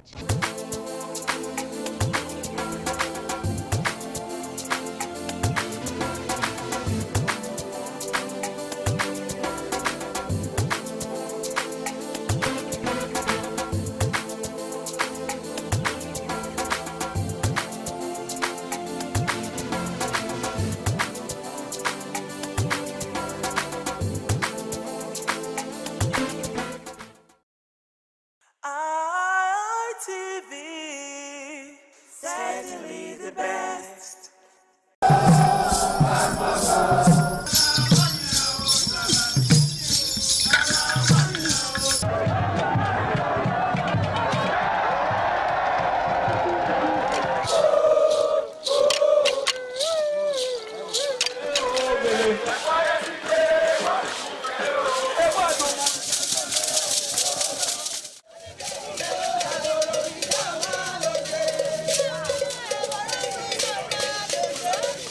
Ladies and gentlemen, what we are seeing on the stage is the Toro Cultural Princess event. On the other side, we have the Gymnastic Boys. Gymnastic Boys, you don't know what we want to do now. We are reading upstairs. We are at the first floor. You don't know what we are going to do in the second floor.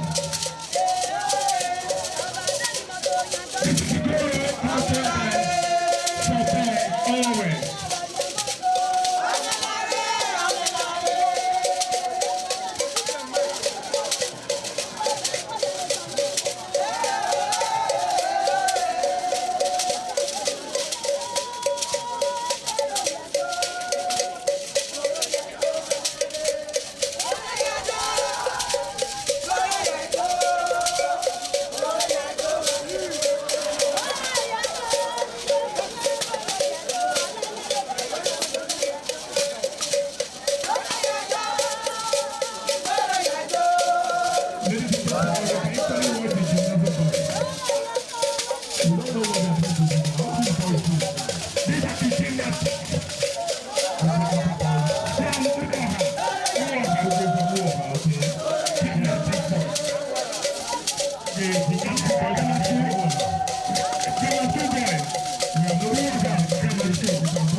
ITV. ITV, certainly the best. ITV, certainly the best.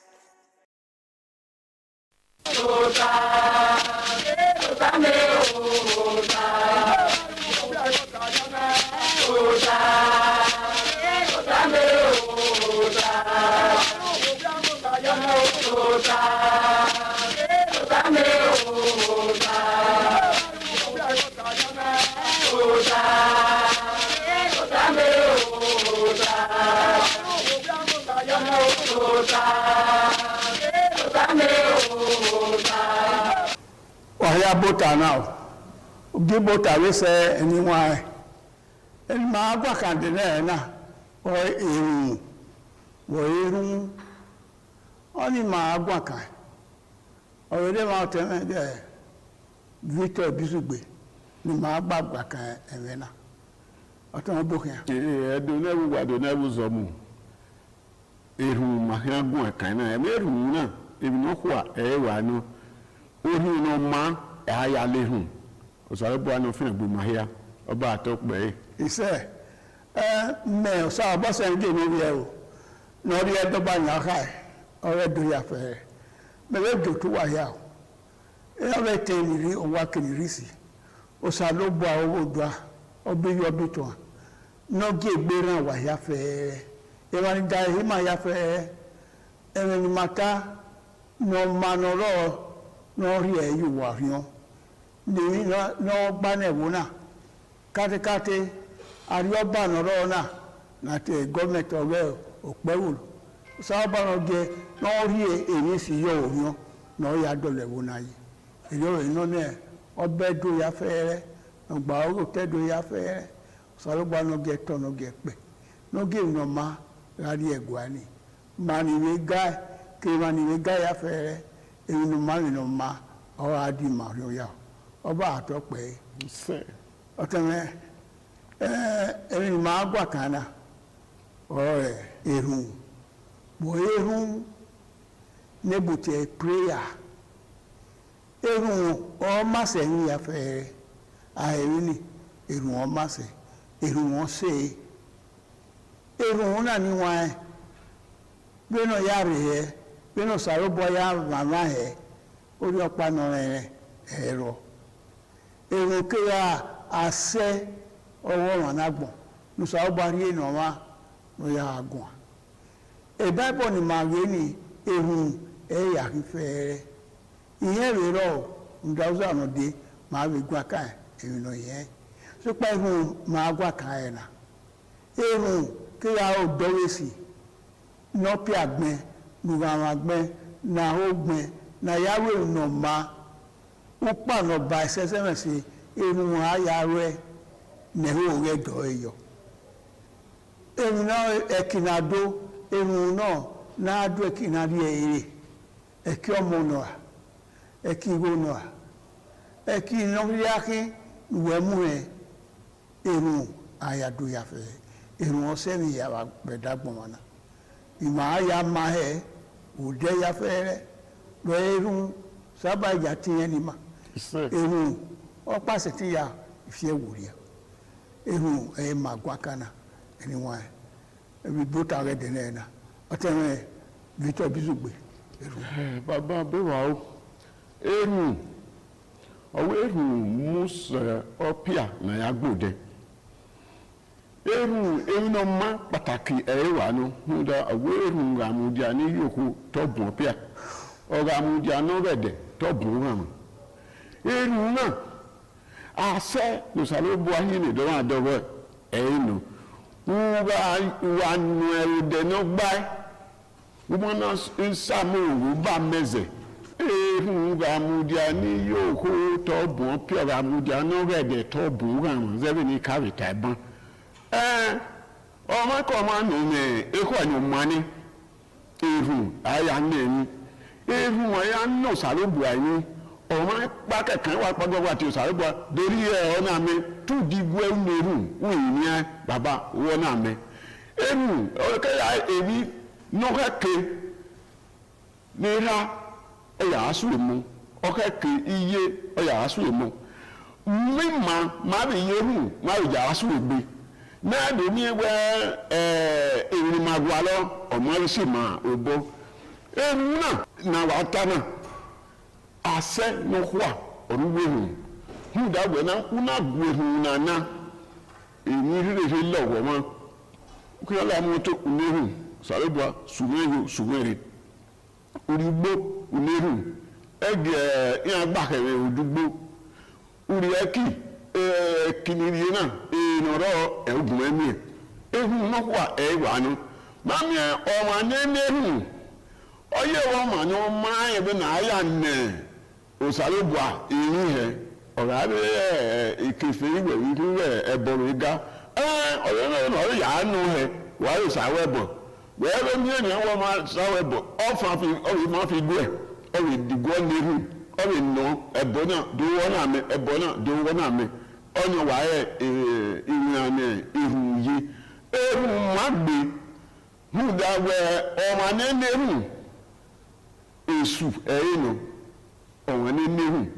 esu mame osalobo no ye no wa ma radio ni ma ya tibu na ga nehu ni ma meke na mi de ko de na ya no yin bebo na ba ti abi ga nehu ni meke na su na oba to pe ise anyone wa da no tai o we ke lo de ya de ehun ana aya si won ele wo pa na ya nehu anyone ehun o wi se ni ya fe ehun o e ma ta mo sáré bóyá wùrú yàfẹ́ sópa ká àwọn ẹwọ̀n yọ ẹ̀yìn rẹ̀ nù ọ̀rọ̀ nílẹ̀ òhun ọ̀nẹ́ ehun òhun ọ̀nà òun bẹ̀rẹ̀ ẹ̀ sópa àṣẹ́nà lẹ́lẹ́kíá àbẹ̀yẹ̀ àlẹ́nu yèrí èyí náà ló dùnà ọwọ́ dùnà tọ́ra dùnà ní máa yà ó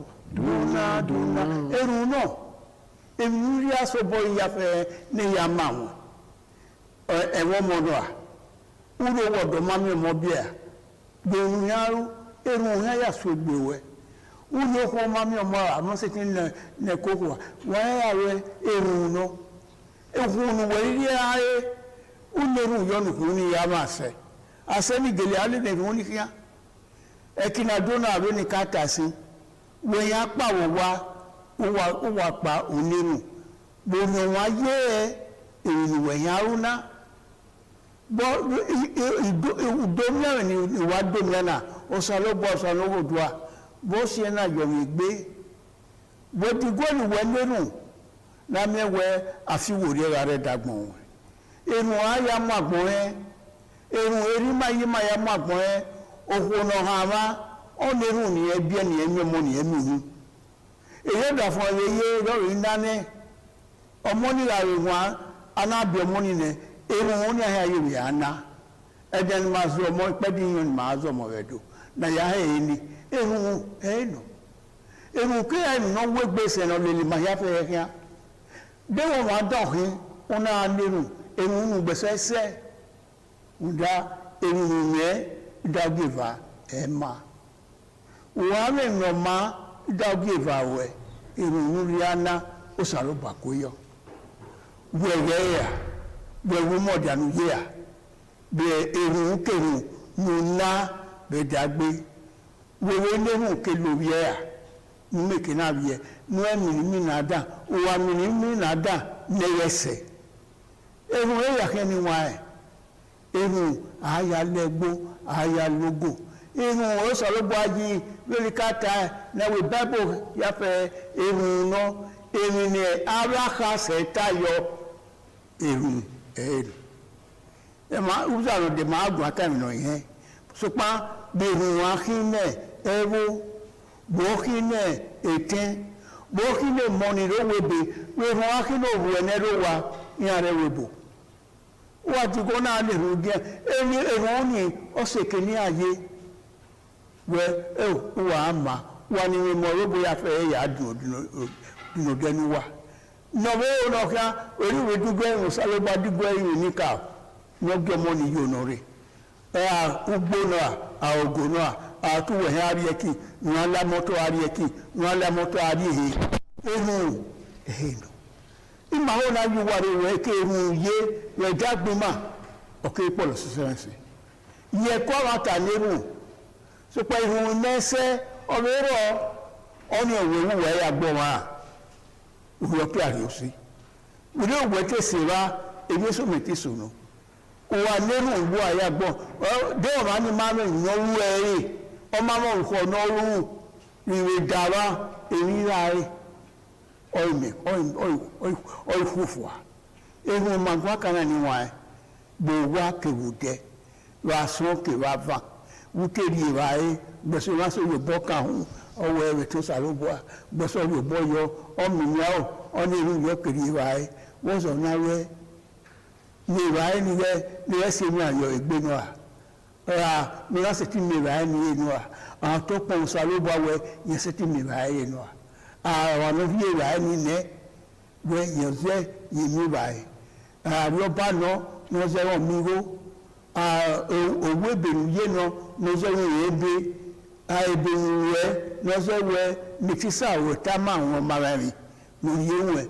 o le ru ogun e ra ran eru wo orí digbase egbe ma ya fe ami wa na me hu eru o eru ori wa ye egbe o o tere bizugbe mo ni wa inu kan ni eru o digbase ni ya fe ohu tagbon na o ma ni me hu uwe o ma ni oyo ma ni ma dun o ma no ira dun na ni eru o inu kan no ma ko ma ya ye o bo ti o welele o eru ori eti no ma eru ori enwa no ma eru oso ma de o de no wa buya eru wo ya so ma he mo de we e ko we no ma ni keke ro ma ni we na eru gieni iye kokoro na kugbe no meke na de luvie mo da we eru na awuga eno ehu wo mo ko ehu ese o sa obo agbago boyo owo ko ona anehu o ga si udan o we sare pa pe mi ni ya do sisi ni ya de ya gbo won o sare pa pe mi ni ama iwe to mi ya do o sisi ni ebe to ba agbon na o a ebo ni sare pa le ti yo we ehu omo ko owe no kakabo wa so ni enori ho and where the prayer of a wicked person is an abomination ye ni ehun wa se lebo ye de ni ehun oni o se na mewe ohu no ma aya lehu ewi no ma o le lehu kian tehu o hehebo o hehu tu o hehu wa to dia mu o tun wa mu o ye gbera mi no ma eni le hu ye odigbagbe o ma ko won na la we ni o na ya nehu eni ni ya gbin o agbin ani ma no wa ni nehu o yo no ma we usaro hu da o salo bo aye we ya na ru no ga na ya ne ni keni no ma ko mo bu igu alo eru ti yin abe ho eru ami ewu bonu wa da yi wo ona eru ugbe ho na hia eni kemi nu we ntane olorun gbogbo ori no manu ya ta ni ofu iroro to se dagbo won sare bo no mu dia klima no hi e tin ri wo gbe ni mo de ma se ti yaya lehu oba atokpe ise eru e magwa kan ni wa we lo da ore o ano wi na wa ni hu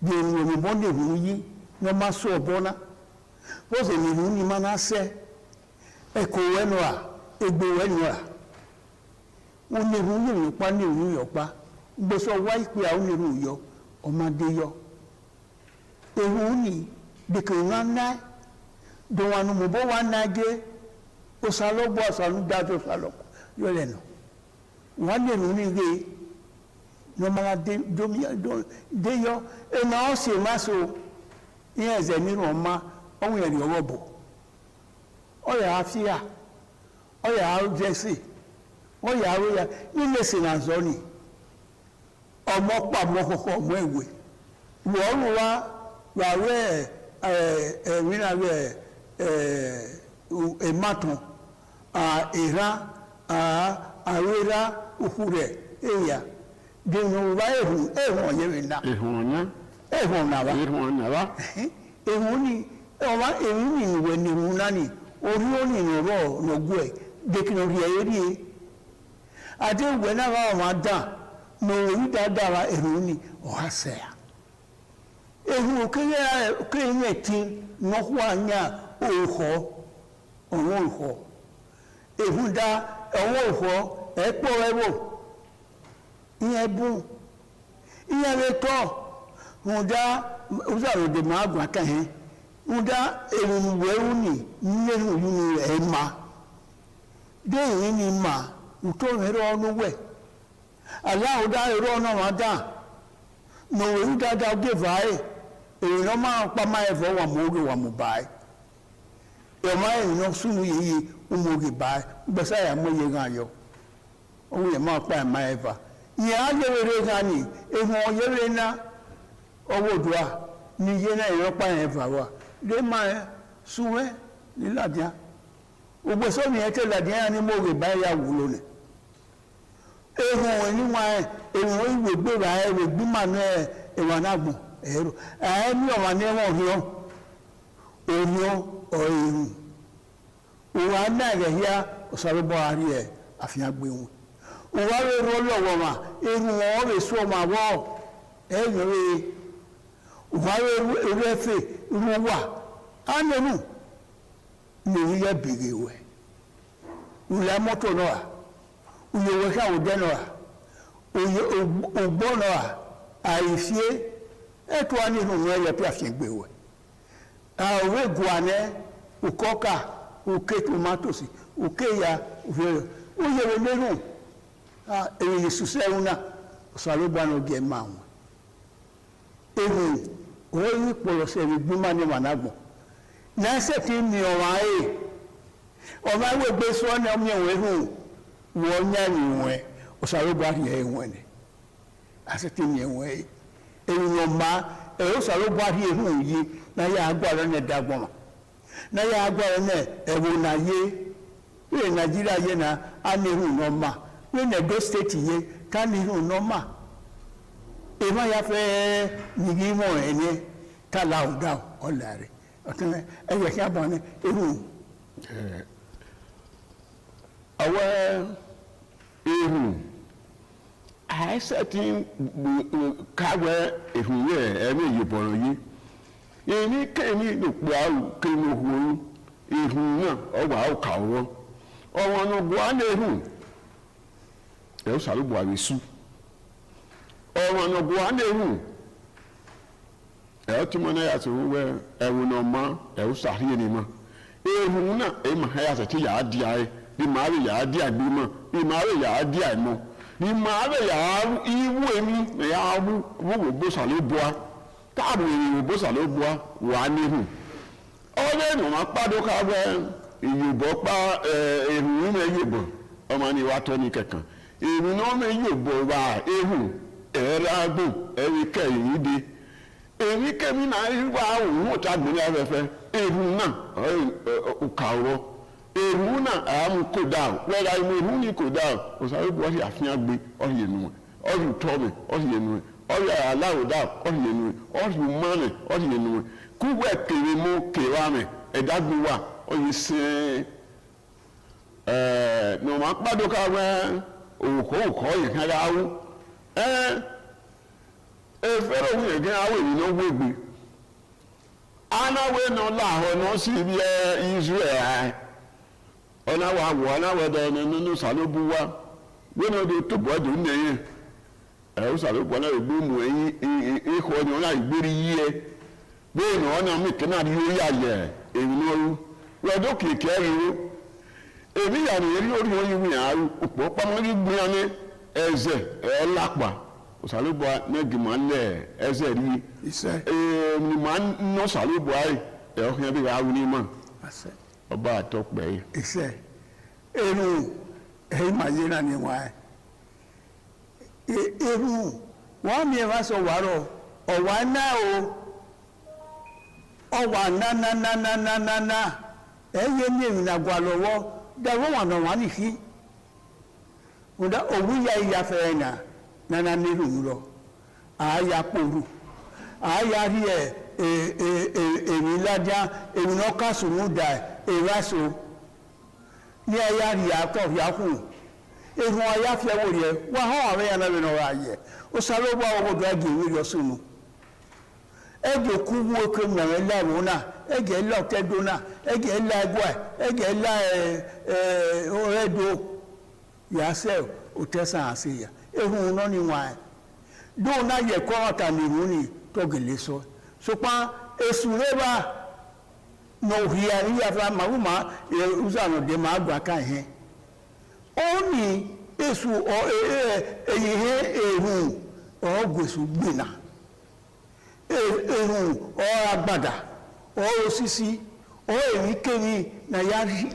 gwesu gbina ọwada eboda otada emaro ọwa agwa ase no salo pari ne na wa ya ri ari eno o salo para rieru ona ri no wa na ya mewe enenye won ni ta ọwa da tada we boto awu o maru e ro pa wu wa mi mefa wo ehun ke ai mefa ni wa mefa ni o salo ba ari ni ma ya fe we de na mi ani wa bota na ma yena iru e ma ya mo yuto o tan ga bi kan bone o to e du na gugwa de na wuzo mu ehun ma gun kan na ne ka gwa le hu we no wo yi ngwa ni hu ehun e o so ma lasun e o so ma ravan we ga heru ko da o emi kemi hia we ni boyi te ya hian gbin anu ebi le mo na da to epia ebi da to iku iwe tun ya pepe kate imanire kabetu imanire igusa ofun egbugu wa hiaro ni Jesu Kristi no mi won fun oba atokpe ise eri na ye ni wa ehun iwe getu e ma ya fe e ma ni re dade ako wa ni awe ejonwe ni ri egwa do ri ojonwe emerun betiosa lo gba technical no dunga no wa ya fe ise eyo ni na wo ka yele na we mo na no salo boa na mi we enika no ri e ke dan wa ori ori eyo no ne e wa owo wa na do ri ojo we ya e wo na eyo no e o ka yele e wa na do ri a ka yele so owo e tin e wa me ye gu e wo na ya fe wa maneru egbe mi ni na ro ori owe na okare no salo ba ni ka mo yin ori won dun ra ni wa ya fe ni wa go ba do lewo yi ira o don we ye wa ni ma re ri odon we no we ri o no ma ye gwa o salo ba no we yo bo no wa aka se no salo ba ri ni wa ze wo di odun ze we di wa nu do ya ri ege ni o do ari odon we ni no salo ba je gba won o dun na ni wa ya fe abe ejo we o tere no ri pe ọdún anu wa ya fe iya ni re igo bazuwa iya ri go mokuwa iya ra be iya ri sopon ba iya re owo iya ni re daade wo ya fe ni maseti sunu yi eni kan la owo be ti oba we do ya fe to ọdún anu wa ya fe duna to wa duna nu wa ya o duna to wa duna nu wa ya do me duna to wa duna nu wa ya baba duna ọba àtọpẹ ṣẹṣẹ.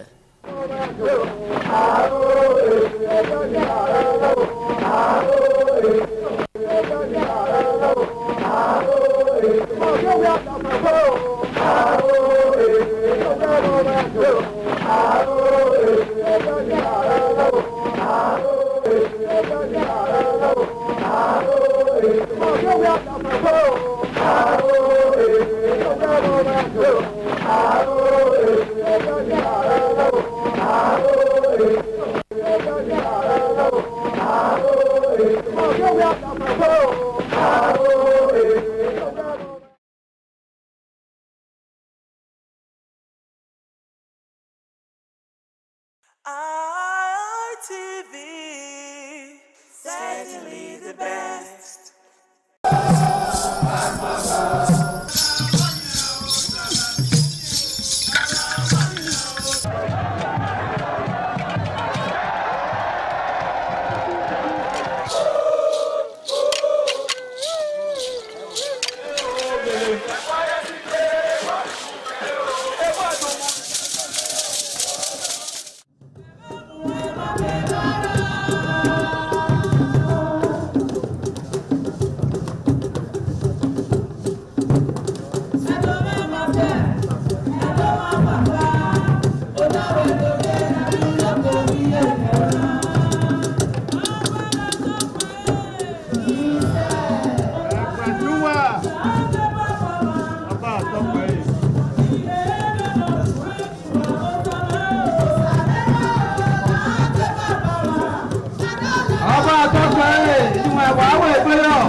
afternoon to our viewers and listeners at home, and welcome to another exciting edition of Itches and Voices. Itches and Voices is brought to you by NABVID, Network for the Advancement of People with Visible Disability, a non-governmental organization that advocates for persons with disabilities in Edo State. For a week or two now, we've been talking on inclusive education, a very important topic in the disability community. Because education, as we all know, is a leveler for everybody, including children with disability. And to do justice to our hearing impaired community is our sign language interpreter, Goodluck Omosi. And our guest for today is a stakeholder in the disability community, and is one of the most familiar faces we have on Itches and Voices. Is Kingsley Okoje. Welcome to the program today. Feels good to be on Itches and Voices, and it's a bit weird for me sitting on this side of the divide. Yeah, not this seat today. Welcome again. Thank you. And yeah, so for a week or two now, we've been talking on education, inclusive education. I think it's a topic we can never get tired of talking about because of the importance of education. And so as a stakeholder in this community for a couple of years now, what would you give as an overview of the current education situation in the disability community in Edo State? Oh, in Edo State, it's safe to say that it's far from what it ought to be. We all know that currently globally what's trending is inclusive education as opposed to segregated or integrated education that we currently practice in Edo State, and other countries are moving towards inclusive education. And the whole essence is to ensure that no child is left behind, is to ensure that every child have a sense of belonging. I remember in my secondary school days, because I was some sort of integrated education.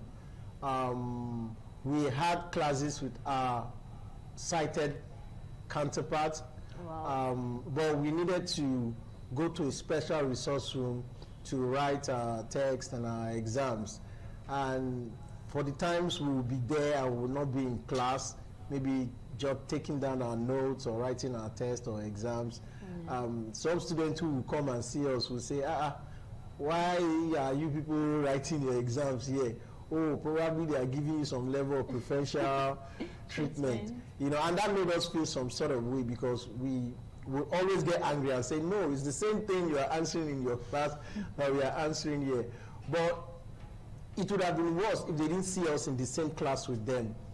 Seeing us in the same class with them made them understand that we can compete with them at the same level. That's what inclusive education does. It also made us make a lot of friends amongst our sighted counterpart, and we didn't feel any different from the rest of them, and they felt they understood our situation and knew exactly what to do around us. That's what inclusive education does. But when you segregate us, you separate us from the rest, it creates some sort of inferiority complex.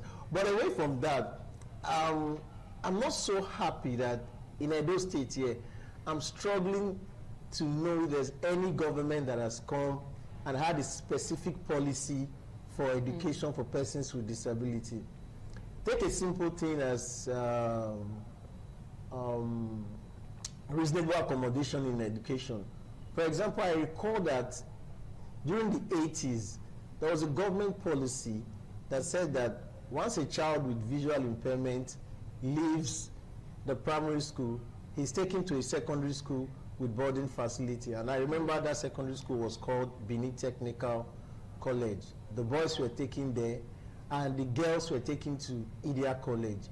Now, the reason why this policy existed as at then was because I'm sure the government as at that time saw the need to ensure that access to education would not be a challenge, would not be a reason why a child with disability stays at home. So they decided to allocate persons with disability to schools with boarding facility. So that simple adjustment in policy, that simple administrative policy made it possible for students with visual impairment to be able to access education And I'm sure some of the big names you've interviewed on this program, I don't want to start mentioning names now, we are beneficiary of that policy.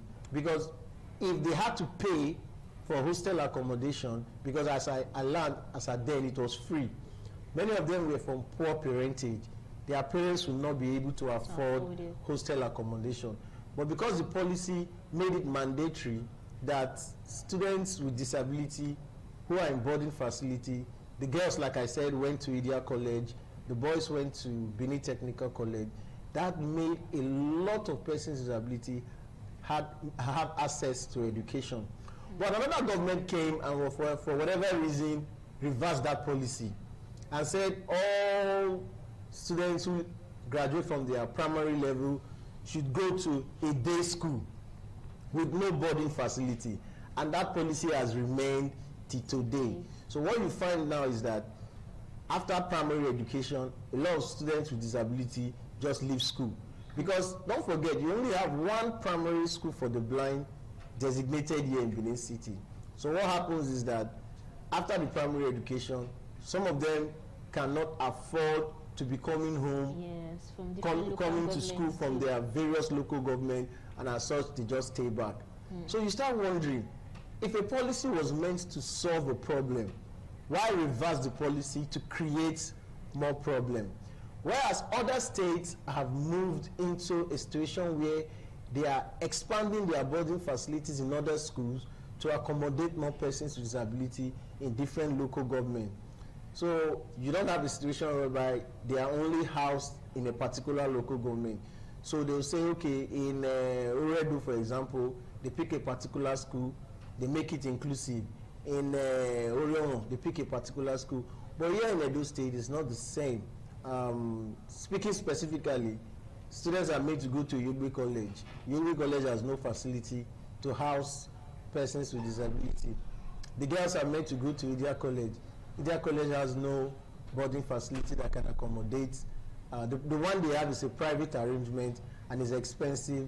Most children with disability cannot access it. So it's a bit, I think it's something the government in Edo State needs to look into. As I speak right now, I cannot tell you what the Edo State government policy on special education is. This has nothing to do with this present day government. It has been on for quite some time, and I think this government has the responsibility now to look into it and say, okay, you know what specific policy can we come up with to solve the issue of special education in Nigeria? The previous government did a bit. They came with Edo Best and Edo Best 2.0, but all of this educational program did not specifically address the needs, teaching and learning needs of students and pupils with disability in Edo State. So we are looking at the issue, because if there's no access, persons with disability will be left out. Access is key when it comes to the education of persons with disability. You have to even solve the issue of access first before you can even talk of inclusion. So that's what I think has been the major challenge in Edo State when you talk about special education. It's not just for the visually impaired. Same thing goes for those with hearing impairment. Another category of persons with disability.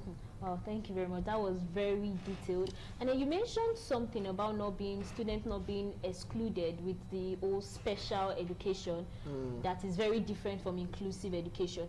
To add to what you said, I think because one of the things we need to fund this, we need money, funds is needed. And I think that's the importance of integrated education. If every school is in different local government, teachers are trained, and students with disabilities are in those schools, we will not need to build different schools that will be called special needs schools. We can train teachers. Yeah, but I think it's not necessarily all about funding.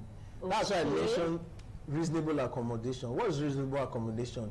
Making administrative, procedural, environmental adjustments to accommodate persons with disability. I'll give you an example. Okay. I don't want to mention the higher institution now, but there's a higher institution in Edo State here. A girl got admission. She's on crutches. She got admission into that institution, and classes were usually fixed on the 3rd and 4th floor of that faculty. And most time, she will have to rely on her fellow students to help her. They have to carry her like a bag of rice down the stairs, up and down the stairs for her to be able to attend classes. And it got to a point she just felt that, you know what, I'm done. I'm tired of people carrying me up. And because it tells on her dignity. It makes her, you know, she does not feel comfortable doing that because there are no ramps, there are no lift. But what will a simple school administration do? That faculty, what would the faculty, the dean of that faculty, the management of that faculty, what would they do? They just think about reasonable accommodation to say, you know what, we don't have the money to build RAM now, but we can make some procedural and administrative or an environmental adjustment. Any class that will have this girl or persons with disability should take place on the ground floor. That does not require so much money to do. Exactly. Just like I talked about reasonable accommodation in terms of policy. It was a policy that said, you know what, any school that has boarding facility, that's where we'll fix students with disability. And that has taken care, because that's what's happening in Lagos. In Lagos, you have what they call Peshili School for the Blind. It's a boarding facility at the primary level. Once its pupil graduates from there, the boys goes to King's College, while the girls go to Queen's College. That is how it ought to be in any other state. You look for a place that has accommodation that can house persons with disability. So sometimes it's not about funding. Funding is key, but sometimes it's about just making simple administrative adjustment, environmental adjustment to accommodate persons with disability. That's actually what I'm saying. Instead of thinking about building a separate school or for students with disability, if they are integrated into the schools we have currently, and then those adjustments are being made, there will not really be need to want to create a separate school.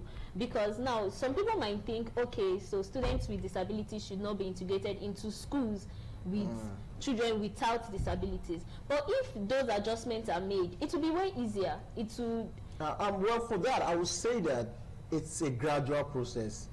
At the primary level, you cannot just introduce inclusive education where you just take a child with disability to a regular school and start practicing inclusive education immediately. You will have to take some level of progression for you to achieve that, because inclusive education has its technicality. And but to get there is to start by laying the blocks. So for instance, let's have, you know, decentralize the schooling. Why will a child from Akoko Edo come all the way from Akoko Edo to Oredo to access education? There should be a school in Akoko Edo that can accommodate children with disability. Same in Orion, same in Ovia. You know, at least if you decentralize it that way, we are starting from somewhere. I recall that NAVID developed a roadmap or a blueprint for inclusive education. It has a short-term, medium, and long-term plan to achieve inclusive education. And I recall we presented this document to the immediate past administration. I'm hoping that government is a continuum, that this government will go back to that document and see how they can adopt it, make any adjustment they want to make, and make inclusive education a reality.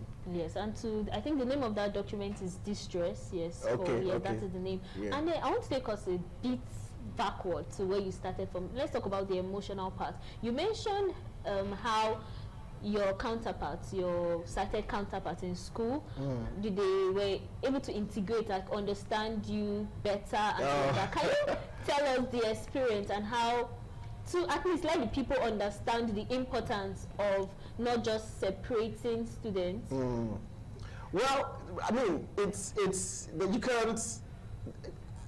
One of the things that helps in inclusive education is that when you are raising children, and from primary level, they can see persons with disability in their class. It makes it normative. So they don't see person with disability tomorrow and feel like, oh, it's one strange thing they are saying. From the very foundation, they've already started, you know, associating with children with disability in their classes. They are taught to support, to assist. And so imagine a child from that level who has been taught to assist a child with disability, maybe group learning, doing group work, and that child grows into a level of leadership tomorrow. Having stayed in an environment that has persons with disability, in formulating policy, he will think disability. Very true. You get what I'm saying? Yeah. So, but because a lot of persons have been detached from that reality, so when they find themselves in position of authority, disability is not a component that comes to their mind. It's something that is secondary. You have to do a lot of advocacy to make them remember that, oh, there are persons with disability, they are there, they exist.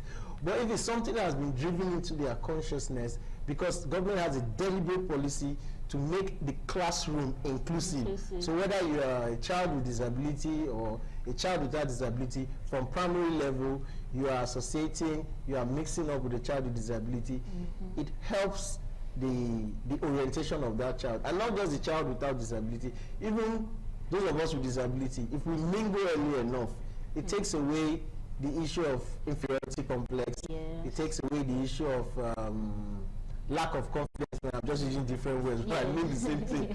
So it helps you to integrate proper, and it builds your confidence. And I think that's one of the reasons why now, not just on education, that's one of the reasons why I appreciate NAVID, because before coming into NAVID, there were a lot of things I did not know. There were a lot of stereotypes that I had in my head. And it shows how far, although it's getting better, the society is when it comes to the matter of disability. That's why this thing you just said is very, very true.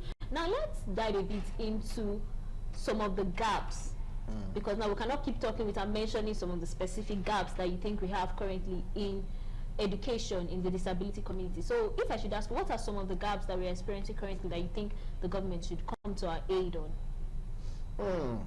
I think I would pick on the issue of assistive device, because in terms of teaching and learning, assistive device is very, very useful. And some of these assistive devices, they don't come cheap. You see, the whole essence of government or governance for me is to alleviate the plight of the masses. And so that's why subsidy is a big deal. That's why government all over the world subsidize certain things to make it affordable and accessible for their populace. There's no reason why, if you go to the United States, if you go to Great Britain, assistive devices are subsidized for citizens with disability. But in this country, it's not so. There are some assistive devices as expensive as £4,000, £3,000. I mean, convert that to Naira, you know what that means. So a lot of persons with disability cannot afford this assistive device, and that makes learning a bit difficult. I see no reason. This is why I talk about making certain policy statements. There's no reason why a child with disability, as soon as you're graduating from primary school, you're going into secondary school, as a matter of very, very urgent policy, government should make it mandatory. As you are going into your secondary school, as long as you're a child with a disability, you are handed a laptop. Because this is not the time and age where a child with disability, particularly those who are visually impaired, will have to rely on typewriter. Typewriter is way back, you understand? So you're handed a laptop. Because in any case, when budgetary allocation is made for education, one of the challenges that when you look into that budgetary allocation for education, little or nothing is provided for special or inclusive education. Why? We should have budgetary allocation for education, and within that budgetary allocation, specific money reserved to cater for specific needs of persons with disability, and some of which should include assistive device for persons with disability, laptops, hearing aids, visual instructional materials for those with hearing, hearing impairment. I mean, I go to some deaf school and I'm surprised that they don't have visual aids to aid their learning. And you know that for a deaf person, visualizing what they learn is very important. And you put them in a school that has no light, that has no visual learning material. So what quality of education is that deaf child receiving? The education is definitely going to be poor.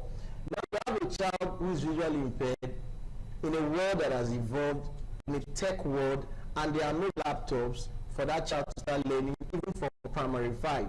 You understand? Yes. What type of learning is that child getting? It's zero. He moves to secondary school, he moves to the university, he's struggling to get a laptop.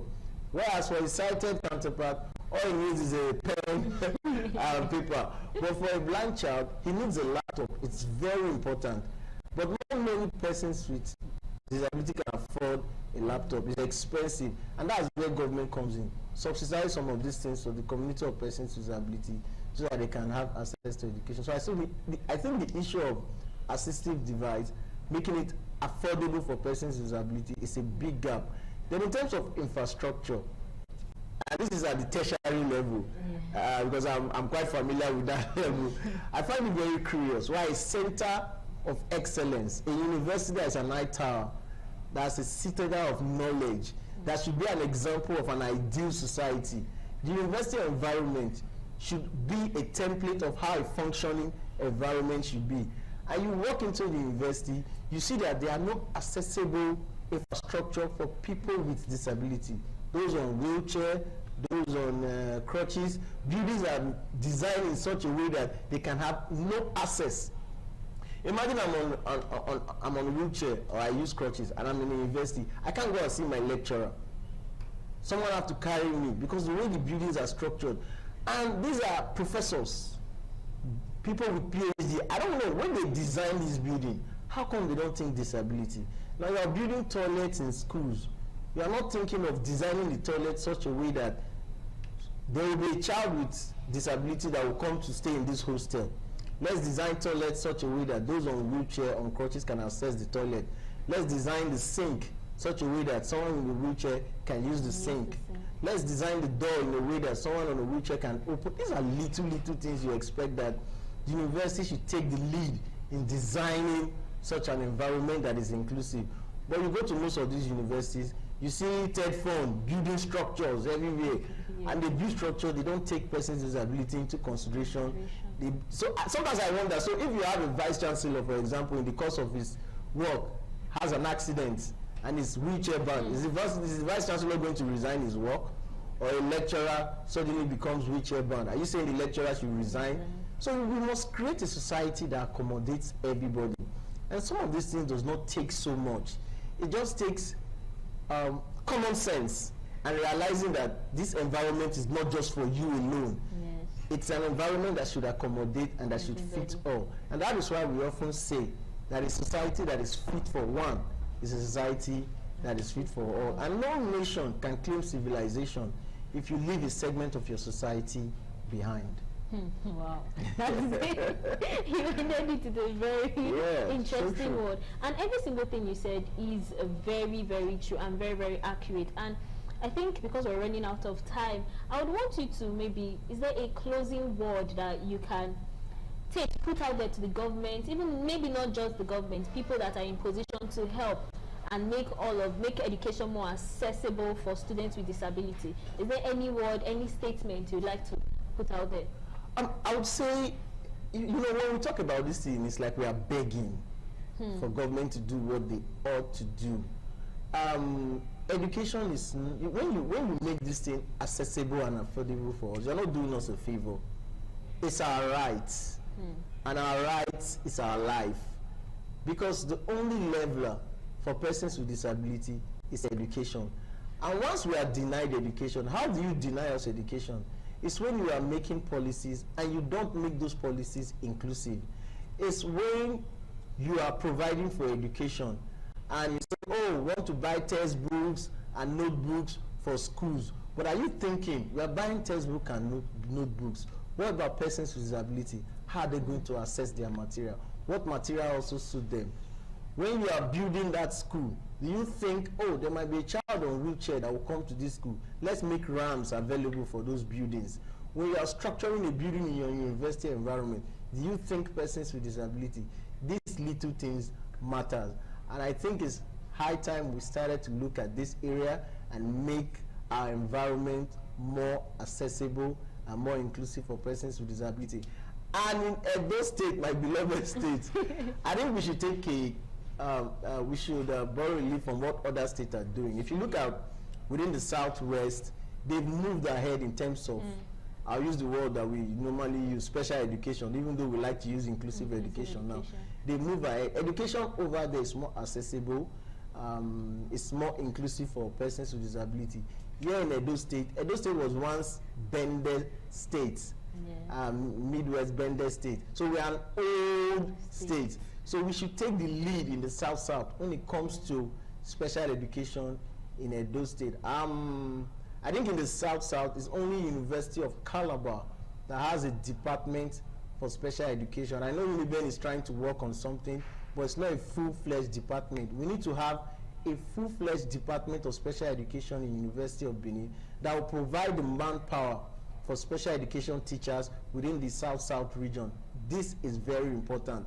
And I want to use this opportunity to call on the Vice Chancellor, the great Vice Chancellor of the University of Benin, to do something to look at that area, to ensure that we have a functioning department of special education so that we can produce special teachers, you know, that will serve Edo State and the South region of Nigeria. Wow, thank you so very much, sir.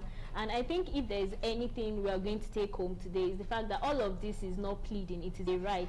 And when persons with disability are given their rights, they are given a chance to live like each and every one of us. Oh, it has been an amazing time in the studio today with Kingsley Okoje. And I must say you've done a good work by wearing my shoes, and it fits perfectly. Oh, thank you very much. Thank you very much. I really appreciate that.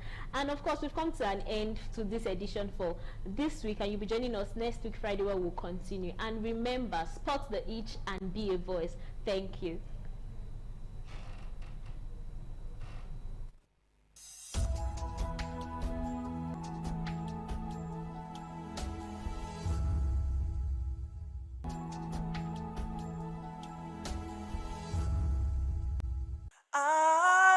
ITV, certainly the best.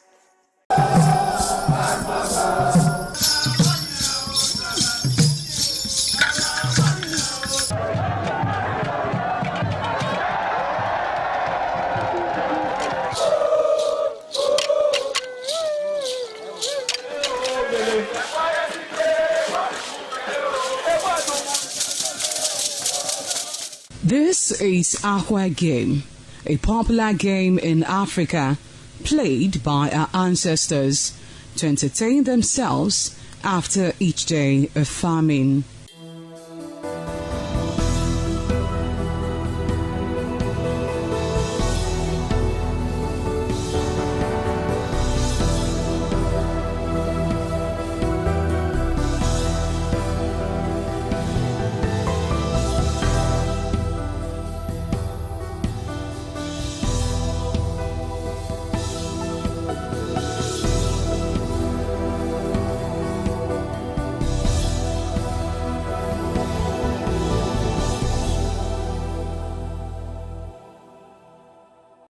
It is also relevant in our coronation in Africa. It is a sport and indeed very interesting, as every seed had a role in the game.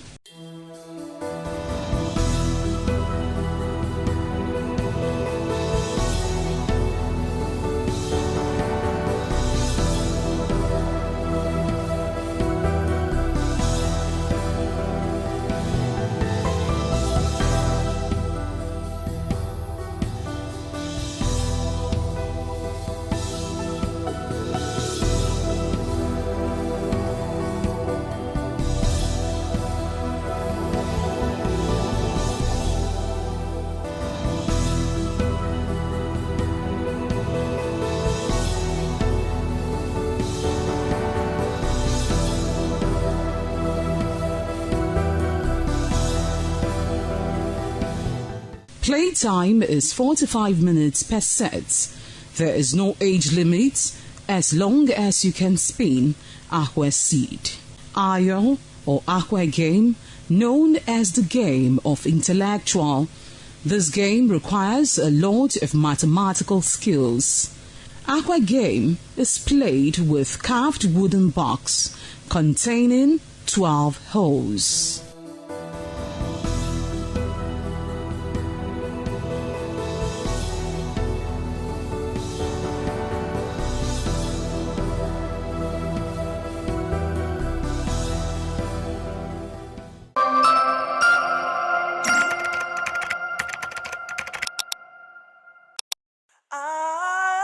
ITV, certainly the best.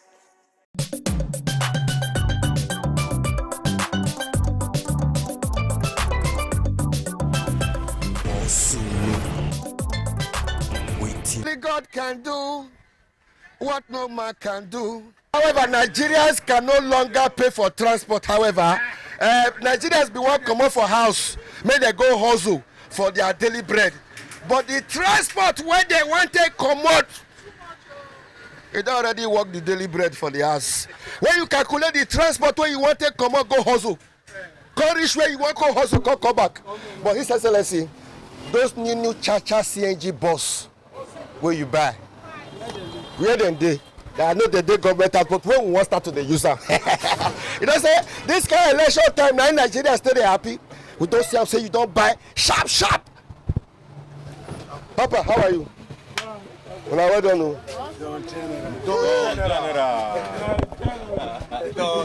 Anyway, you do for Nigeria, they watch us for ITV, for Facebook, for YouTube, they watch us online. We must continue to thank you. This bus don't reach like 10 years now. Now the former governor. Abi, don't reach 10 years. Go 60 years. This bus don't go 16 years. 60 years. Let me say we are due for new one. Yes. Overdue. That's why Akpakomiza don't go carry some come now. That one not they use, they use diesel and fuel. And a CNG. I been an electric bus. Our governor go back also. Na CNG. No, not be 100 naira. For this election time, a free Mayala. No, for this election time, from now till January 16, now free. If they not carry us free, we'll change that for them.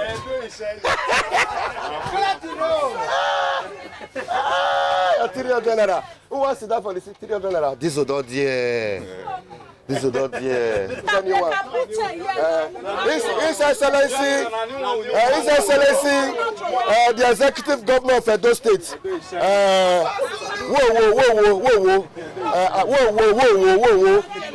Whoa.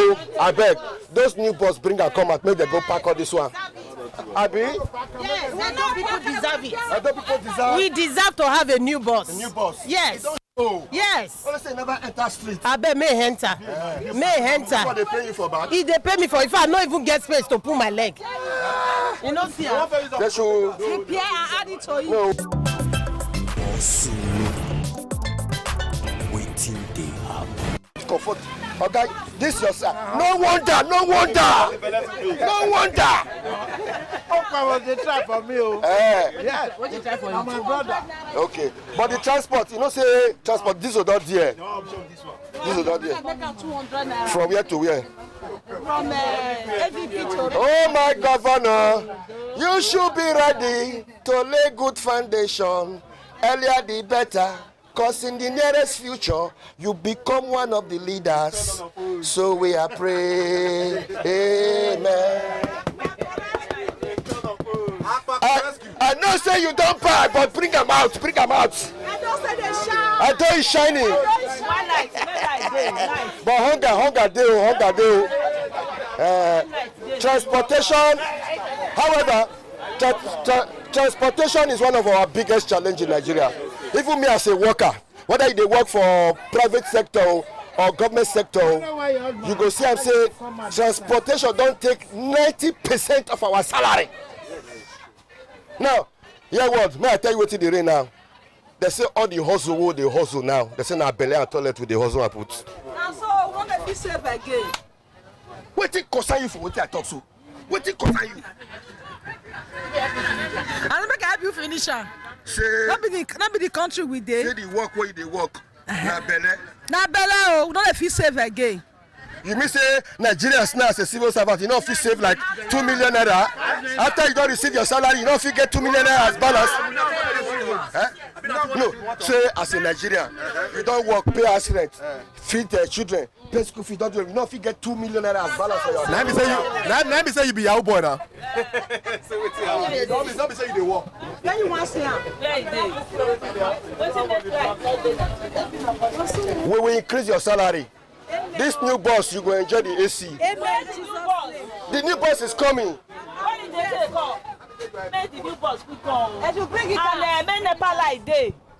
No light, no light for you go buy solar fan. No. All the old women don't buy solar fan. So they carry solar fan follow body now.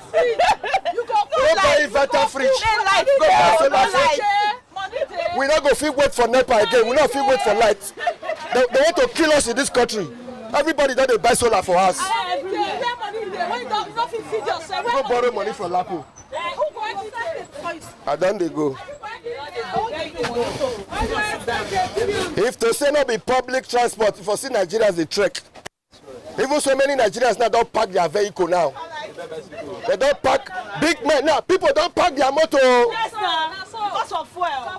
When it's too expensive. Eh? Now this Iran-American war na cause. Na cause. We not get refinery. No, now because of the American. We not get refinery. Donald Trump don't want Iran now. We not get refinery. You know, you say we don't give out to Chinese company. You know, yeah. Excellency, I beg bring out the new boss. I beg. Oh, we'll bring out the new boss. This is about 15 years. We don't to repair this motor. Bring out the new. Okay. What did they happen? Oh, your money. Oh. What did they happen? 500 naira. What did they happen? 500 naira.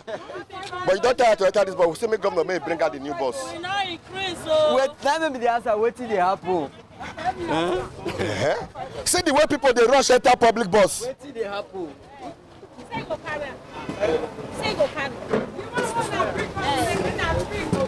Now, no, it's Excellency. As an area journalist, as an area journalist, this new bus, so make Edo people enjoy this bus till the end of this year. In fact, till January 16th.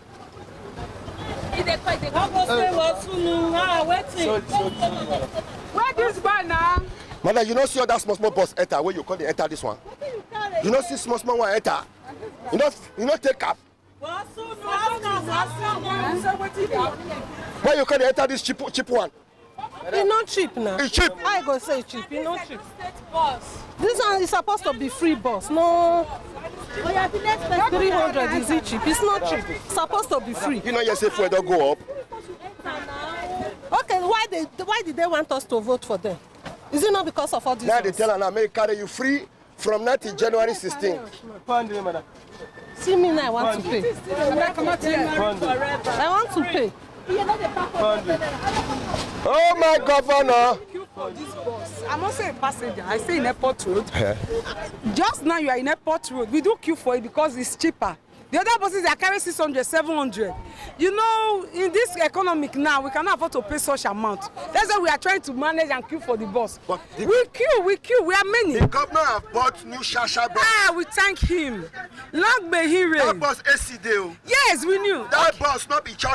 You mean it? That bus not be diesel, not be fuel. You mean it? That bus now. Buzz for our governor. It's not the hype. So where are you going? Where are you going? Now you the enter goes Ghana or South Africa.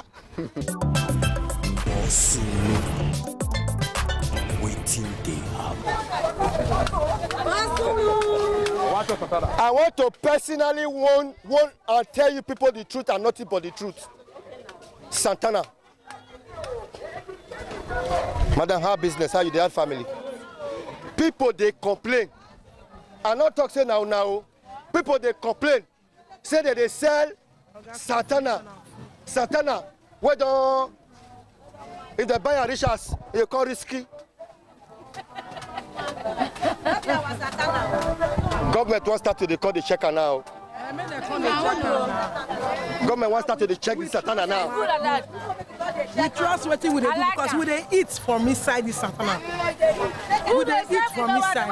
So me now, I go do what's no good. I'll come and eat from inside. I eat from inside. If I buy this Santana go us now, like how many days if you stay for us? Like this one will be like this now. If you stay 1 week, nothing will do. 1 week? Yes, nothing will do. He gets stash. The one where no get stash, 3 days he don't dey pere. Okay, may I tell you now what people where they chop Santana they complain. They say why be say Santana the smell, the cassava scent, it is scent where. These are people just chop Santana and once you tell them say chop them. If you just open some, what did they cost them? That one another person go answer that one. What did they cost them? I don't know, my own on the smell. Your own on the scent. I said my own on the scent like that. They smell like that. because if you put them for water now, say you soak them, you quick wash them. Once, if you too take for ground, now you go get that odor. Yeah. But if you quick wash them, quick make them, you know, get that odor. How much for that one? 100 naira. 200. For one. 3,500.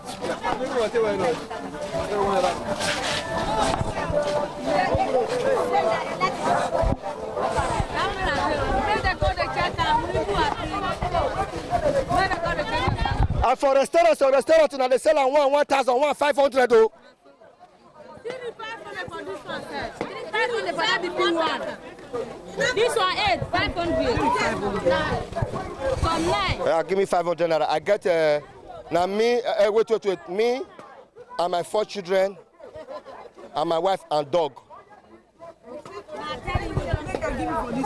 No, not that. Eh? This one at 8, I'll give you. 8. And so restaurant they sell on 1,500 naira. No say for this country they know they shame again. No, they.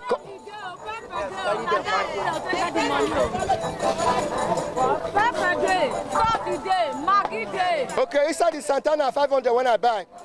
Now inside the soup, pepper. Oh yeah. Now 9 now give us. 500 naira. Let me say if I open restaurant now, how much I'll get for this one now? I buy how many? Give me 9 for 500. 200 naira. With soup. Thank you, eh? Thank you. So cut now. Thank you.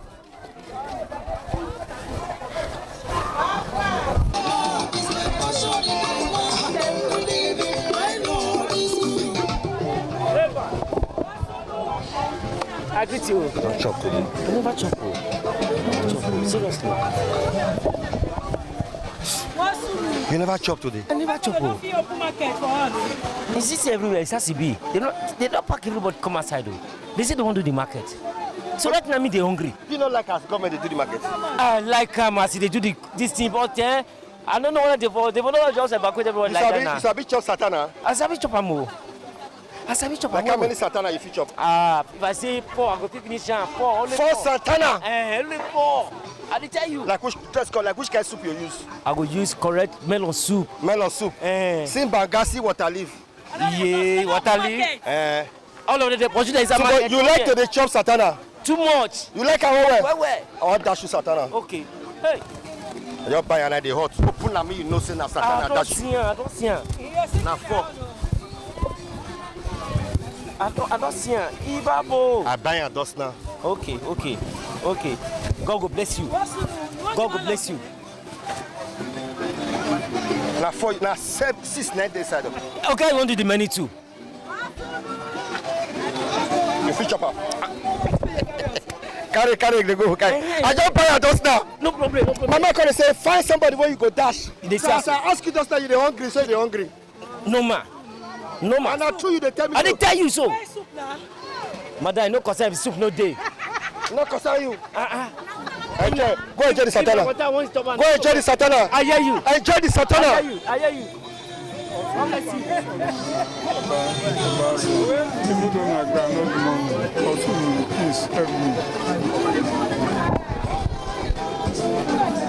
May I help you with something?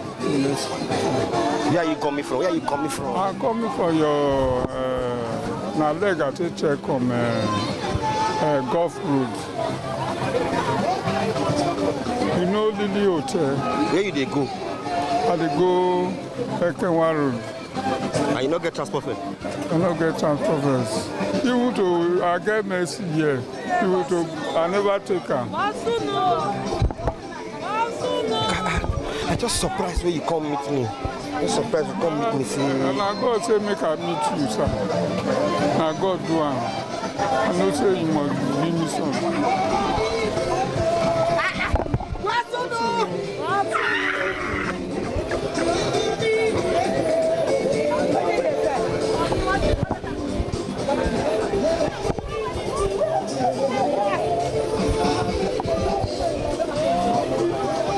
bless you. God will bless you.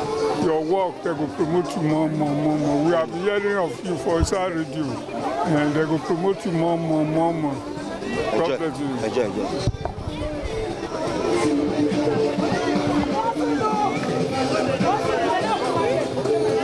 I don't suffer, not be small. On per se, I get sense. Poverty no good at all.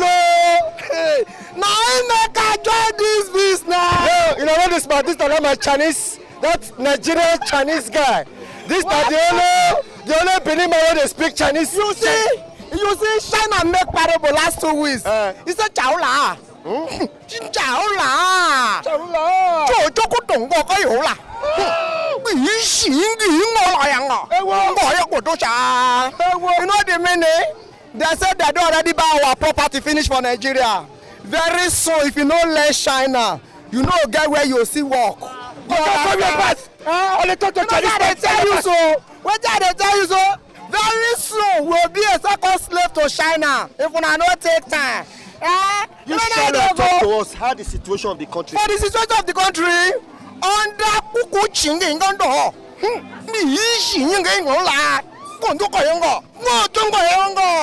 the more you look, the more you see, not be less again. The more you look, the more you see. What you concern hammer? I just show my love. We'll see. I just not the adjustment of Aru again. Not the adjustment. I just either you agree or you not agree. They borrow money. You say you know there. Anything concerning Nigeria, na stand that they stop. Background. I got do what go favor you. Issue. What's on your belly that they come out to? Nigeria know you affect you at all. Dominica, tell me no Domema. Salute for God, tell me no Domema. I don't go. Okay. How do you also know? Bro, I don't get your number. Give my number. You get many things. I didn't find you for long. I beg. Agree to. I beg you. Number 0080 55 40 73 59. Help me tell Nigerians make we be our brother's keeper. Chinese. No be so we not like to be our brother keeper. Unless our gospels don't spoil. To be a brother's keeper nowadays, your brother when you say you want being a keeper, he don't remove gospel come out for your back. So your code according to your materials, your size no dey market. As people they watch us now, they feel say you know they okay.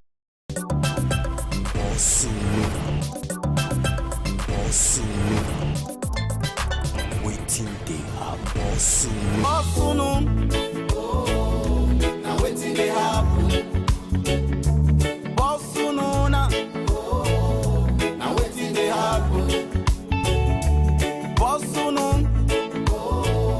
Now waiting they happen. We must continue to thank God for our life. I sincerely sympathize with the families of people who be said they don't die or timely deaths. Don't kill so many innocent Nigerians. May their soul rest in peace. However, Nigerians they call on the federal government of Nigeria. Make them sharply. Nigerians they call on the Nigerian army. Nigerians they call on the Nigerian police. Nigerians they call on all the security apparatus for Nigeria. Make them wake up, because Nigerians are not smiling because of the way things can happen now for this our country. However, we must continue. Waiting they happen. Agree to. Money no they come from heaven. Do better thing, money go come. Now true word that they tell you so. Agree to now. Mommy, how are you? Everybody they holla. Good morning.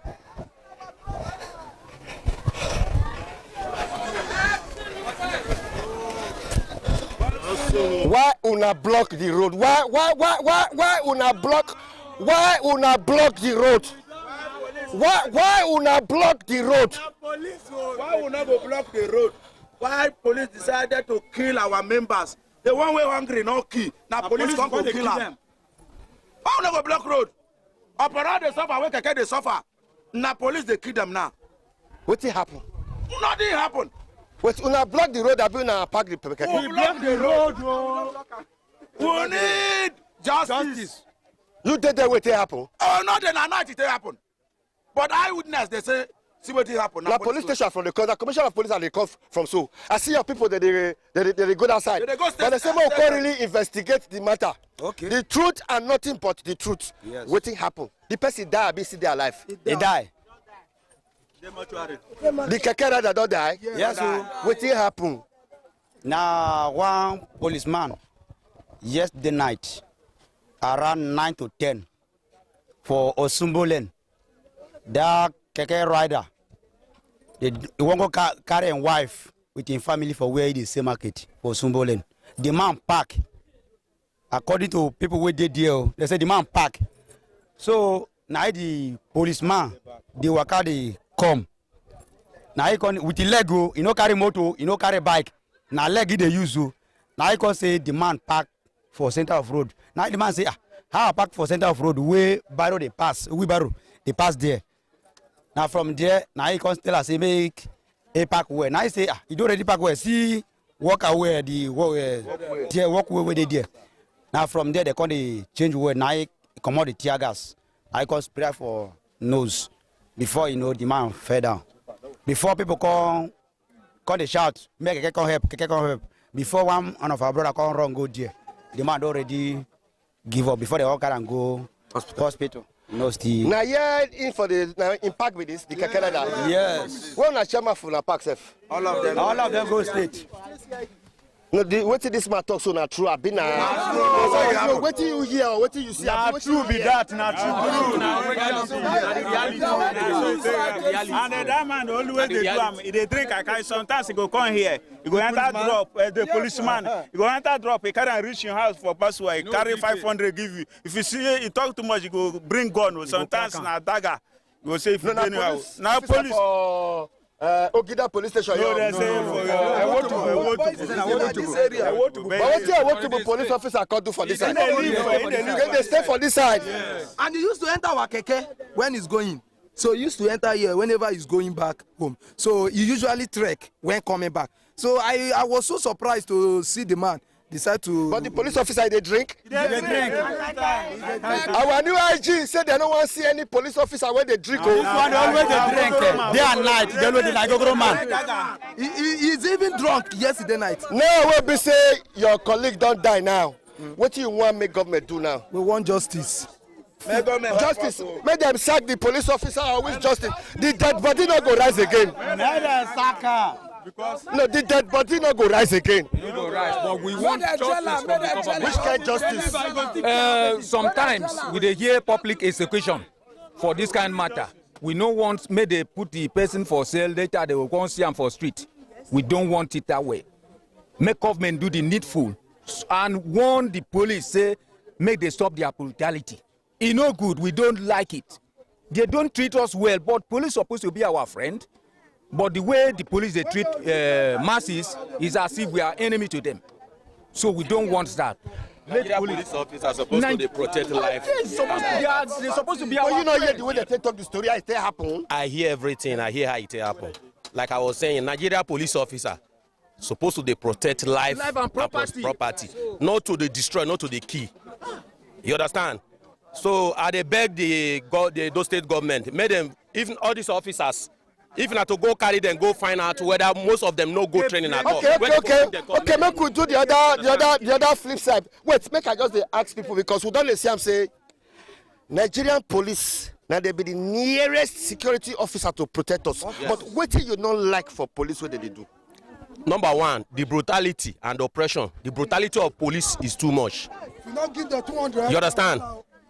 Just like yesterday when I was going to Saple Road, police blocked me close to that, what do you call, that roundabout. Yes. No, not 5 Junction. That roundabout where for Sapler Road, yes. He was saying this is what do you call Salah. I must settle and for Salah, saying we want to go Salah. Now tell us what is me? I'm a Christian. I know that if I settle you, who will settle my own? That's why you don't like police. Not be say why. That's why I don't like police. Your children join police. No. Okay. Why you don't like police? Okay. No, what you don't like for police? I know So free that talk we'll say I feel don't the like quality. police. Police now our friend, and they are there to protect life and property. What I don't like about them, that operation, forcing people to collect money, because it's happened to me in this road by August Street Junction. When the man their road block there, as I drive my keke reach there, the next thing police say, man, I give her money. I say, okay, I no get money. If you get opportunity to join police, you will join. Okay. I know sure they go join the way they see the police, the way they see. I know sure they go. What you not like for police? Police. What I got it. They must give her money. Oga, you see police, they do oppress people. They know they do their work. And many of them, they don't go training. Then pass back, put them. Not all of them, search them, sir. They are not going to training. Then pass back, enter. That's why the operation is too much for the next Nigeria. Make your child. God forbid. Go do waiting. Times our Nigerian police need better reform. This guy now, if I ask a question now, what do you not like about police? Just the year what you want to talk. Police are your friend now. No be nowadays. Now before. Me I dey come for somewhere like this now. Back where I be fly before I enter bus the Coring Road. I dey come for Sapele. So they first day for there in the evening. This morning they still did there. As they say, I wear clothes, I did dress well. You do this guy. One or two things. Everything. So I just call the notice. They can't stop my bike. So other bikes they pass where girls sit down, where women sit down. They just stop my bike, collect the bike man key. They start to search me. They say search yourself. I say, officer, see my back. Now power bank the inside and other things. He say open now. I be the craze. All these 1 or 2 things. So Sapele for Idogbo side. Not on Idogbo, I don't forget the street. So I was like, okay. Man, no go outrash the maid. They no go say I no talk when I make a converse. But anytime you see police, you dey fear. Why I go fear? I don't carry any exhibit or anything. But they suspect you. They always suspect. They try to misunderstand me. So 1 or 2 things. So we just need to just remain calm. But you like join police. If my friend Papa be police, I go avoid that person. Or you join EFCC. I'm not there anyone. Or DSS. Not all of them are one. Or vigilante. All of them are one. Waiting they happen. Now waiting they happen.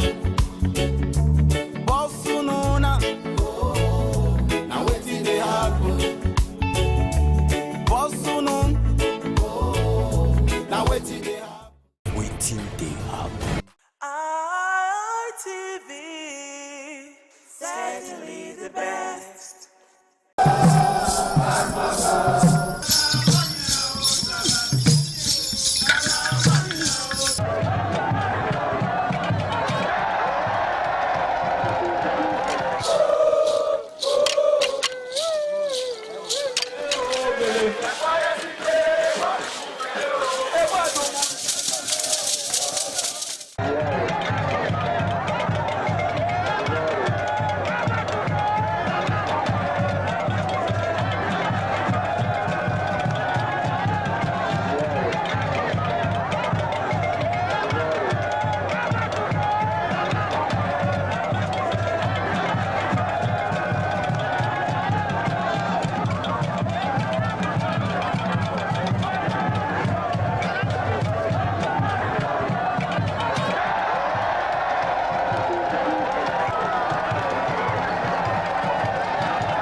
When you check your time now, the only time when the time your research will tell you now, go see now Udota o'clock. Time for our program, so we call Udota the heart of the matter. I always remind us of that man is if you put your eye well for ground, you go open ant. Not only open ant, you go see the heart of the ant. So which matter I want to look today? Which ant heart we want to look today?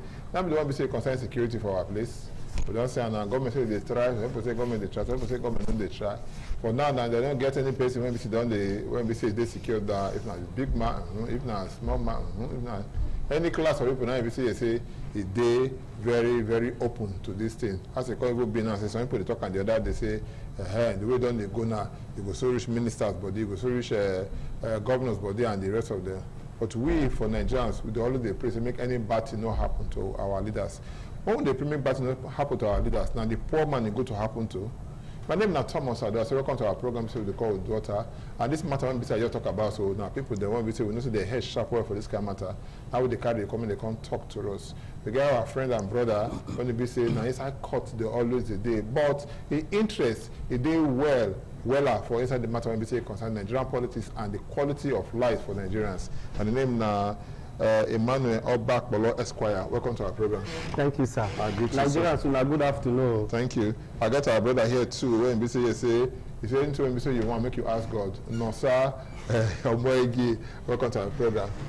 I agree plentifully. I agree to. Now do well. Before we start, my daughter say today now a birthday, so happy birthday. Happy birthday. Thank you very much. Thank you. Thank you. Best I go drag a come over here. They carry hand, they go out. Therefore, drag a come over. Thank you so very much. We thank God for life. So, if we look at now, we they celebrate and all of this time. They celebrate in birthday today. And so that they celebrate different things. Even celebration matter, they happen well before. But the blessed say the drums of celebration, it don't they reduce now because of the matter when we say it concerns insecurity. I want me to take out from there. The thing they say insecurity. Within our constitution talk, Nigeria Constitution, section 14, subsection 2B. Talk say the primary functions, duties of government now to give security to life, the people and their property. I see that for the welfare. Yes. For the people. Yes. But I want to ask you before you go far. You sure say that part for the constitution we're not going to remove them now. When we say government, they tell us say everybody gonna go take care of themselves. Government don't. Government was supposed to take care of ourselves. Have they even said so that everybody should go and take care of themselves? Yes. No, if they have said so, then they should give us gun. Everything they say, we they go. You know when government fail, government will begin to look for excuse or excuses. So the way we our own bill now, government know say them don't fail, but because they pretend say they never fail, they come they try make them carry the security matter to rob everybody. Now the government wey dey talk say security na everybody problem. The government say still talk say make people not get arms, make people not buy weapon. So if you say security na everybody problem, and you say make dem no get gun, you say you no go license gun for anybody, how dem wan take on fight the insecurity? Na their hands dem go use, or na stick and catapult na the government wan make we begin to dey use. So the thing be say government by itself know say e don fail, na make government dey shift that responsibility dey come meet the people. But I wan take this opportunity to say no be the people hand that security dey, na government hand, because if government no fit guarantee security, no fit give security to the people, then no need for us to get government. Na banana republic now we dey live. Me no to tell that one, tell me no. Maybe na lady for that republic. Me I no deal with you for that one. But make we look am seriously. For time when we say we say government dey try what they will fit do. We use our brother when we say they come retired Major General Abubakar Rabi, they kidnap his wife. Before notice that we say the man die, and government swing into action. Before notice that we don't enter inside, but the next day when we say yes, don't bring the wife come out and all of that. You know if you say government is supposed to clap hand for that kind when we say them do. Now I don't know. Yes. You don't find that before. Greeting not too much. Okay. They try. Don't be say I they discuss with one soldier man which day, not just one. And I say, what is happening? Is it that soldiers are not well equipped, they are not doing it? He said, okay, the truth of the matter is that if you know what the soldier people they do, you will commend them. That all this media publicity will be like say, now the one way bad, now they bring out. He said, we tell you, give you video of the successes soldier don't get, you will commend them. I agree with her to an extent. But you know, now the way it affect you. Exactly. So that is why people they talk like that. Yes, they are trying, but they need to do more. It good make we sit down, review what we don't do, review how we do them, think of how better we will do them, so that this thing will reduce. Because it's not reducing. Crime has become like a big enterprise, big business. Especially this kidnapping. Yes. You know, they see how those boys they display money, millions or billions of naira. It's going in. It's a big investment. So you know, Nigeria, if you open one business for a road now, they see people they buy things. Other people will go open near you because he's making. That is what is happening now. So the government need to sit down. Without one, you know, sure. So some people talk and say, the government takes time, give approval to that kind of business. When we say we know they see people when they do, and they catch them. People when they do, they shame them. Not be say they know they catch them. No, because if you look at them now, you get what you go talk for here. Now, if you walk outside, now somebody will come go hold you. Yes. You know, but these people they when we say they go do these things, they'll collect the ransom, collect everything, display like you talk just now for social media and all of that. They go show their faces. They will threaten government and the rest. Yet nothing different. Catch one recently where they say now TikTok guy. They catch him. I hear. I don't see him. Now the point is now they are talking about state police. I just want to know that one. It's part of this thing that is bringing all these things, but it's not enough. I've been advocating this matter for a long time. One of them where I talked many years ago is this forest guard, which I hear now they are doing. Because long ago I don't talk and say, if you want to combat these bandits, let there be people who are in charge. Then they inside bush, they comb our forest, arm them. That is their work. You can build houses inside there for them. Or maybe tents. Arm them very well, so they know. So before anybody enter, they do anything, it go dey hard. Now that one is gone. The next thing they talk, whether anybody like it or not, make we allow us carry arms, whether they like it or not. So people say, people going to kill people. When the killing way they happen, they not pass that one. Let everybody. If you are coming to my house, you know say I'm armed. You go think twice. Or if I dey drive, you won't stop me for road. You know I'm armed. You will think twice. So now government cannot protect us. Give us what is required, make we protect ourselves. That's what me I look at. Okay, make I come to you as a lawyer. You see, the federal government say through the Attorney General, Minister of Justice, Fagbemi, he talk and say what they say that they prosecute over 500 terrorists. I read it. Okay, so they prosecute them. But if you go to the north, they rehabilitate over 720. Where they put them back into the society, integrate them. I want to find out now different law now will be say we get for this country. When they be say one side or the federal government, I be the state government can't get part of the federal government. When they be say the federal government now go to say this na terrorists, then they try them. The other people just say no, these are our brothers and sisters. Don't forget what they do. They rehabilitate, they bring them back into the society. I don't know what will be the legal implication for that kind of thing. One of the reasons we may call you. The legal implication be say we get anti-terrorism act. Okay. And now only some states don't domesticate them. When I say domesticate, means say now some states don't make them to be their own law for the state. Like Edo State now, Delta, Akwa Ibom, and some of all those states for southern Nigeria, they don't take them. But I want to tell you, say, Ogasado, most of the states for northern Nigeria, they never domesticate them. They only they pretend. And this kind of insecurity we see today, come make I agree with what General Sani Abacha talk in 1995. When he talk, say, anytime you see any insecurity way strong like this kind one, will be terrorism, kidnapping, and others that will last more than 48 hours. He say government get hand inside. And I agree with am because Oga Sado, when I dey grow up, by the grace of God, my papa na soldier.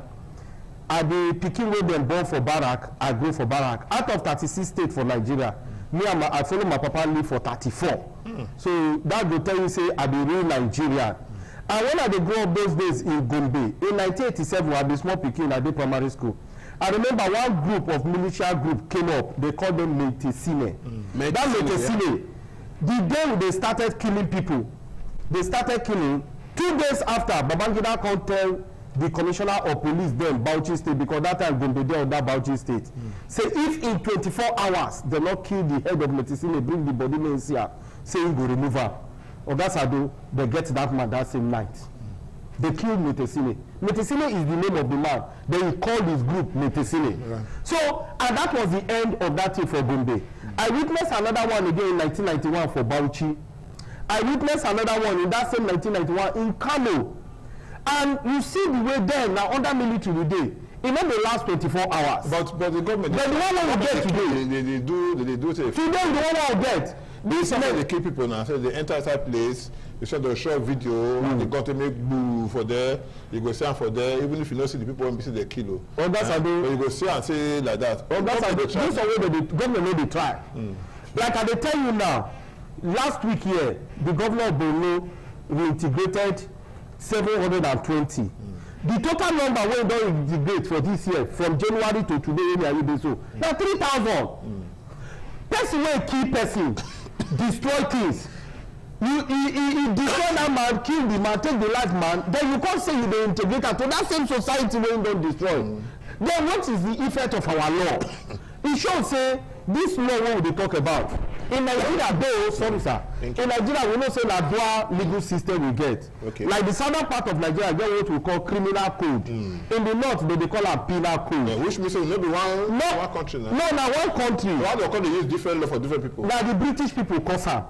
Now then, you know the British people, most of the thing wey they do am to favour one side. Okay. But today, now we dey see the surface so. So the truth is that some of all these things wey we dey see so, politicians get hand inside, and e also get religious flavour. Okay. So because of that religious garnishing wey we get, wey some people dey hide under, you know, when people wan do bad for black man land, they know say black people na we are so religious. They dey hide under religion to do their evil. Right. Now we dey see so wey dey happen for Nigeria, particularly in the northern part of Nigeria. So the thing wey we dey experience today, even when the law say do am like this, so people dey hide under religion, because if by the time you talk say no, this one you begin to condemn some of all those things, they say e dey condemn our religion, before you know another thing go happen, just like we saw what happened to Deborah that time for Sokoto. So because of that, everybody come dey careful make you no talk about any religion.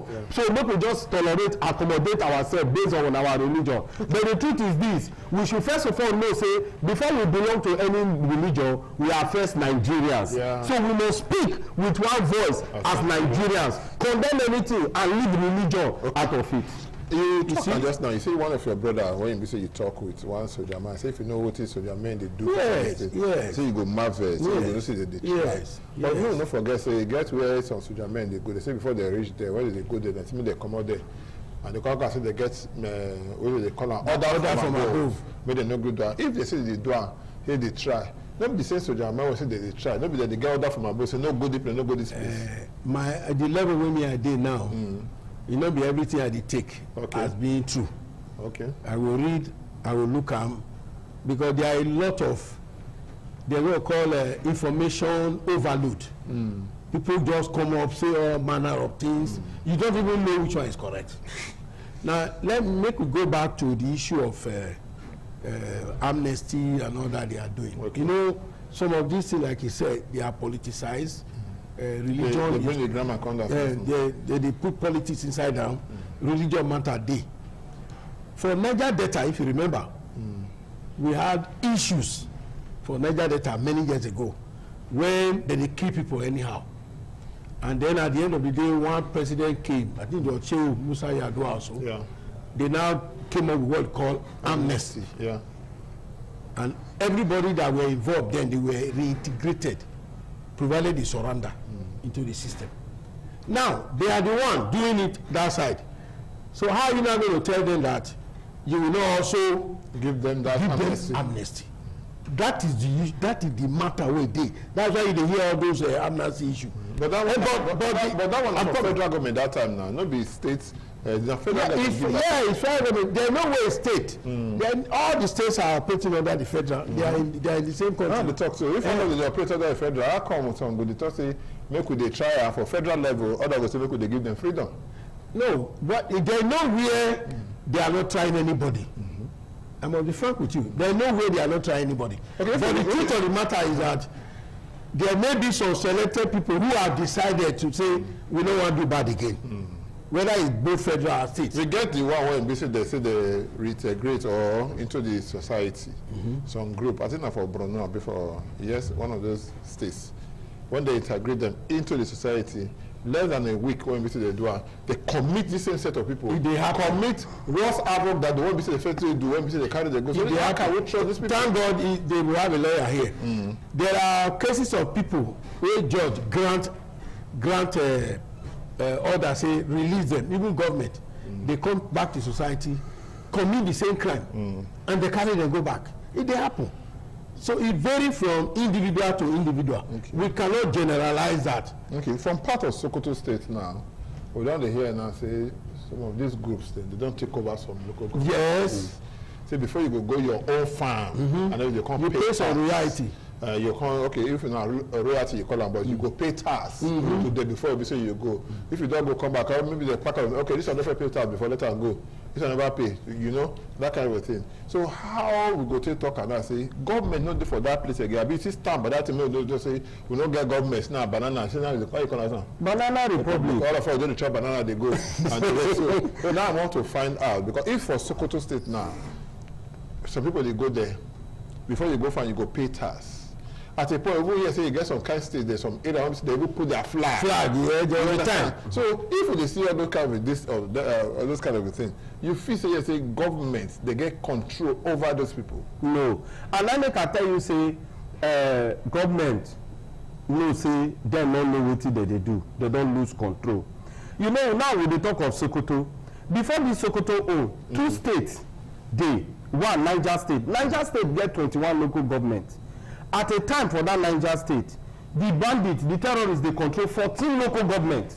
They put their flag. Out of 21. Out of 21. They give the governor 7. National Assembly has taken that. And in the same that Niger State, you will see the governor, they sing on your mandate, we shall stand. You will see the governor, every time they go Aso Rock, you don't know what the governor they do. So that one now, with the talk of Sokoto State, not the new thing for us. So the Borno State where they integrate, there are some local government now in Borno, about 3 local government. Their flag is still there, but they say that they will integrate them.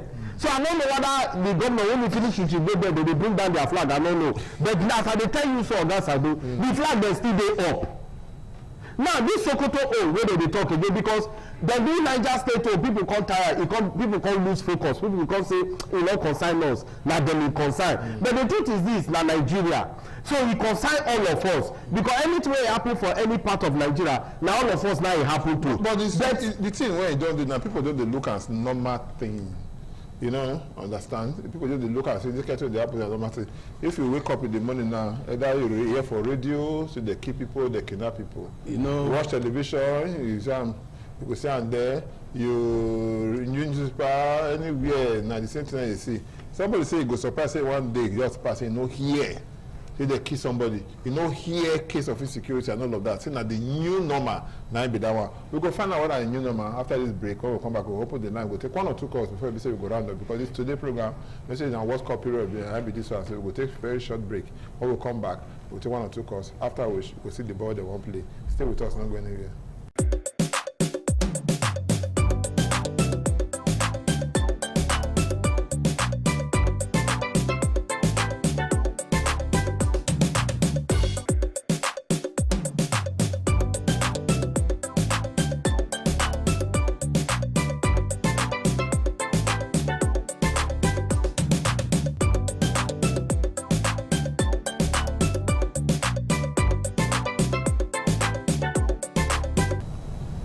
We now come back and we see the matter when we say concerns security for our country, Nigeria, and the one we see it concerns insecurity now, BC we do.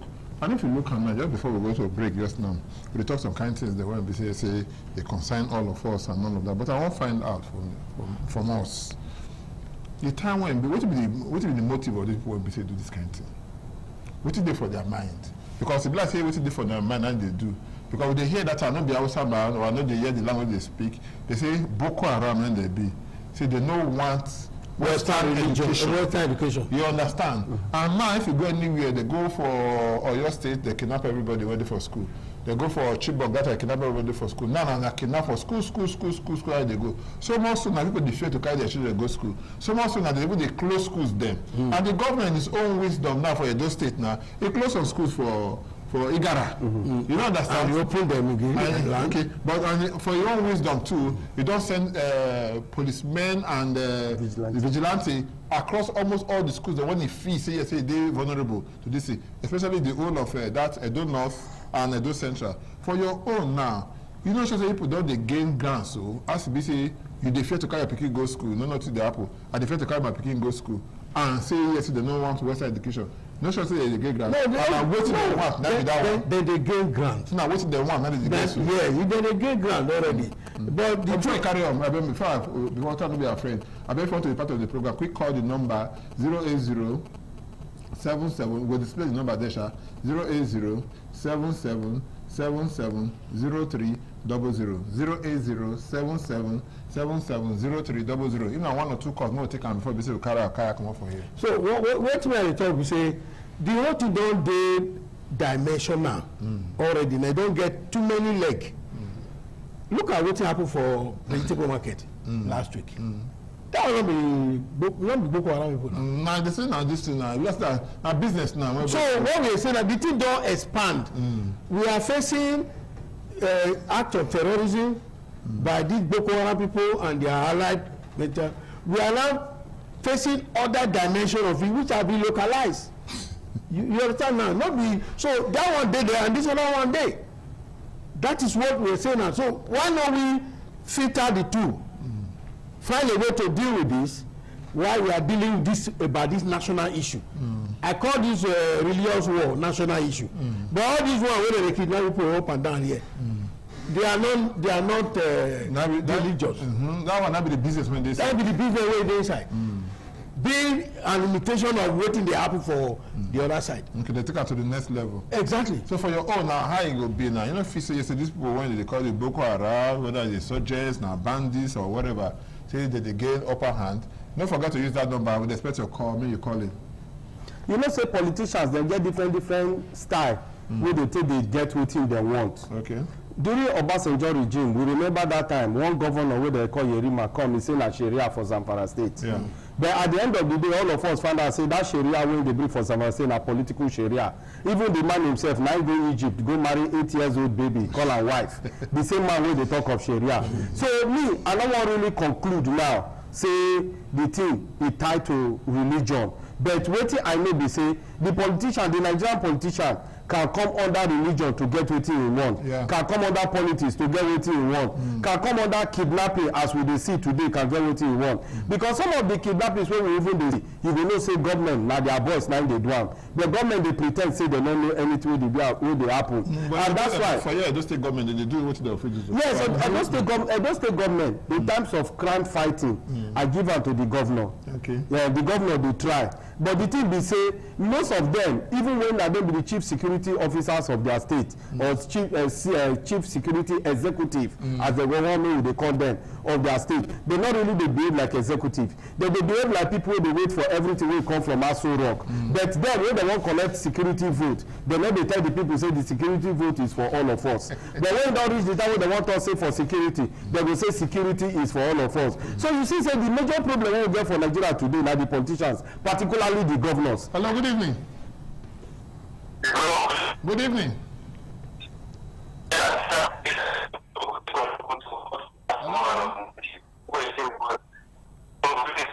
What will be your name? Where they call us from? Okay, Blessing. Blessing, call again. I beg. Blessing, call us again because this is your line. Blessing, it's not clear at all. Call us again. Only your call. Now, we say we take. We know say we take at least one call before we say we come out here. So you say something. So the governors don't really fail because the truth is this: everything wey dey happen today for Nigeria now for the states dem like dey happen well, and the governors dem dey go tell you say, oh, I no fit control army, I no fit control police. So where that one come live with state police? No, at least let's experiment. It may be the capacity of the police within Norwich. Okay. So the state police now will have, and maybe at the end of the day we have local government police. Okay. That will now be at the we got street police now. All the vigilantes, them well, maybe we'll strengthen them because not the only day gone they will do this wahala. Okay. The one will happen for Benjamin. They say even police were there near them, they drop their. No, that's not correct. That's not lie. When we see the talk, well, that's what I heard. We see the video and everything before the drive come and all of that. People get CCTV. No, I watched it. Yes. But you said the person where police were through. No. So now this part of the lie where they talk. So now when she talk, I say overload of information. Yes, I said it. Information overload. No, sir, I'm again. I hear we end it. No, we try. Friends at all. You try. That's major Russian. Yeah, thank you very much. Thank you. Now do well. I bet you know that they keep yourself very well. Okay, thank you so much. Until next week, we will say again. My name is Thomas Ado. Don't forget to man when tell woman say sit down where you know what in the sea. Now good evening.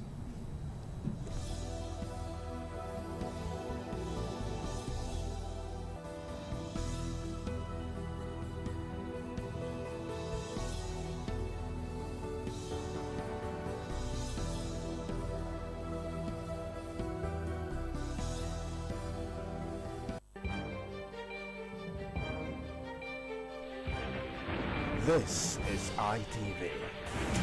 Certainly the best. ITV. Certainly the best.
Once again, welcome to this fitness show on ITV this morning.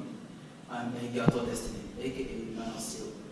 Already, I've introduced us to the use of cardiorespiratory exercises, and aerobics. This morning, once again, we want to take another variation of the aerobics. Thank you as you watch. We will be stretching first, of course, otherwise called the warm-up, which is very essential and necessary in every workout. Afterwards, we'll do a cool-down. 1, 2, 3, 4, 5. Inward please. 1, 2, 3, 4, 5. Outward. 1, 2, 3, 4, 5. Please return that, please. 1, 2, 3, 4, 5. Inward. 1, 2, 3, 4, 5. And outward. 1, 2, 3, 4, 5. Alright. For our waist and of course on our torso, we have to do some stretching. Please place your hand by your side. And let's go. This direction first, please. Let's go. 1, 2, 3. Alright, that will be fine. Now go this way. 1, 2, 3. Alright, and before the last one, let's place our hand behind our back. Mind you, it's proper this way. Don't go like this, it's wrong. Just do this or alternatively do this. Alright, but I prefer this personally. 1, 2, 3. Yeah, that should stretch your back freely. Of course, let's do our thigh stretch. 1, 2, 3. Remember, when you pull your thigh, ensure that your elbow is directly facing, your knee is directly facing the ground. Alright? 1, 2, 3. Yeah, that'll be fine. Guys, are we good? Alright, the first program to be run this morning will be the mountain climb. Yeah, many of you are conversant with this move. And of course, we will be introducing more to you. But for now, let's hit this. Alright, let's step down to it. Yeah, all good? Yeah, good. Let's go. We're going 3 sets and 10 reps each. Let's go. 1, 2, 3, 4, 5, 6, 7, 8, 9, and 10. Woo. Alright, please. Woo. Yeah. How do you feel? Yeah. That was set 1. It's necessary you do your workout in reps and you set. Alright, so that was the first set. And we're not wasting time waiting for the second set. The minimum break duration for every set should not exceed 20 seconds and a minimum of 10 seconds. Alright, we're good with 10. Of course. Let's do it again. Alright, let's go. 3, 2, hit it. 1, 2, 3, 4, 5, 6, 7, 8, 9, and 10. Alright, when you do this, more effect will come to your abdominal region if you just look up while doing it. What I mean is this. Alright? So not all the way this. But there's nothing wrong with staying this way. However, breathing your head might place more pressure. Alright, for the very last set of this mountain climb, let's get down, please. Let's go. 3, 2, 1, go. 1, 2, 3, 4, 5, 6, 7, 8, 9, and 10. Alright, at this junction, we will take water break. We'll join you in the next workout for this very session. Thanks very much. Once again, I'm Miguel for Destiny. Alright, let's do this. 1, 2, 3, 4, 5, 6, 7, 8, 9, and 10. Whoa. Yeah, the other leg, what time please? 3, 2, 1. This when you do this, ensure that your knee gets to the level of your chest. Okay? Well, that's the maximum level you get. And of course, the minimum here. I understand not everyone is as flexible as I am or as anyone here. Please, well, just keep it safe and do the right thing. Thanks very much. Alright, we'll go on the left. 3, 2, 1, go. 1, 2, 3, 4, 5, 6, 7, 8, 9, and 10. Whoa, that's exhausting. How do you feel? Yeah, thank you very much. And this is the last set of this workout. Remember, every workout should be done this set and the rest. Alright, thank you. Let's do this. Let's go to left, to right, brother. 3, 2, 1, let's hit it. 1, 2, 3, 4, 5, 6, 7, 8, 9, and 10. 2, go.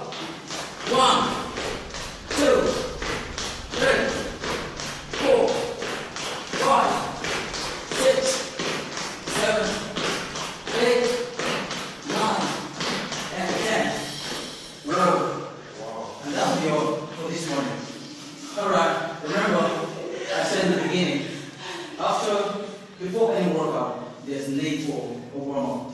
And after that, there's also need for cool-down. And this is the cool-down. Alright guys, just suspend the breath, watch this first.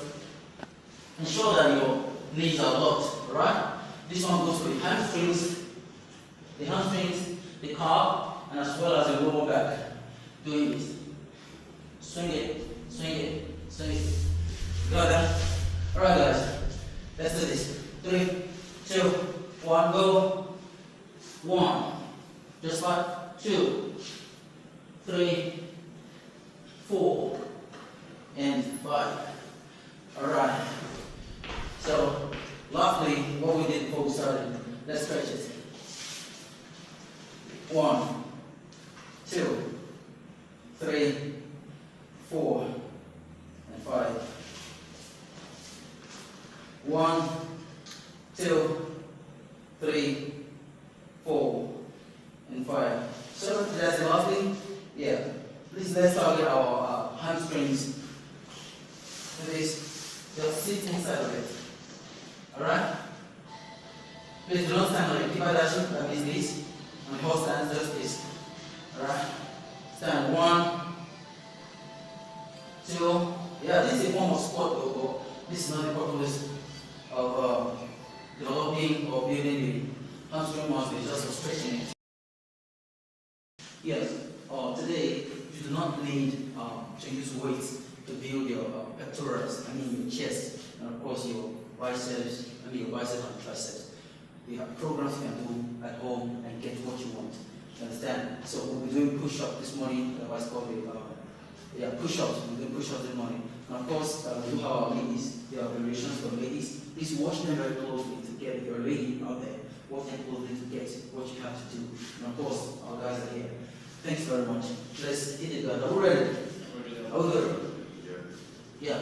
We're going to do the pyramid first, which is the closed range and push-up. Alright, let's go. 3, 2, 1. 1, 2, 3, 4, 5, 6, 7, 8, 9, and 10. Whoa, how does that feel? Yeah, that's the first set for this morning. And we'll be doing 3 sets of that. Meanwhile, the first one was close your hand in the pyramid shape. And that one goes for the tricep. For ladies that have sagging hand, you can do that actually, and it will help you. And of course, this time around we're doing mid-open, and finally we'll do wide range of it. So we're going there now. The mid-open. Let's go. 3, 2, go. 1, 2, 3, 4, 5, 6, 7, 8, 9, and 10. Alright, that's for the big open. And someone wants to ask, why exactly are the ladies crossing their legs? I mean, why they cross legs for the ladies? Now, you understand that you guys have more defined muscles. And of course, to bring more weights on the upper body, we go on what's called the toes, picking all the weight in the body to the upper body. But for ladies, they do not need much weight, just that. So we break it down at the knee level by crossing the legs. So the weight used starts from this very region. You understand? Alright, thank you for watching. Alright, for the last very set of these exercises, the wide range or the push-up, particularly intended to build the side of the chest. Do you understand? Alright, let's hit it. Okay, this is wide enough. At least double your shoulder width. Double your shoulder width is enough. 3, 2, 1, go. 1, 2, 3, 4, 5, 6, 7, 8, 9, and 10. even notice I cheated there. I actually did one. I mean, I did two and called it one. Yeah, just to lay more emphasis on that part. But today, thank you guys. Yeah, we're awesome. But today, we're done with this. Thanks very much for watching. Please, be safe. In the morning sun, searching for a longer day.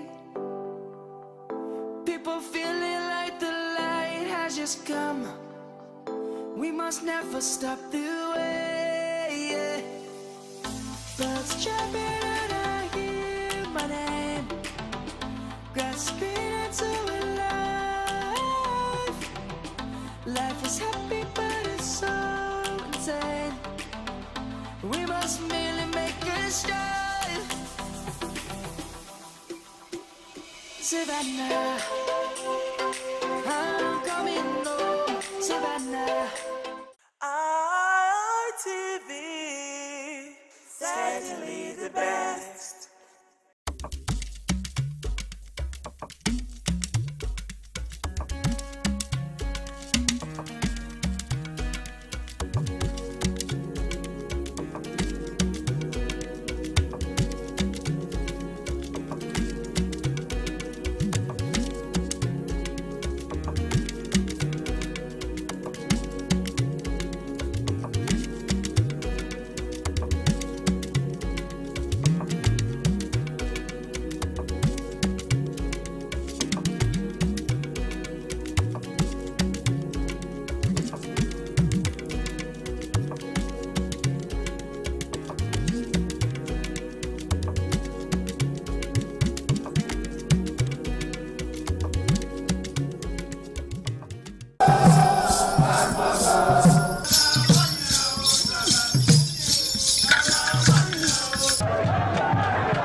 ITV, certainly the best.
This is Aqua Game, a popular game in Africa played by our ancestors to entertain themselves after each day of farming.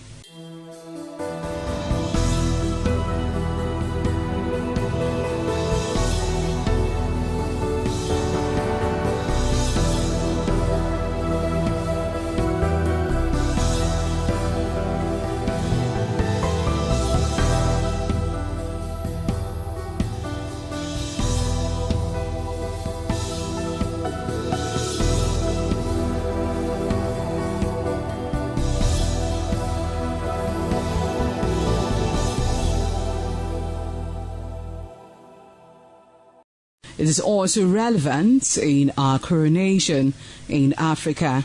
It is a sport and indeed very interesting, as every seed had a role in the game.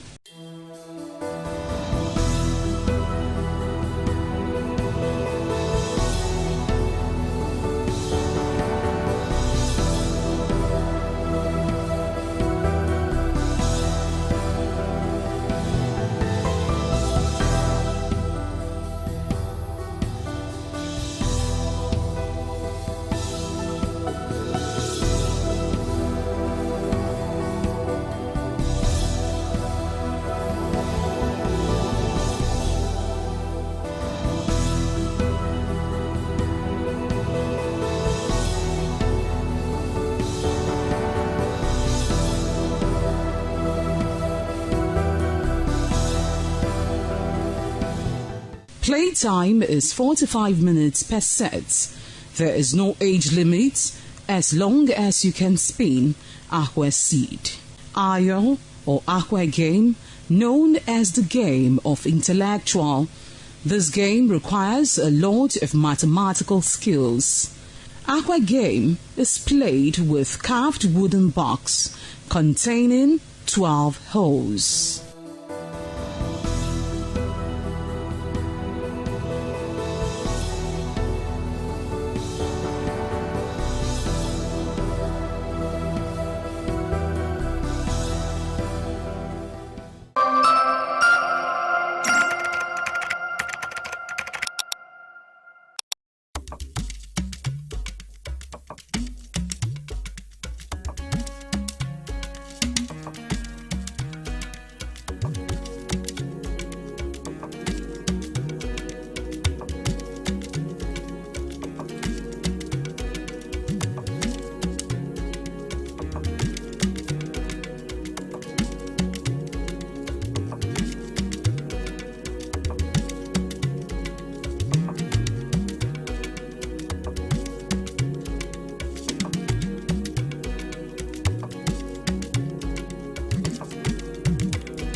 The threat of global warming is real.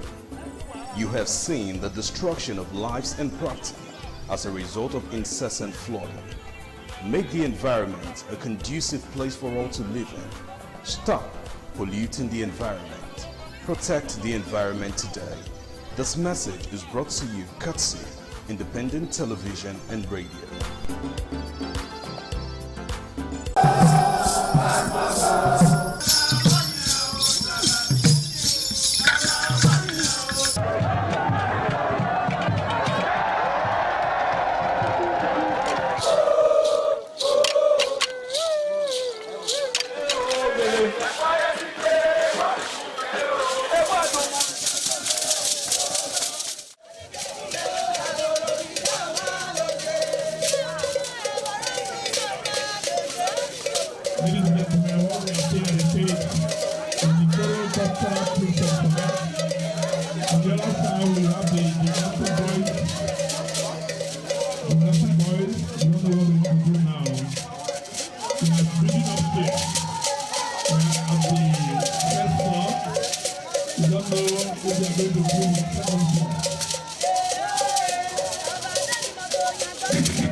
ITV, certainly the